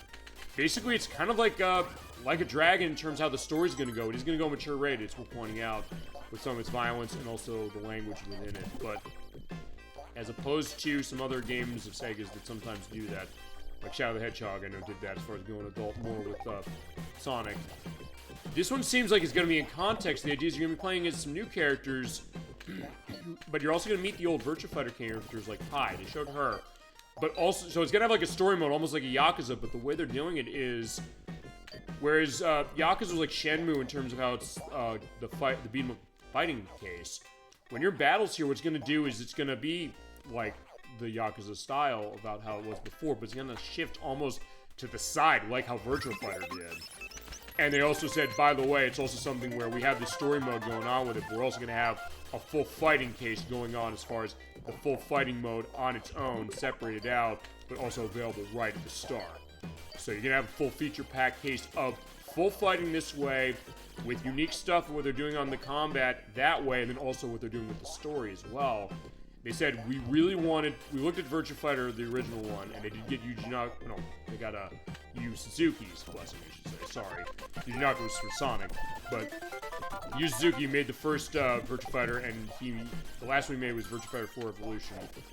He did give his full blessing to this project, and looking at this, I'm saying, he said, we wanted to try and see, considering how revolutionary Virtua Fighter was the first time, going full 3D, so what can we do to really elevate this franchise, be in keeping with those, and then also really do something different that maybe other fighting games aren't doing.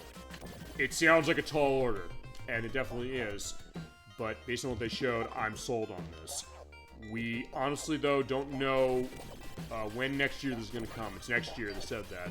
It is on PC. They didn't announce consoles, but it's worth pointing out that's the same case that Stranger Than Heaven was. They didn't announce the consoles for that either when they first announced it either. But I'm totally sold on this. If they can pull this off, this might be... Well, we might be looking at the next fighting game classic, and I'm rooting for them. I really want this to work. It looks incredible. And I also say this to all the people who also sometimes, we've had this discussion sometimes in chat too, saying Virtua Fighter as a game maybe seems like it's too stiff, or maybe it's kind of stuck in its ways. People criticized Virtua Fighter 5 for that. In fact, the composer of this game, Tommy Tallarico, one of them, he criticized it the same way, saying, hey, it seems like we're not really going far on that. And Victor Lucas agreed, because they didn't like Virtua Fighter 5 that much when it came out. I mean, I think it might be one of those cases that even if you don't like Virtua Fighter, you might want to keep an eye on this one. I definitely will. It's a Sega game, so of course I will, but I'm so happy as far as that. And, yeah, when it's out, I'll be there. I'll tell you all about it. Also, next is RuneScape Dragon Wilds. They announced that, I think, or showed that everything.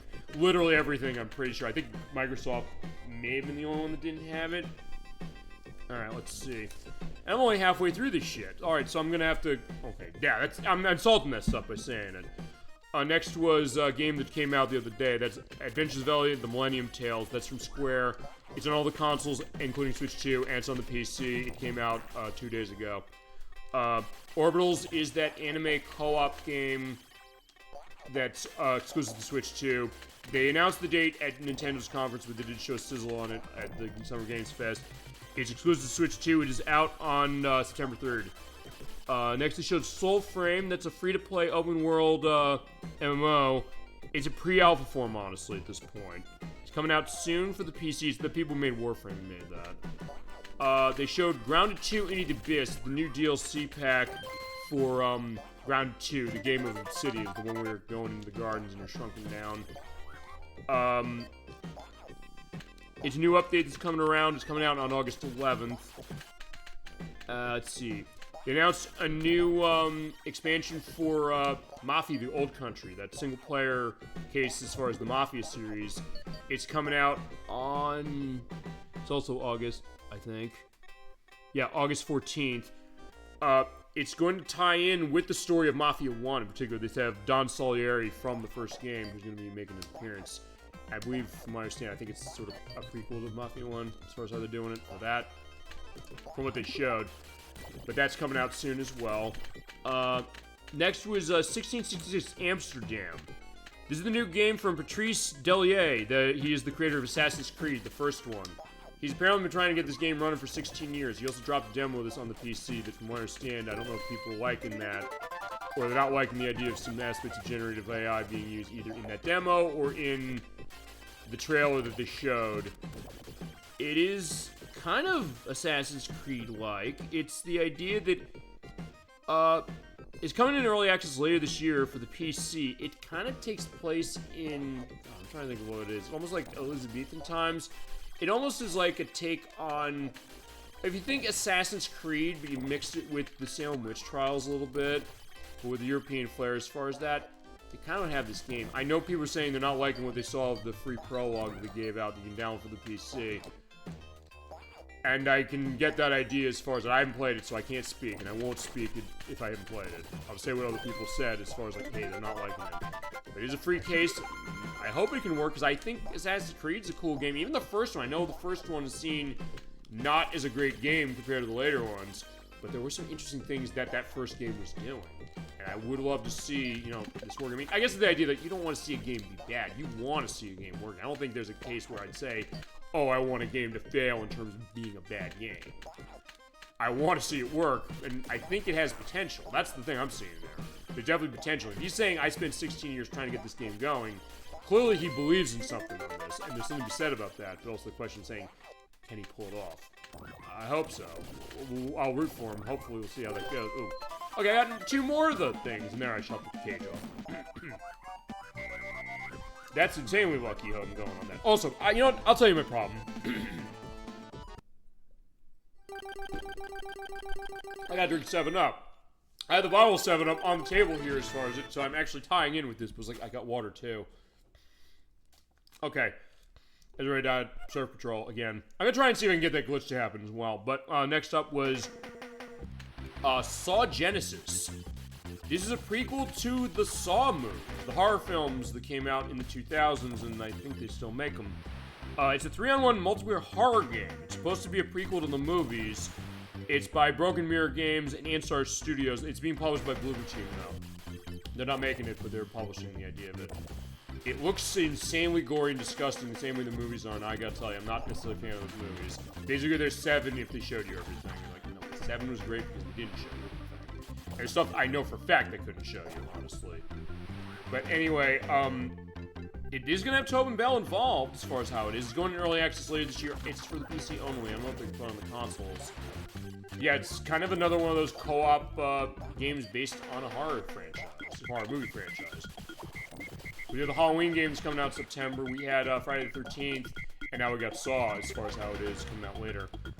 Next is Lords of the Fallen 2. It's the sequel to fantasy RPG from Hexworks. It's out this fall for Switch 2, PS5, Xbox Series S and X, and PC. Star Zero Company, that's the EA game, as far as that I noticed. It is a tactical RPG, kind of like XCOM or Mario & Rabbids a little bit, but for Star Wars. It's out not too far from now. It's out on August 27th from BitReactor and Respawn Entertainment. It's on PS5, Xbox Series S and X, and PC. Can you pull me under, please? Okay, I died. Okay, but either way, let's what that said. Oh, okay. Even on easy, the mosquitoes are here on this level. Okay, so that must have been happening with that glitch. Going back to that, I guess I just got myself pulled under. Yeah, me standing there is not going to do anything. I guess. Yeah, I think that's what happened. I did jumping when I did this off screen. I want to see if I can show this.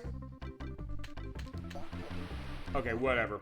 Maybe I hit maybe I hit the enemies over there. I don't know. But either way, let's get going.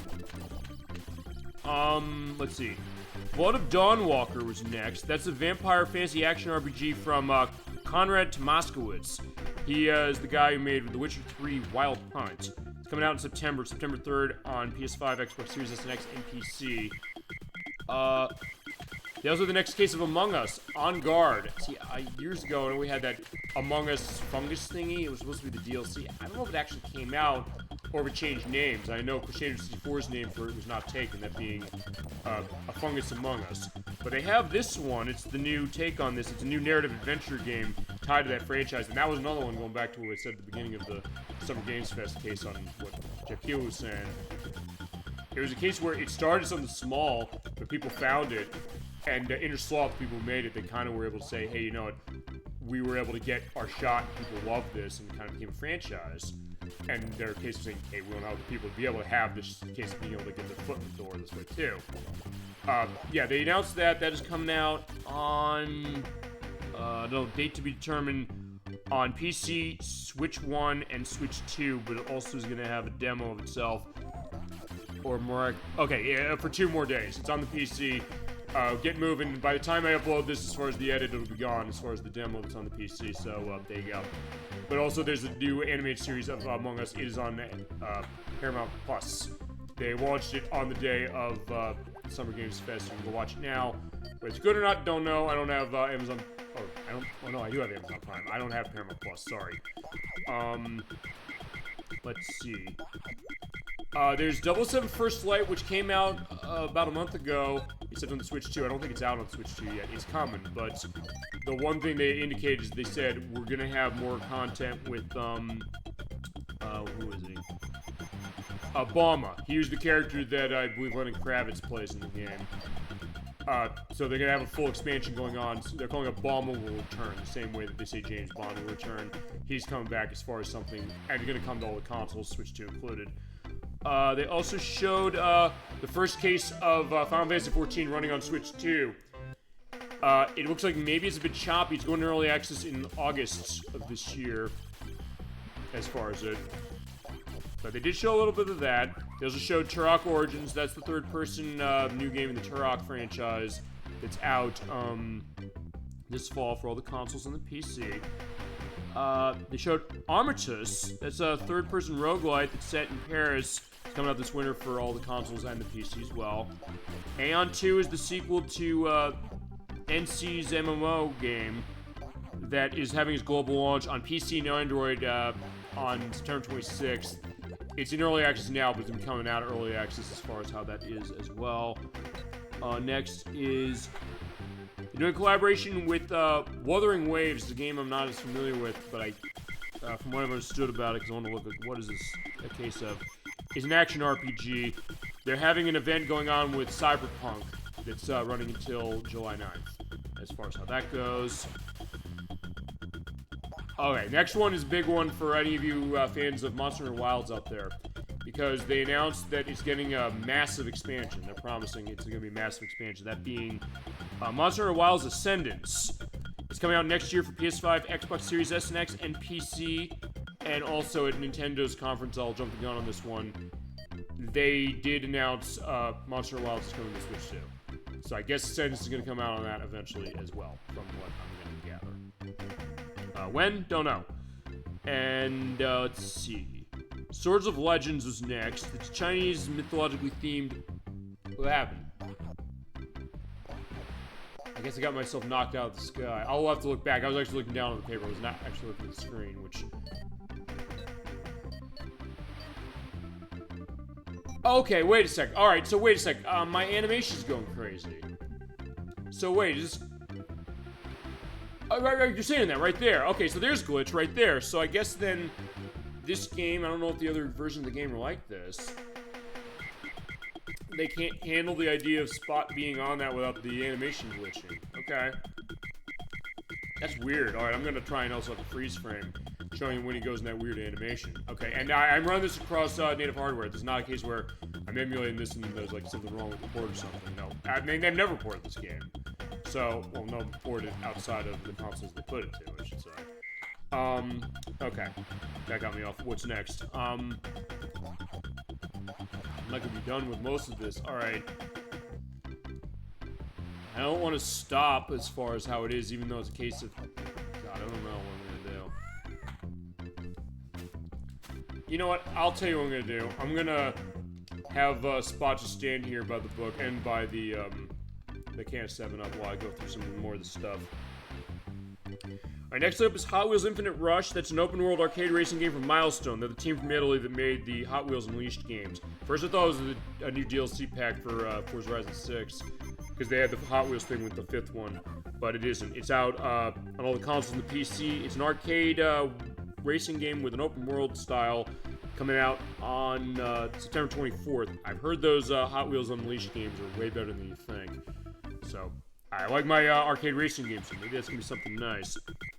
Well, speaking of racing cases, Sonic. We did get a case of what's going on with the 30th anniversary, or 35th anniversary of Sonic.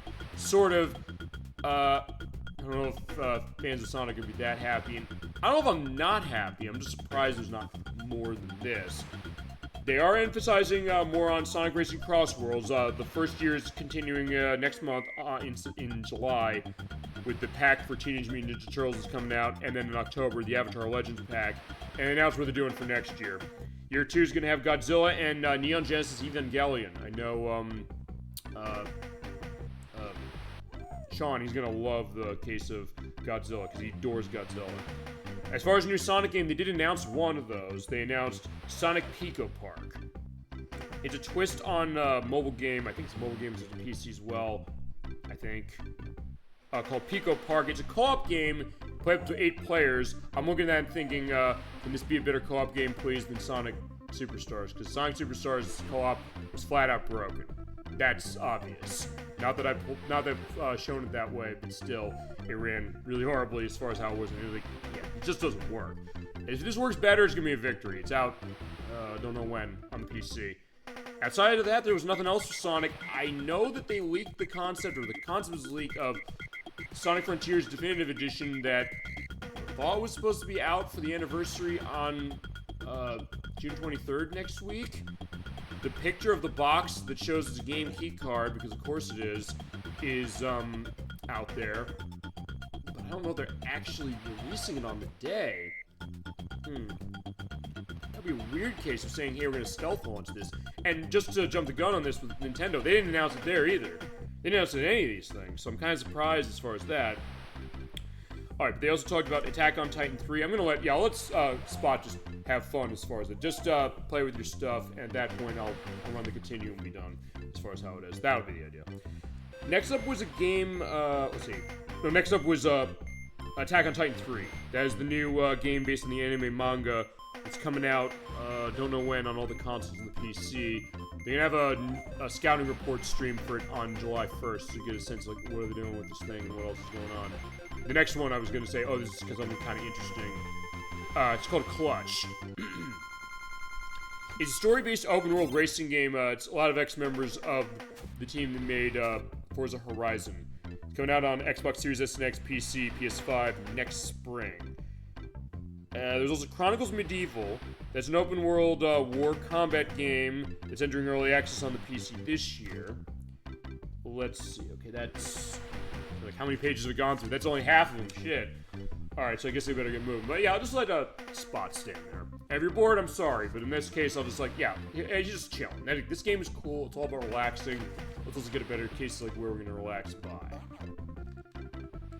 Because honestly, it does look a little potentially bad. Yeah, let's get the nice speaker on it. There you go. Okay, I didn't kill him, so there you go. Let's yeah, you're gonna snap our fingers to the great beat of the music. Okay. Let's see, what was next? I just gotta see like who was going on there. Did I miss something here? Oh no, I didn't. Sea of Remnants is next. That's a free-to-play ocean adventure RPG. It's coming out this year for PS5, Xbox Series S and X, and PC. They gave an indication there's sales going on of Capcom stuff. It might be over by now, but either way, there's that. I said I'm talking everything. We're talking everything. Hitman World of Assassination is a new event going on until July 5th for all the consoles and the PC. That's starring Wiz Khalifa. I believe he's a rapper at an MMA artist, I think, of sorts. Also, Pal World. It's finally coming out officially. It's been in early access for a while, but it's coming out of early access and hitting 1.0 version on all the consoles that are not Nintendo, of course, and PC on July 10th. So yeah, the game is coming out fully as far as how it is. Okay, next is the best thing they announced at the Summer Games Fest presentation. A game that, when I said this when we did Link's Awakening a few weeks ago. I said, while doing the audio test, I was basically watching that because I realized it was happening during it, and I said, what are they doing with this that maybe I can get excited about on the mic and go like, oh my god, they announced this. It came after I already stopped recording because I got ready for the show. But, The Wolf Among Us 2, that has been in development hell forever. That was a case where they said they were going to make it. It was from before Telltale initially went out of business. Now they're back in business. So yeah, Big B Wolf, he's coming back. I remember I used that as my off-screen content last year. But yeah, the sequel, finally coming. It's coming next year. Switch 1, Switch 2, Xbox One, Xbox Series S and X, PS5, and PC. This one's going to be directed by Zach Garris. He directed Life is Strange True Colors and Life is Strange Before the Storm. And they did confirm that Jared Emerson Johnson is coming back to do the music. We do have all the voice acting from the first game as far as the characters who are still remaining who are there. So you have Big B's voice is still there as far as how it's going to be. And also, they also confirmed this year that if you can't wait for that game, and I can't wait for that game, I'm going to be there day one for The Wolf Among Us 2. You better believe that. They're remastering the first one. The Wolf Among Us Remastered is coming out this holiday for all the consoles and the PC. They're adding new content. They're rebuilding the original as far as the engine. They're going to have extra behind the scenes and removed ideas and concepts involved to it. So it'll almost be like, almost the same way like the digital clips collections tend to be. And I'm also going to say this. If it's a case where they censor the nudity in some way, in the sense that they give you a stream option, is that I'm not against this. I'm against censorship. I don't want them to censor the nudity, but I want to show that game live on the show. And if I can get the case of showing that game live on the show, I don't care that I streamed it last year. I will stream it again for that remastered version. But if you haven't played Wolf Among Us, for the love of God, go get that game when it comes out this year. And we were begging, Nikki and I were begging Edwack last week, saying, play this game, it's awesome. And the sequel is coming out. I could not be happier. That is amazing. Also coming out next year, but not next year. Don't know when this is coming out. It's really early. They're doing a sequel to Stellar Blade. Blood Rain is the name. It's Stellar Blade Blood Rain. It's in very early development. There's a new character called Evie who's in the lead. It's Shift Up who's still definite as far as it. We don't know what's coming out. We don't know what it's coming out on. And then the last two announcements were big ones. Streetfighter 6 is its fourth year. They're adding Yasmin, Bosch, Arjun, as well as Tifa from Final Fantasy VII. They're starting this on August 3rd, but Tifa's not coming out until next spring. They're going to add materia as far as her, so it's actually going to be tailored to the Final Fantasy experience, and also they ended with something that I don't think anybody was disappointed to see. Final Fantasy VII Revelation. That is the third part of the Final Fantasy VII trilogy series as far as it. They also announced it's coming out next spring for everything. It's coming out on the same day for everything. It's coming out on PS5, Xbox Series S and X, PC, and Switch 2. So it's going to be a simultaneous release. So I don't think it's going to not be able to sell this time as far as, whatever they meant on Rebirth not selling, apparently. That being said, they did have to say a couple things that were a bit different. One thing, anyway. The voice of Sephiroth from the first game, or first two of them, they weren't able to get him for this one, or I don't know what happened necessarily, but they recast him, so it's gonna be Travis Willingham is gonna be voicing him this time. The airships are here, so it doesn't mean we have Sid flying around with it, but this as well. And they emphasized Vincent Valentine being here, and it's Matt Mercer, who is going to be voicing him as this. That was the end of that, and also, yeah, Spot's running out of time, but... Alright, I do need to get a sense of, like, different scenery. You know what, I guess I'll try and play a little bit, and we'll go to Microsoft and Nintendo. I guess I'll probably have to speedrun those cases a little bit. Yeah, I'm turning this into a 4-hour play as far as just because I'm announcing all this stuff. Okay. Alright, fine. Let's get to the end of it. I can't just be sitting here as far as I said. Alright, that at least I was able to get through all that, and then I think what I'll do is I'll just go to the title screen.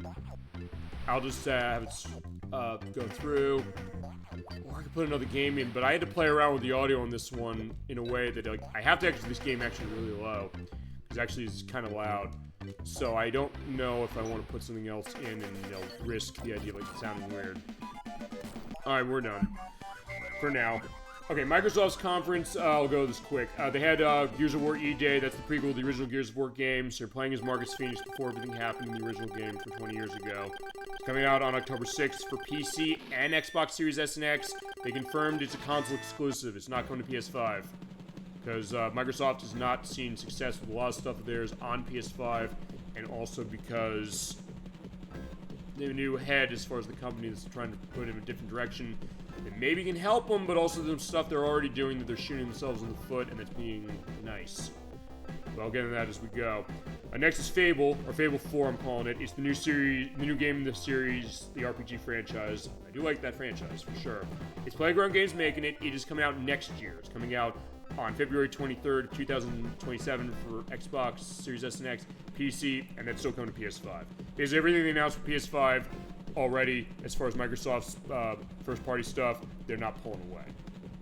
Just they didn't announce it, they're basically saying, like, okay, no, we're not going to put it on for you.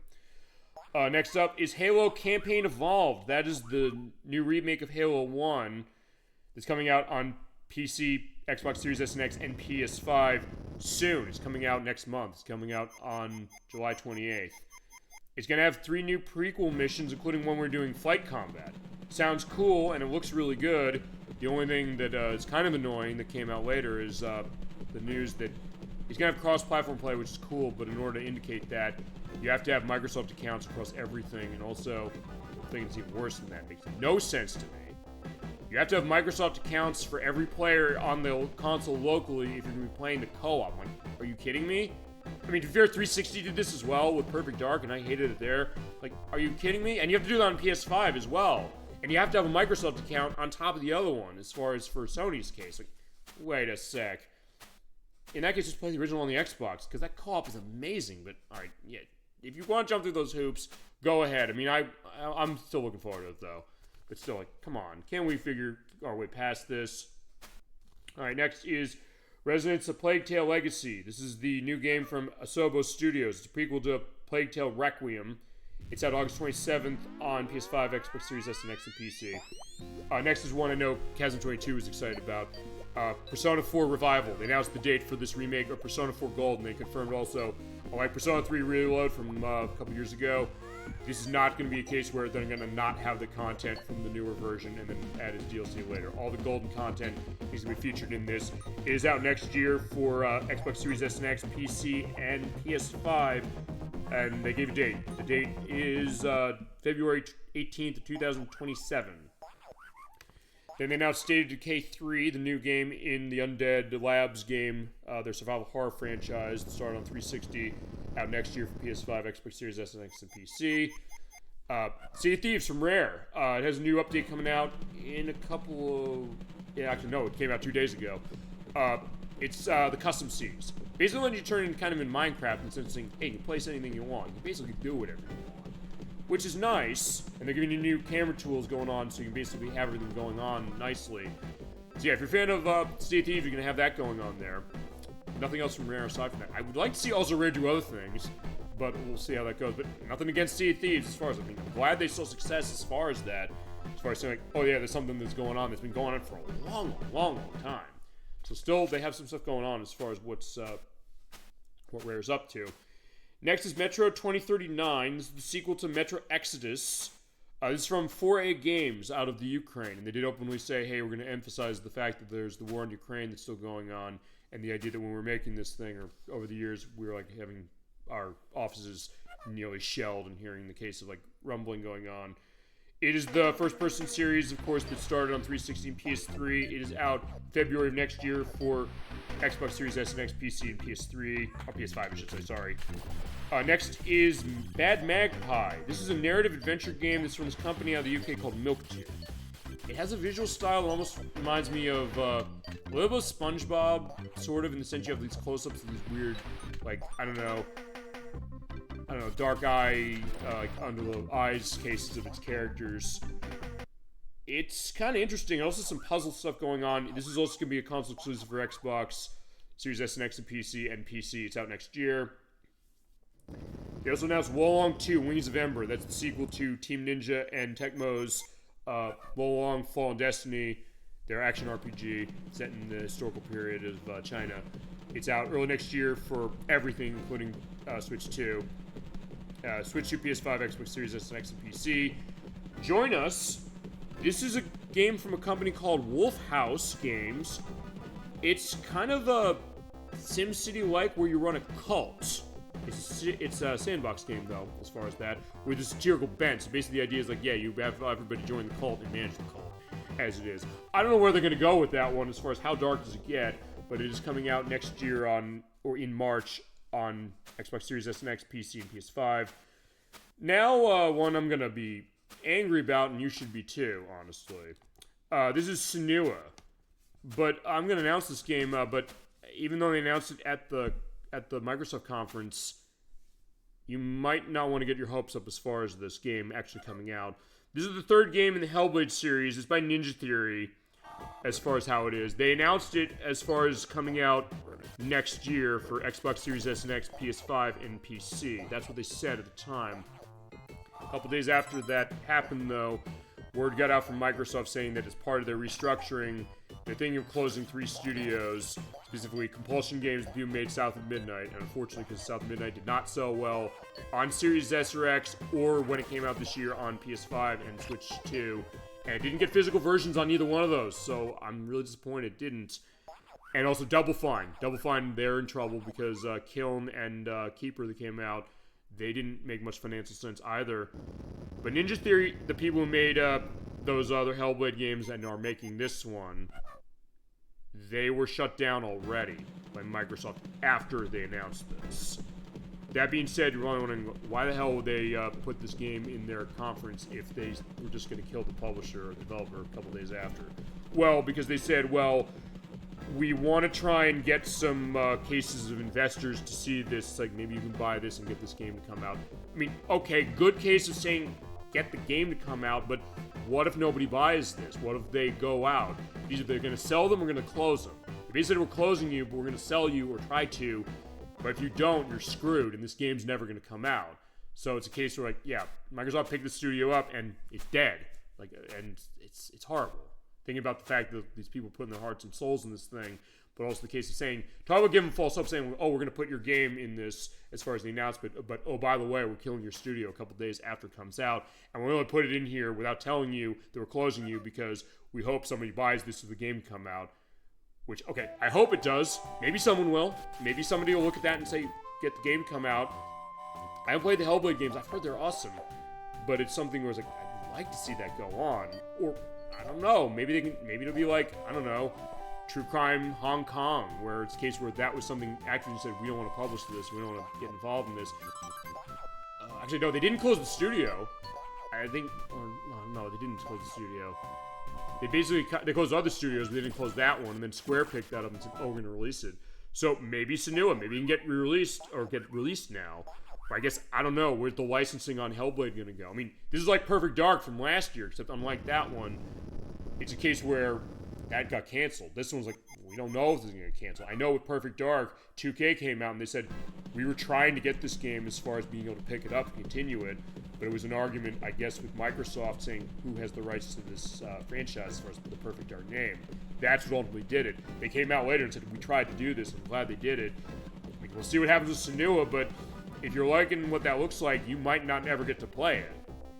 And considering Microsoft had this perspective saying getting studios and closing them down, I know they have new management going on now. They're going to try and go back to certain things that were semi-successful years ago.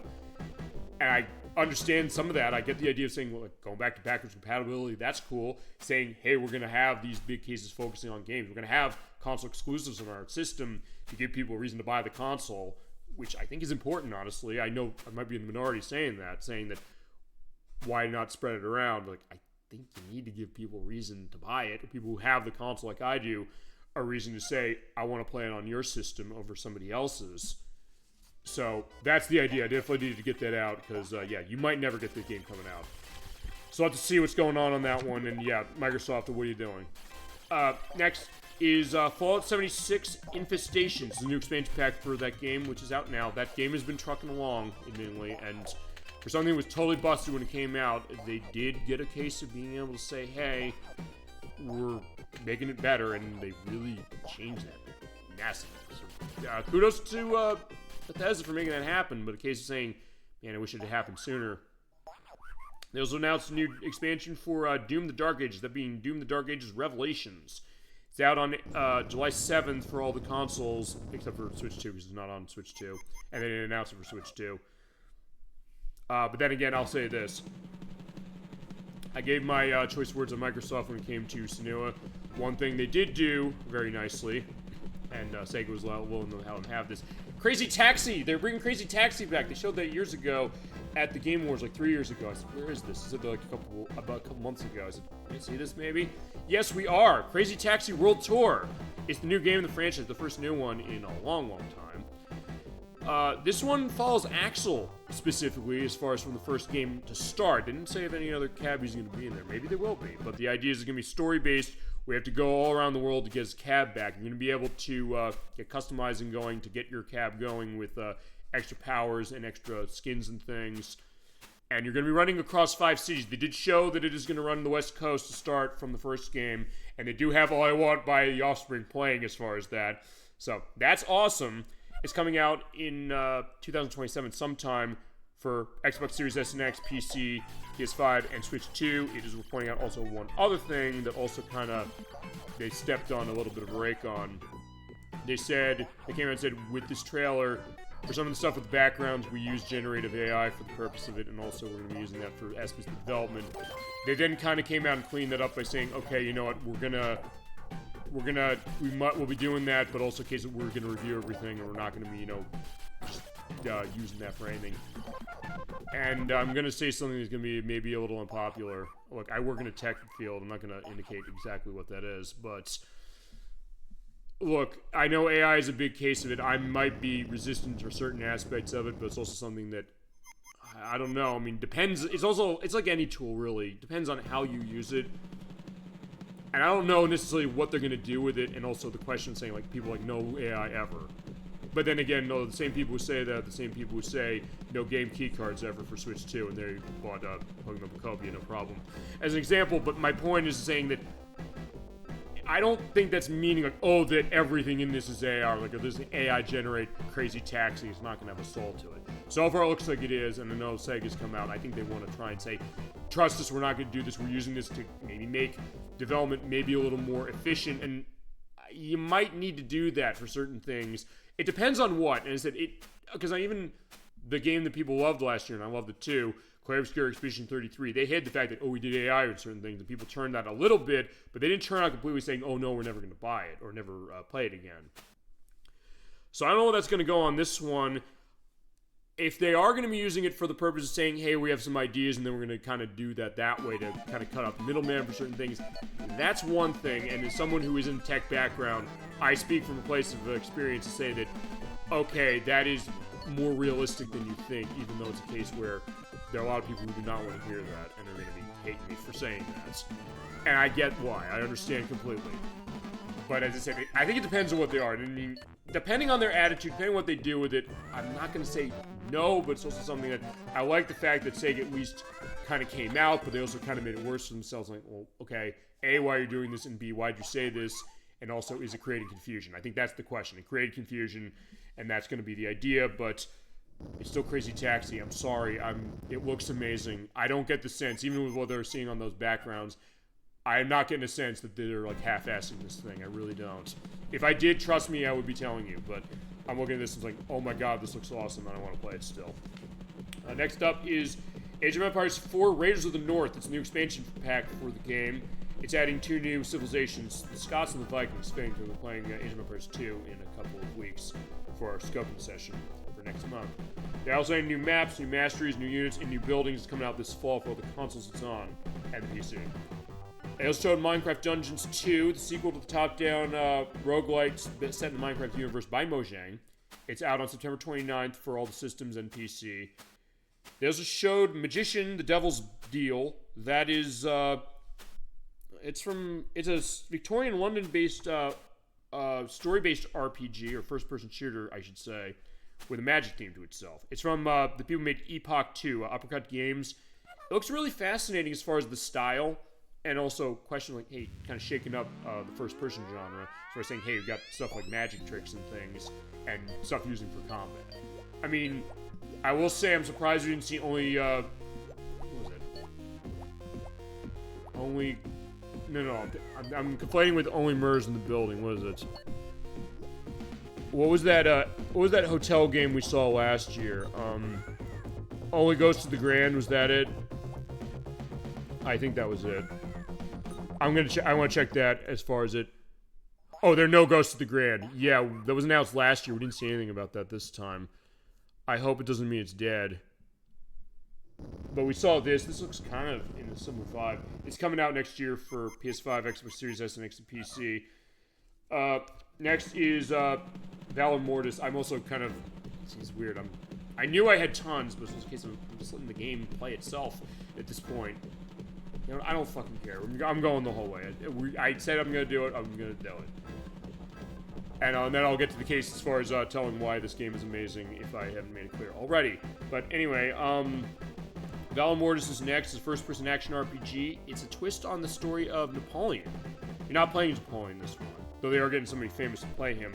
That being Vincent Cassel from Eastern Promises and some other movies as well. You play as this other character who's resurrected by him. You have to fight around as far as how it is in this, as mentioned, action RPG. It's from one more level. They're out of Poland.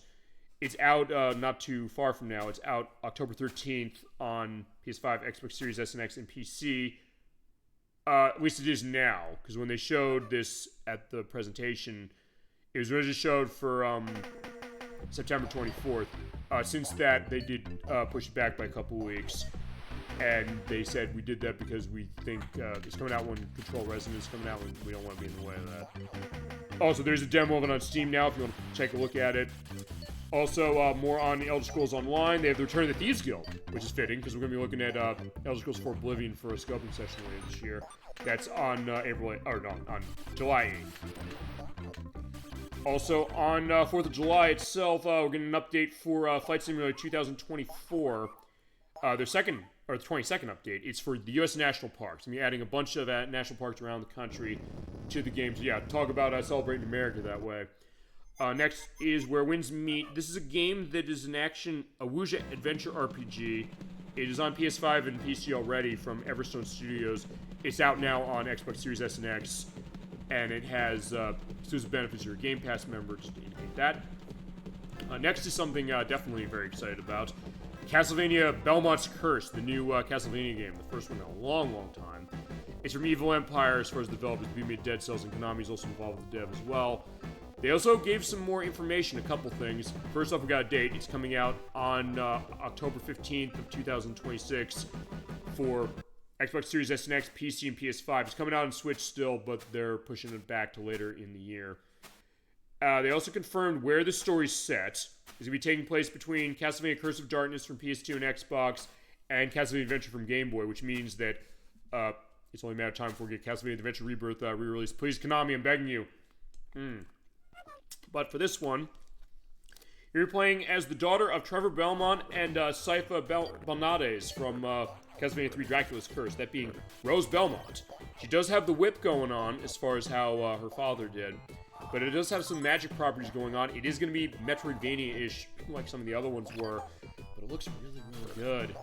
And even though it's not Konami specifically making as far as the only them, remember, Dead Cells did have ties in with Castlevania, and from what I understand, they were really good. So, yeah, this is going to be a cool one as far as I'm looking forward to it. Also, I think I mentioned when they first announced this back in February, the question was by Konami Digital Entertainment, did that mean this is going to be a digital-only game? No, it is not. They confirmed after I recorded that, when we did Sonic Labyrinth, that they're going to be having that physically released as well, which is awesome. Next up is Vivarium. This is the adventure cozy life sim from this company called Studio Meadowflower, but the hook on this one is that it looks like classic anime, like from the 80s, 90s, almost like a Studio Ghibli look. I know Crunchyroll's involved with aspects of this when it comes to the animation. It looks absolutely gorgeous as far as how it is. And I guess a new twist as far as something like that. In a way, it almost looks like, I'll tell you, this wasn't a cozy life sim necessarily, more adventure case. That game Dolly Finn mentioned to me. What was it called? Why am I blanking on the name of it? I'll let down what the name of that game was. I don't know why it's blanking on my mind. It reminds me a little bit of that. It's coming out next year for PC and Xbox Series S and X. Yeah, again, exclusive to Xbox Series S and X for console. And then, not much on this, but we did finally get a confirmation, Persona 6. Sega and Atlas are making it. It's coming out on Xbox Series S and X, PC, and PS5. But outside of that, we don't know anything else. But for years, the question, when are they getting into Persona 6? They're getting to it. If it's coming out, don't know. I would not expect that, on my guess, until 2028 at the earliest. And even then, I don't know. I'm shooting in the dark on that one. I do not know what's going on with it outside of the fact that they showed the teaser. It's like, it's coming. That's all we know. And hey, it's coming. At least we know that. So it's not a case of saying what's going to go on. But either way, you can be ready for that eventually. Maybe not today, maybe not tomorrow, but soon and for the rest of your life. Next is a game I know Edwack and Nikki were really excited about. Actually, one we didn't talk about last week. It didn't come up as far as it. Spyro Realm Reborn. They're doing a new Spyro game. Finally. It's been a while since the Spyro Reignited trilogy. And his choice for Rob made that, who is making this new game in the Spyro the Dragon franchise. They did emphasize that it is going for a little more of an open style with itself. They did emphasize also Tom Kenny's coming back as the voice of Spyro. And it's out next spring for PC, Xbox Series S and X, PS5, and Switch 2. Next also was Clockwork Revolution. They showed this last year. There was that steampunk first-person shooter, kind of some Bioshock vibes. Mixed with a little bit of Outer Wilds 2, sort of.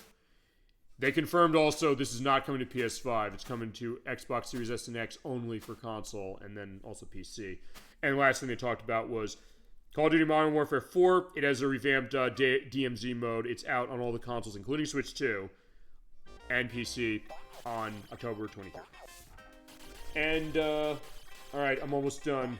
Yeah, I know, it's weird. I feel like I need to be rushing through this stuff. I'm not rushing. I said I'm going to cover all this stuff because I want to give you a full show. In this case, those are probably going to make the edit easy, except for the name of that game that I'm forgetting the name of what that is.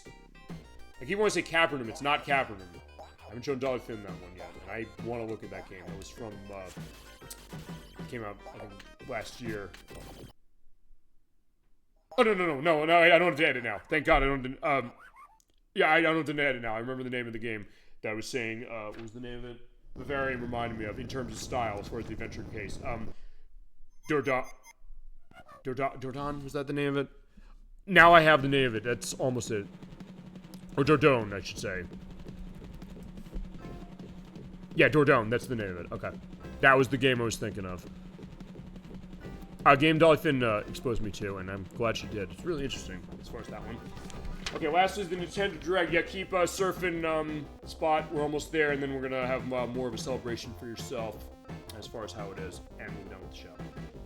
Because we just have tons to go through, and know if I want to go through how many games I went as far as through this, but I said, I'm giving you a jam-packed show. That's how we're justifying almost 5 hours of Cool Spot.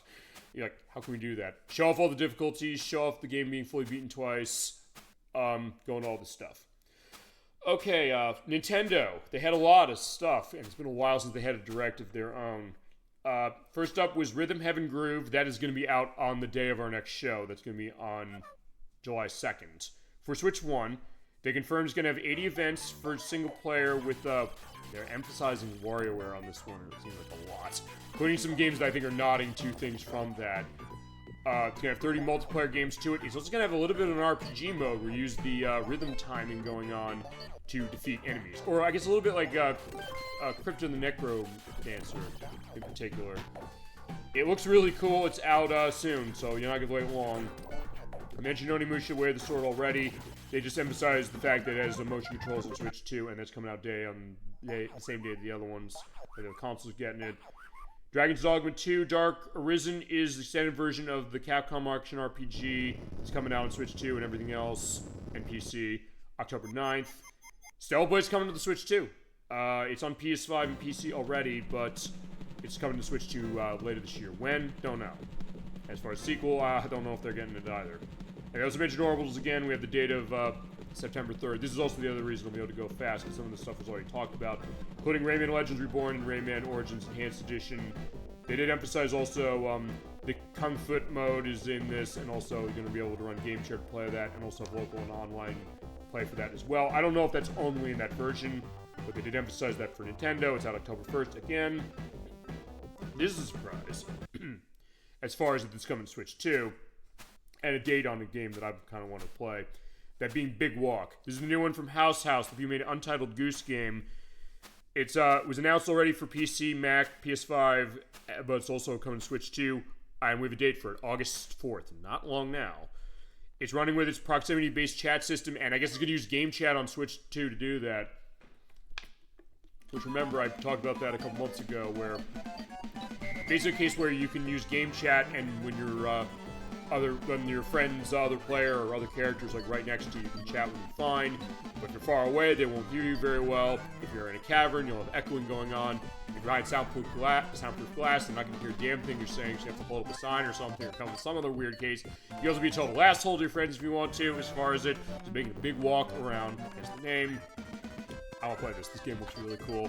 And given how Untitled Goose Game was insanely fun and insanely hilarious, yeah, it looks like it's going to be in the same mold. Next up is a game I know Edwack and Nikki are really into, and they mentioned last week that they were looking forward to this, despite the fact that it's a game keycard release in one way on Switch 2. That being One Piece Grand Gourmet. You know they love One Piece. Based on the anime manga series. This is a cooking restaurant management game. Kind of a little bit like Overcooked, but honestly, maybe more like, I don't know, almost like a tycoon game. Sort of about how you get that set up. You have 400 characters from the series that are going to be covering within this. There's going to be mouse control in the Switch 2 version. It is going to be on Game Keycard on Switch 2, but it is going to be on Switch 1 as well, and it's also going to be on the PC. It's coming out on October 23rd. They'll be first in line, as far as they said. Nothing gets Edwack to violate his belief in game keycards like Pokemon and One Piece. And speaking of which, Pokemon Pocopia. That game became a bit of a sensation a couple months ago, but with it dying down a little bit recently, they said, okay, we got new content coming for you. Dive, in particular. That's going to be part of a free update that's coming out in August. Basically, they're going to let you go under the sea, so in that case, one of the big complaints I've heard from people who played Pokemon Pocopia, including all my friends, as far as it, is going in the water. I kind of wish I could go in the water without getting myself drowning. You can now, and you can build stuff going on underneath the sea as far as that. And in August, also, they're going to start their paid DLC stuff. It's the expansion pass. You can buy it now for $35 as far as it, but they're going to be releasing it in waves. The first wave is going to be in August. That's going to be with Bubbly Basin. They have new furniture, outfits, and Pokemon, of course. And then later on, they're going to be adding 2 new parts to it. New features for the second part, and then a new town in the third one. They're out next year, as far as the extra parts. Next is Fire Emblem Fortune's Weave. That is the new Fire Emblem game from Intelligent Systems. They are making it. I think they're going full voice acting as far as how this is on the strategy or turn-based RPG franchise of theirs. Coming out pretty soon. It's coming out on September 17th for Switch 2. It's going to be fully on card, as we're pointing out. It's also going to be $80. Given how long those games are, that might not be a crazy ask, although it is, we're pointing out. Not counting Switch 2 editions for some games, this is the first game on Switch 2 that they're asking $80 for after Mario Kart World. So, question how that's going to go, and also I guess a question of, if Grand Theft Auto 6 launches is going to be $70 when it comes out next year, Nintendo fans who've been fear-mongering about that for the past year are going to have a lot of explaining to do, as it is. Although, to be honest, as we're pointing out, Fire Emblem Fortune's Weave will be $70 if you're going to be downloading it, as far as it, because Nintendo started recently making it so that if you download games instead of going to buy them physically, they'll cut the price by $10. So physically it's $80, it's $70 as far as digitally speaking. Or if you go to Walmart, it's worth pointing out, they're doing what they used to do in the Switch 1 days, where they're basically having a $10 cut on everything Nintendo first party. So you can feasibly get Fire Emblem Fortune's Weave for $70, although actually when I checked last, it was sold out, so people didn't realize, okay, we got it. Everybody had the same idea, honestly, when it came to that. And there's something on this list I did that with, and I'm going on to bed. Next is Ninjala 2, The Uncharted Planet. That's the free-to-play multiplayer action game that was on Switch 1. The first part of this one is going to be exclusive to Switch 2 next spring. For Switch Online, they had the Donkey Kong Challenge. They have it still, I should say. These are these limited time challenges they have, almost like achievements sort of going on in a bunch of classic Donkey Kong games that are on the Switch Online, like Donkey Kong Country 1, 2, and 3, Donkey Kong Land 1, 2, and 3, Donkey Kong Jr., and Donkey Kong 3. Nothing on Donkey Kong 64, bizarrely enough. But basically, you complete little challenges, and because I'm the Donkey Kong expert, I guess, as far as these classic games, I got all those challenges finished for all those retro ones in 20 minutes, as far as how it is. But they give you little collector cards, digital cards you pick up for doing these things. These challenges are running until September 1st, by the way. But they're also going to have challenges going on with Donkey Kong Bonanza, so it got me to play that game again and go through some of the things and play further in the game to do some of the things they ask of you for it, which is pretty cool. And they also said, hey, if you have the DLC for this, DK Island and Emerald Rush, there are going to be new items and outfits coming out that are collaborating with Super Mario Brothers. They're running in waves. The first wave is running until June 30th as far as this month. Then it's going to go on week increments for through July 14th to 21st, August 4th to 11th, and then August 25th to September 1st when it's going to end. Basically, you get new outfits and things going on with Mario, with Donkey Kong and Pauline. Next is Jujutsu Kaisen Rumble Survivation. I was like, what is this thing? It is a game based on the manga, which I've never heard of. It's from Poncle. This is the company that made Vampire Survivors, like that one, survival multiplayer game that runs up to 8 players for itself. There's a lot of ties in with that manga. I'm not familiar with it, honestly. But it does look a lot like Vampire Survivors, so if you do like your surviving cases, almost on top of that, looks like Enter the Gungeon or Exit the Gungeon a bit. It's coming out this year on all the consoles and the PC. I mentioned Lords of Fallen 2 again, which is this fall and everything. They emphasize it's here. Next is Liza P Complete Edition. Switch 2 is getting a version of the NeoWiz Soul-like game that's tied to Pinocchio. It's going to have all the DLC. It's also going to have Overture, the prequel expansion that came out for it. It's coming out August 6th, digitally speaking, on Switch 2.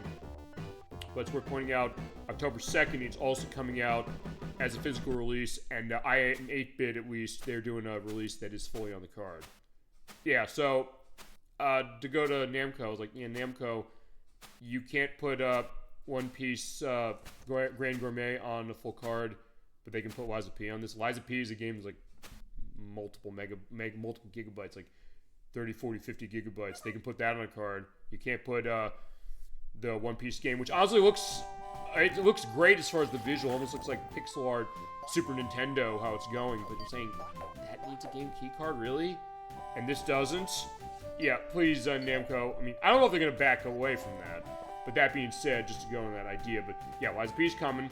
Also, next week, 3 days actually from now, Devil May Cry 5 is coming to Switch 2 with Devil Hunter Edition. It has new battle tracks going on, new character skins and colors, and new Devil Breaker weapons from Nero. So yeah, just taking Devil May Cry 5 from PS5, Xbox Series S and X, and PC, and putting it on Switch 2 3 days from now. That's on June 23rd. Next is a game I was really excited to see that they're able to bring this one back, because it's a game I wanted to buy on the Wii, but I never got around to getting it. It was Muramasa the Demon Blade. They're doing a new version of it, an enhanced version of it. It's Muramasa Revenant Blades. Yeah, as mentioned, Muramasa the Demon Blade was a Wii game from Vanillaware, the people who made Grim Grimoire, which is on Switch, and also, we got ported to Switch, I should say, and also Odin Sphere and Princess Crown. They taking extra content as far as that was in the PS Vita game, that being Muramasa Rebirth. They're adding new options, they're adding a new English dub to it as well, and it looks absolutely beautiful if you've ever seen Muramasa. And it's coming out on Switch 1 and Switch 2 and PC early next year. I definitely want to get that. It looks fantastic. Then we got some big news of your Xenoblade player. So, Chasm22, I know, was ecstatic about this. All the Xenoblade games on Switch that they haven't done Switch 2 upgrades for are getting Switch 2 upgrades. And thankfully, I think Monolith Soft learned their lesson from the Switch 2 upgrade of Xenoblade Chronicles X, where they asked $5 for better graphics. And in some cases, the graphics were worse when you got that upgrade than when you ran it in back compat mode on the console. But this time they said, okay, we're not going to do that. We're going to ask you for money for this again for $10 for each of these. But unlike Xenoblade X, they are going to give you new content. In particular, they're going to be it's going to be 60 FPS for everything and running at 4K, of course. But they're also going to give you a new bike vehicle in the first game, so you can cover the terrain faster. You get new equipment designs in the first one, and the heart-to-heart conversations are voiced now, as far as that. Then for Xenoblade 2, which needs a Switch 2 version of itself more than any of them, it is getting one, and it means it's getting reprinted. I'll get to that in a sec, because they are coming out physically and digitally. So if you bought them already, you can download the packs of them, or the upgrade pack for $10. But for Xenoblade Chronicles 2, they're adding new rare blades and a new blade quest. You can control the blades in the new mode they're adding. And also, Pyra and Mithra have new equipment designs, as far as it. And for Xenoblade 3, we're pointing out, there's a new enemy wave challenge they're adding, or new wave challenges, as well as a new hero and hero quest, and some of the event scenes are going to have voices to them. And they did confirm also that the tech upgrades in these will apply to DLC, but as we're pointing out, for Xenoblade 2 and 3, they're not going to come with DLC in this new version. I wish they would, but that's also how Animal Crossing went, so if you're going to get Torn to the Golden Country as far as the second game, or Future Redeemed for the third one, either you have it already, in which case you're all set, or if you don't, you're going to get it in particular, and that's going to be in my case. Because I don't have Xenoblade 2 or 3, but I definitely need Xenoblade 2, the Switch 2 version, because I've heard that game definitely could use a version of it. But as far as what's going to come out, well, with Xenoblade 1, its upgrade's out already, digital. So you can buy it for $10 now by going on the eShop. As far as the physical version, it's out on July 30th. It's also the same day that Xenoblade 2's digital upgrade is coming out, or digital version, and the upgrade on the 30th of July. And it's getting a physical version of itself for 2 on October 1st. And for Xenoblade 3, it's getting digital and physical on the same day, that being December 3rd. Oh yeah, and they announced a new Xenoblade game. Xenoblade Genesis, it's out next year for Switch 2. Don't know what they're doing with this, don't know where it's going in story. Don't know what's going later, don't know what's going earlier, but I know a lot of people are really excited about that. It is Monolith Soft still making it, and it is going to Switch 2 native, as far as how it is, so I'm looking forward to seeing what they can do with that one. Next is, believe it or not, one of the games that came out of this Nintendo Direct that got me the most excited. Perfect for summer as well. It's good that I'm letting this game go as far as, like, am I being lazy by talking about this game, going over the demo multiple times? No, not because of this, because the game I'm, believe it or not, most excited to see as far as it's Nintendo Switch Sports Resort. You're probably wondering why. Like, they're doing a sequel to Nintendo Switch Sports, which seems like it was too little too late when they brought that out. It's coming out on Switch 2 on October 22nd of this year. But here's the thing. Remember, it's a takeoff on Wii Sports Resort, where it takes place on Woohoo Island. I said before the Direct, I said, is it too much to ask of maybe a new Pilot Wings and a new Wave Race? That's kind of what this sort of is, to a little bit of a degree, because like Wii Sports Resort, it has the power cruising mode that is like Wave Race, and it has the flight game that's like Pilot Wings. And remember, Wii Sports Resort sold well enough that Nintendo saw that and said, hey, we can make Pilot Wings Resort on 3DS, so we got a new Pilot Wings game off of that. So maybe we can get a new one of either one of these off of this, you know? And they're not charging a full price on this as far as like 70, 80 bucks. They're charging like 60. So I'm like, okay, I want to have that. Also, they're adding thumb wrestling. They have a bunch of events going on, including some classic ones like bowling and archery and things like that. You don't have the sword thing from Wii Sports Resort. I'm surprised they don't have that one. But they do have thumb wrestling. I do love the idea of how that's going to go. It looks hilarious. As I mentioned on last week's show, I said I could put that right next to Shenmue 2, saying, you arm wrestling in Shenmue 2, you do thumb wrestling in Nintendo Switch Sports Resort. I am going to buy that game. I mean, it's like Pilot Wings and what was it? Pilot Wings and Wave Race. And talk about two great summer games that way, too. And then, yeah, RuneScape Dragon Wars, everybody announced that, or everybody discussed it. But yeah, that's coming as well. Hello Kitty Party Land was next. That's from Namco. It's a Mario Party-like with a lot of Sanrio characters, Hello Kitty, of course, and a Pomeran as well. 140 Sanrio characters for this one. It's Switch 1 and 2 only. It's out October 29th.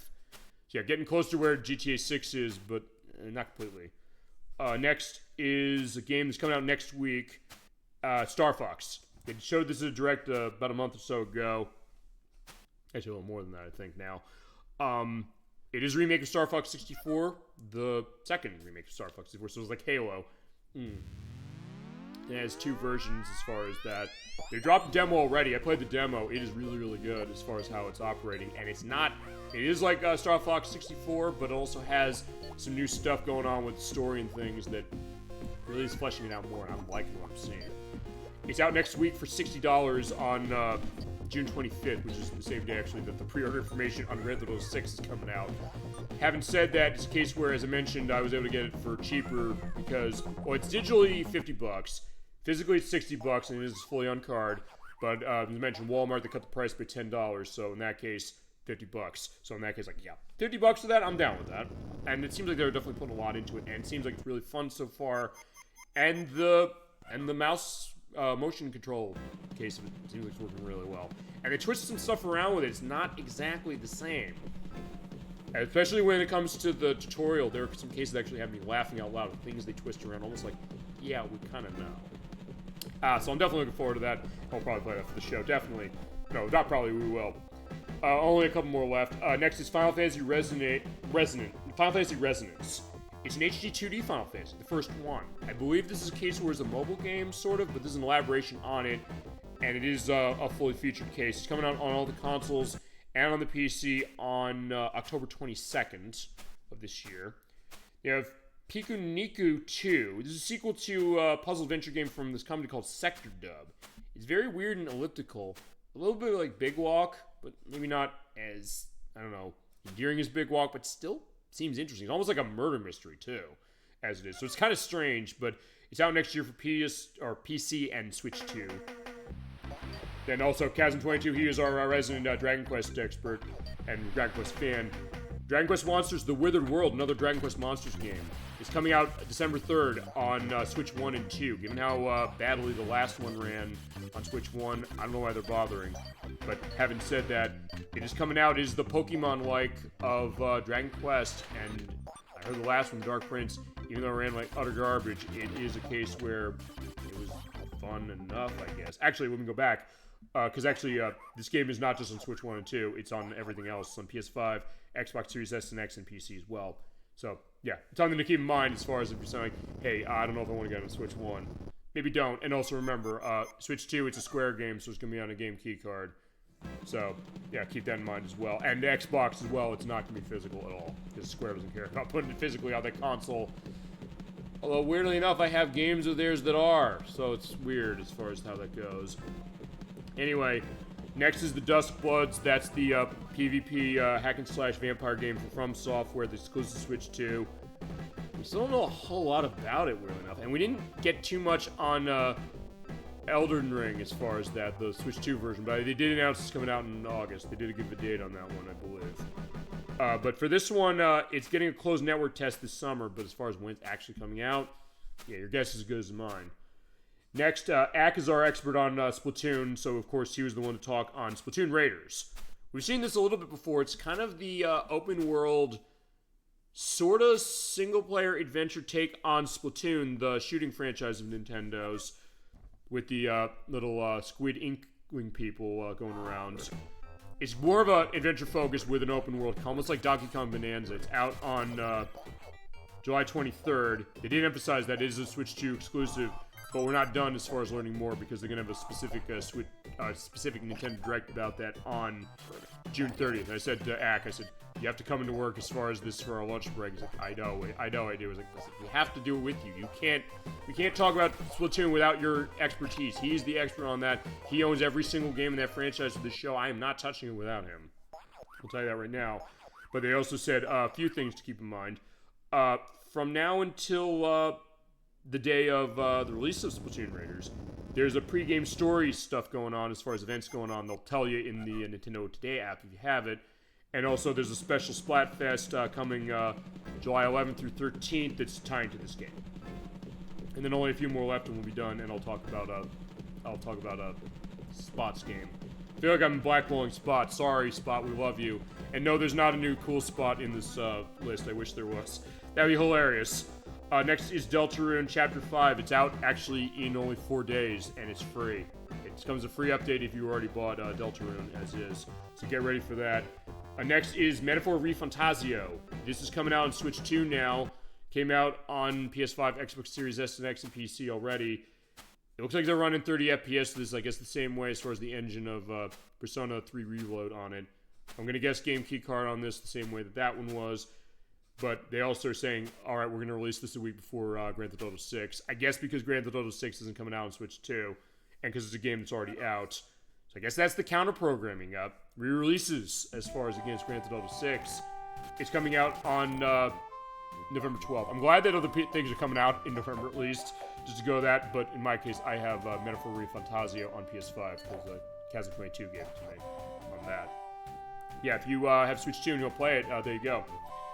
Next is Minecraft. It's getting its Switch 2 version later this year. Don't know when, but it's coming out this year. Then we're getting from Koei Tecmo, Atei Korea the Night Kingdom and the Guide of Memories. That's a mouthful. It's the new game in the Atelier RPG, or the Atelier franchise. They call it that. I don't know which one it is. It's out early next year on all the consoles and the PC. Also some stuff that's coming specifically to Switch 2 that were on other systems already, specifically Warhammer 40,000 Space Marine 2 that's out later this winter. Observer System Redux from Bloober Team, or they're publishing it. It came out 2 days ago on Switch 2. Rise of the Tomb Raider 20-year celebration. That is the Switch 2 version of Rise of the Tomb Raider, the second of the modern Tomb Raider trilogy. It's out now. They released it at the name of the Direct.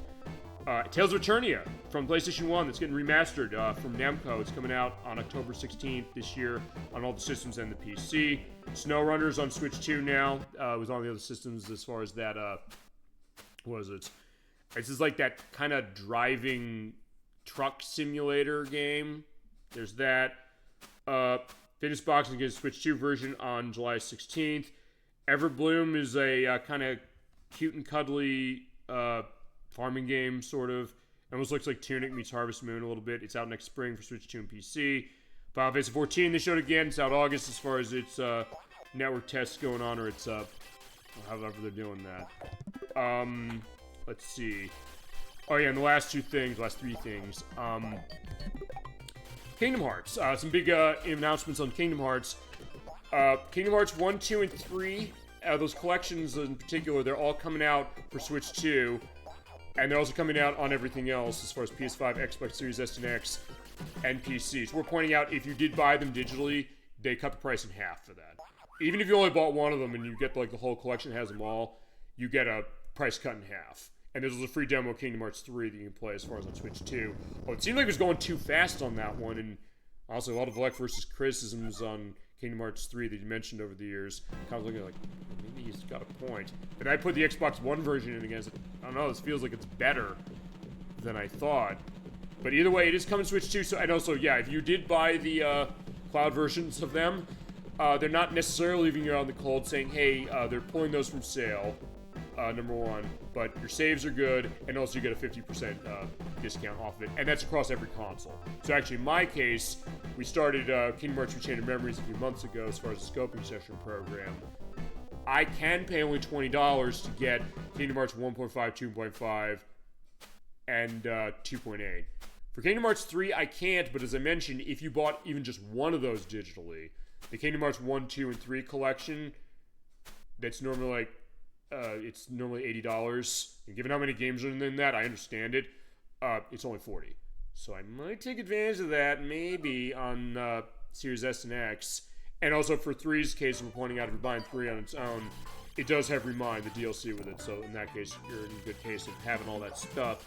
It's coming out on October 8th of this year. I mentioned it's on all the systems and it's on the PC as far as that. I think it'll be digital only on everything. So in that case, I think Square's is being like, oh, we're not going to bother with physical on Switch 2 because we're not going to do one anyway, as far as it. And also one other thing they're not going to do it with, but also in case they just come to Switch 2 sometime. Kingdom Hearts 4, they showed it. Showed full gameplay as far as it, which is the first time we've seen that fully as far as this. It looks pretty good, although a case of saying, hey, is it really high-octane action the way that 3 was? A little, but they did say, yeah, Sign of Life, it's coming. We've got gameplay going on with it, and it's coming to Switch 2 on the same day. It's coming out on Xbox Series S and X, PC, and PS5. And then lastly, and then we're going to be done with this one, the worst kept secret in the industry, The Legend of Zelda Ocarina of Time remake. Also the second remake of that game, technically. Coming to Switch 2 this year. We don't know much. They only showed the intro, showing them narrating the opening case of, you know, the boy without a fairy. But they said it's coming out this year. I mean, it's a case where I think they could go against Grand Theft Auto 6 with that. Not least of which because, remember, Grand Theft Auto 6 is not on Switch 2. And also the case that this is a case of them celebrating one of the most beloved games of all time. And a game we're going to be playing fully for the show again, even though we played it a couple years ago, and we'll also do that remake. And there'll be separate cases. We're not going to say, oh, we're going to do the remake in 2 years. I mean, I don't know, we might. We might just in general, but also we'll play the original again, as is. Crusader 64 is joining me for that one. There you go, that's everything. Sorry for all that. So in that case, well, not sorry, because I said I'm going to give you all this gaming discussion on. All these things to look forward to. Some things that maybe you're not going to be looking forward to, but other stuff I know I want to see. I want to play a lot of the stuff that we saw. I mean, I got Star Fox coming out for next week. I mean, I'm curious on Splatoon Raiders myself as far as that. Let's see. For Nintendo, I want to play Muramasa. I definitely want to play that. Let's see. I want to play Rhythm Heaven. Rhythm Heaven looked really good. Castlevania going as far as the Microsoft Crazy Taxi. You bet I want to play that. Spyro. What else? I'm trying to see other things. Vivarium. That's another one I'm really looking forward to on that one. And Wolf Among Us 2. Oh my god. Love Wolf Among Us 2. Okay, there you go.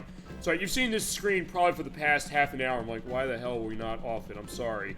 But I said I was going to go all the stuff for the Nintendo Direct and the Sony State of Play and the Microsoft Conference and Summer Games Fest. So with that, there you go. Summer can start officially now. There's your gaming explosion going on, along with Cool Spot here. I feel like maybe I've not been giving Spot a whole lot of respect for the past couple hours, but I said, there you go. That'll be the idea. But yeah, we did play through the whole game. I had a great time playing it. Final thoughts on Cool Spot is, well, final thoughts on the conferences, just to briefly indicate that I like these this year. I think this is improved from last year. Even with stuff that we didn't see, like I would like to see one only Goes to the Grand or Felt That Boxing. We didn't see that either. Maybe we'll get some of those things coming soon, but some nice stuff to look forward to. As far as Cool Spot's concerned, yeah, this game is a lot of fun. This game has a great style for a game that you would think no way this would be really interesting. Like, it's going to be a cynical marketing tie-in. It isn't. It absolutely isn't. This game has it where it counts in terms of its graphics, its audio especially, and also its gameplay. And it's unique in terms of how its gameplay goes, and being a little bit of a collectathon platforming game at a time when really that was not really a written perspective about itself. And as I mentioned, this is a perfect game for summer. If you want to get summer going as far as your gaming, and summer's starting in a few minutes at the time of this recording, this is a game you're going to want to get yourself familiar with. It is on a bunch of systems. As I mentioned, it's on Sega Genesis, which is the original version where we played it. It does not cost much, whether you're getting it loose or getting it complete. It's on Super Nintendo, it's also on Game Boy and Game Gear, and if you're in Europe, it's also on the Amiga, it's on DOS, and it's on Sega Master System as well.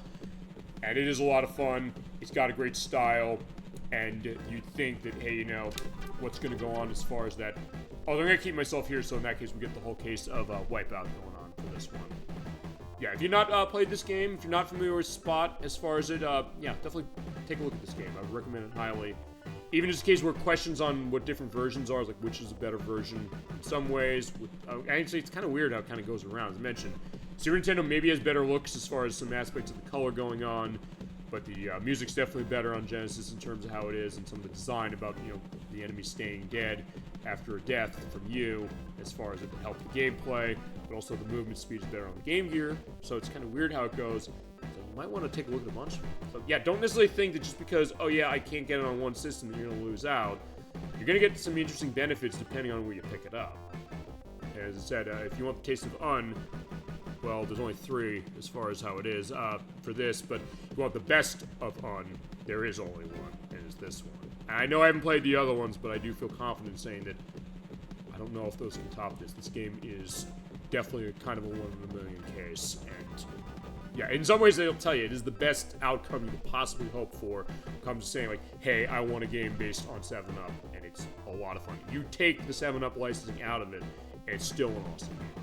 Even 33 years after, it's still great. And if you love platforming games the way I do, 16-bit platforming games in particular, or 8-bit on the portable systems, absolutely give this game a look and give it a play, or refamiliarize yourself with it. I'm glad I kind of came back to this after having not played it for a while. But with that, I am set for that. I had such a great time doing Super Bowl Game Saturday for tonight. Just to let you know, ladies and gentlemen, this is our last June show. Our last spring show. Yeah, summer's here, baby, but to get started for summer, we're not going to be here next week because next week is too many games. If you're going to too many games, you might be able to find a copy of this, as it is. In fact, more than probably, you definitely will, I would think. Because we're going to too many games like we do now every year.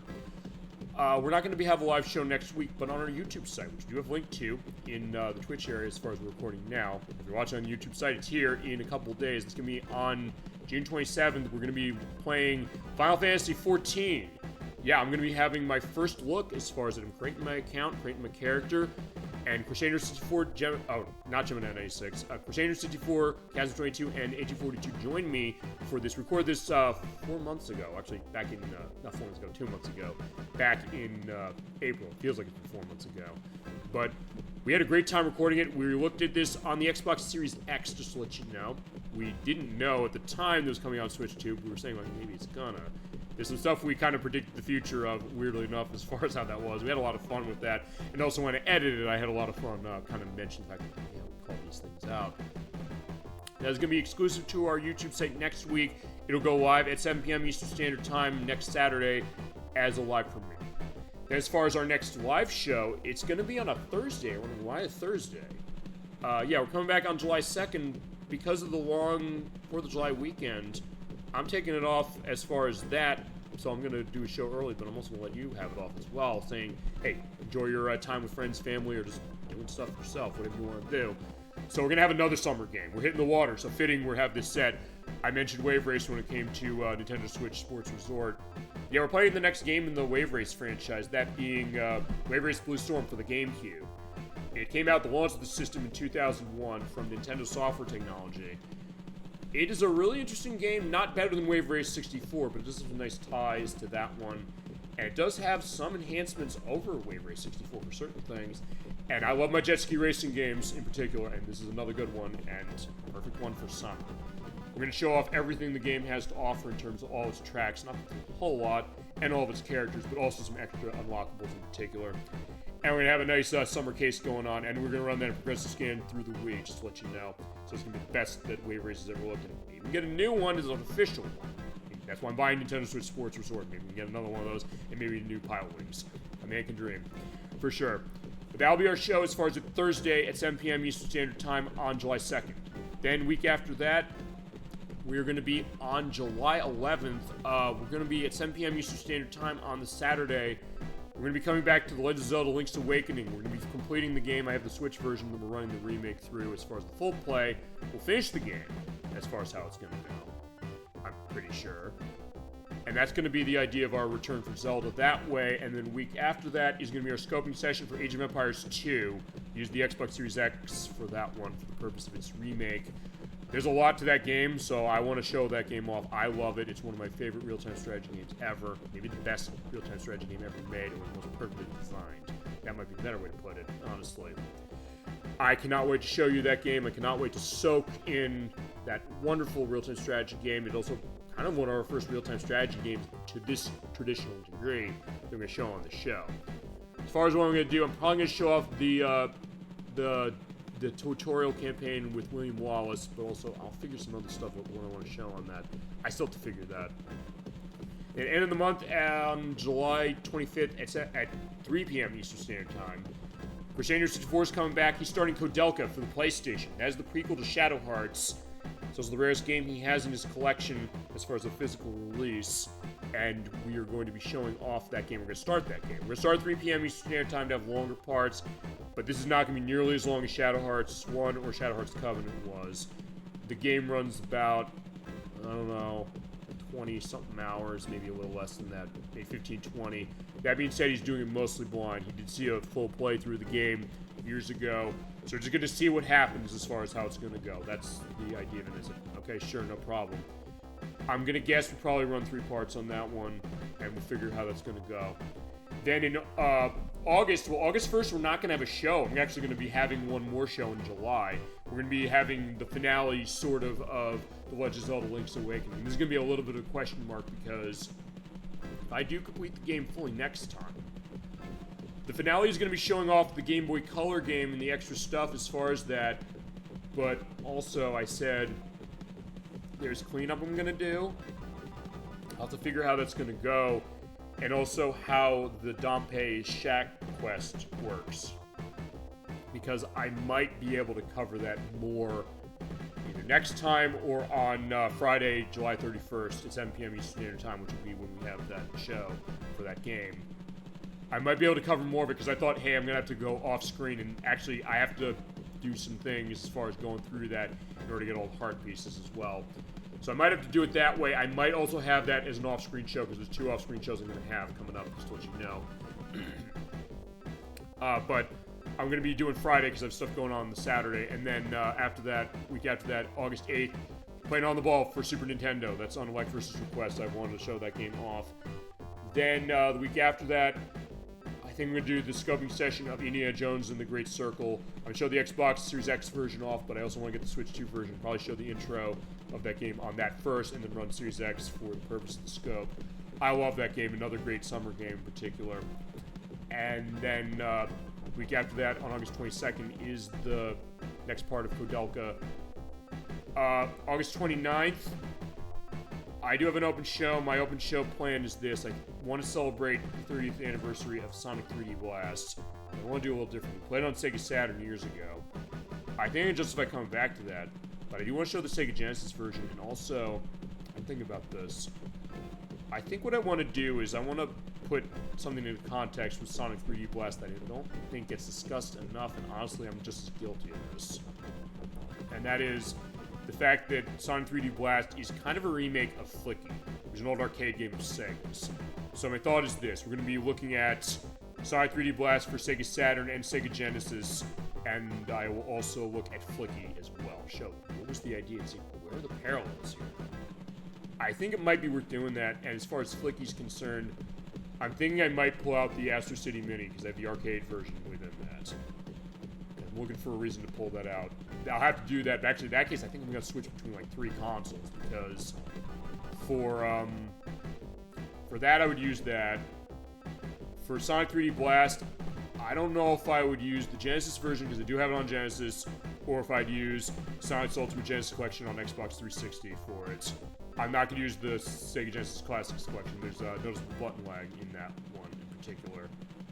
And then Saturn is its own deal. I think it's worth showing that. Again, I'm also going to have enhanced tech going on to indicate that. That's my thought as far as August 29th. And then the week after that, we're pointing out, like last year, we're only going to have 2 shows in September. September 5th and September 12th, I'm going to be away, so I'm not going to be able to have a show for you.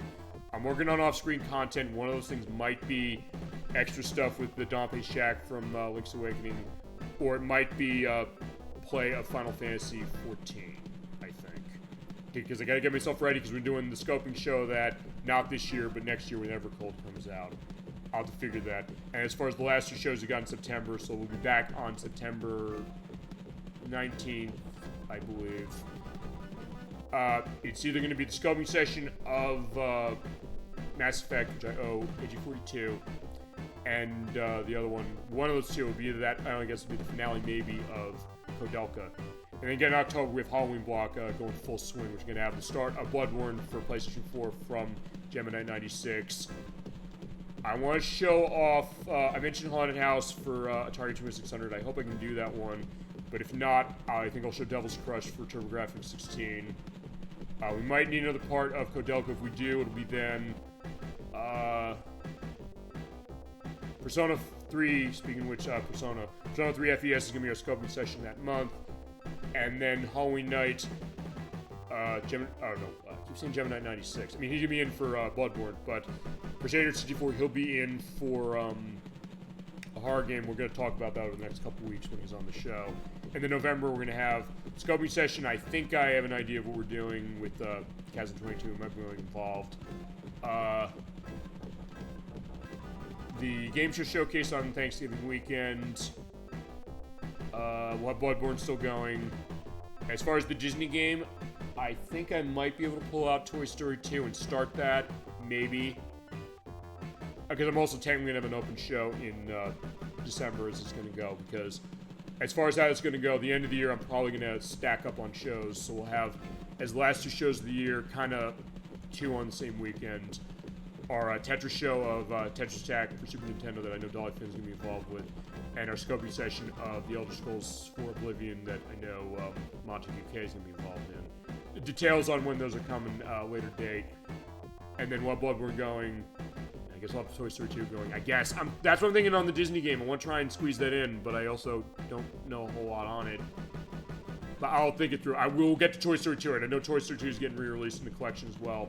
That's coming out in October, but we're going to play it on the Dreamcast when we get to that. I'll see if I can do it. I'm going to try and figure if I can get that game running. Because I want to do that game right. If I'm not ready to do it right, I'm not going to do it. But we won't not get to it, I promise that. I'll figure it out. I'm trying to figure that, so I'll play around with the idea what that is. And I guess going as far as that, that's really all we got. And then next year we'll have Final Fantasy 14 scoping session. I'm also going to double up, by the way, when it comes to coming back to some of those games. I'm going to start coming back with, at some point, BlazBlue Calamity Trigger and Phoenix Wright Ace Attorney. Since I'm doing blinds on those, as far as going blind on them, I'm going to basically alternate off. So 1 month I'll do BlazBlue, and then another month I'll do Phoenix Wright. And BlazBlue will also run for a while anyway, because that's going to be 12 parts because of each of the characters I'm going to do a show for. So that's going to be a ways out anyway, as far as how it's going to go through. That's probably going to go into 2028, honestly, now I'm thinking about it. And that's really all I got. And I guess next time we come back to Spot, I guess it will be with either the Game Gear version of this, or I might look for Spot on Game Boy, or I might get Spot Goes to Hollywood, and I don't know what version I'm going to get. I might want to get one of the CD ones on that one, though. Probably on Saturn or PlayStation, depending on which I can figure. But I'll come down the road, and I guess next time also we come back to a corporately sponsored game like this. It'll probably be whenever Edwag, Nikki, and I do our second chance on McDonald's Treasure Hunt Adventure for Sega Genesis at some point. But that's going to be the idea as far as how it is. So with that, it is summer now. Talk about kicking off summer right with Cool Spot. Thank you so much for watching Super Bowl Game Saturday, everybody. Thank you so much for joining us this month. Sorry we're not going to be on for the rest of the month, but we got content for you. We're not forgetting our Super Bowl Game Saturday family on our YouTube site. So hope you have a great rest of your night, a great rest of your weekend, a great rest of your June. a great start of your summer. Stay tuned to the YouTube site next week. Stop by at 7 p.m. Eastern Standard Time on June 27th for our first look at Final Fantasy XIV with Crusader 64, Chasm 22, myself, and AG42. And I will see you on July 2nd for Wave Race Blue Storm for the GameCube at 7 p.m. Eastern Standard Time on Thursday. The Super Bowl game thing. So we're all game Thursday. Getting stuff going around that way. Until then, keep being awesome. Thank you so much for watching. Enjoy your 7-Up and your Uncola case. And take care, everybody.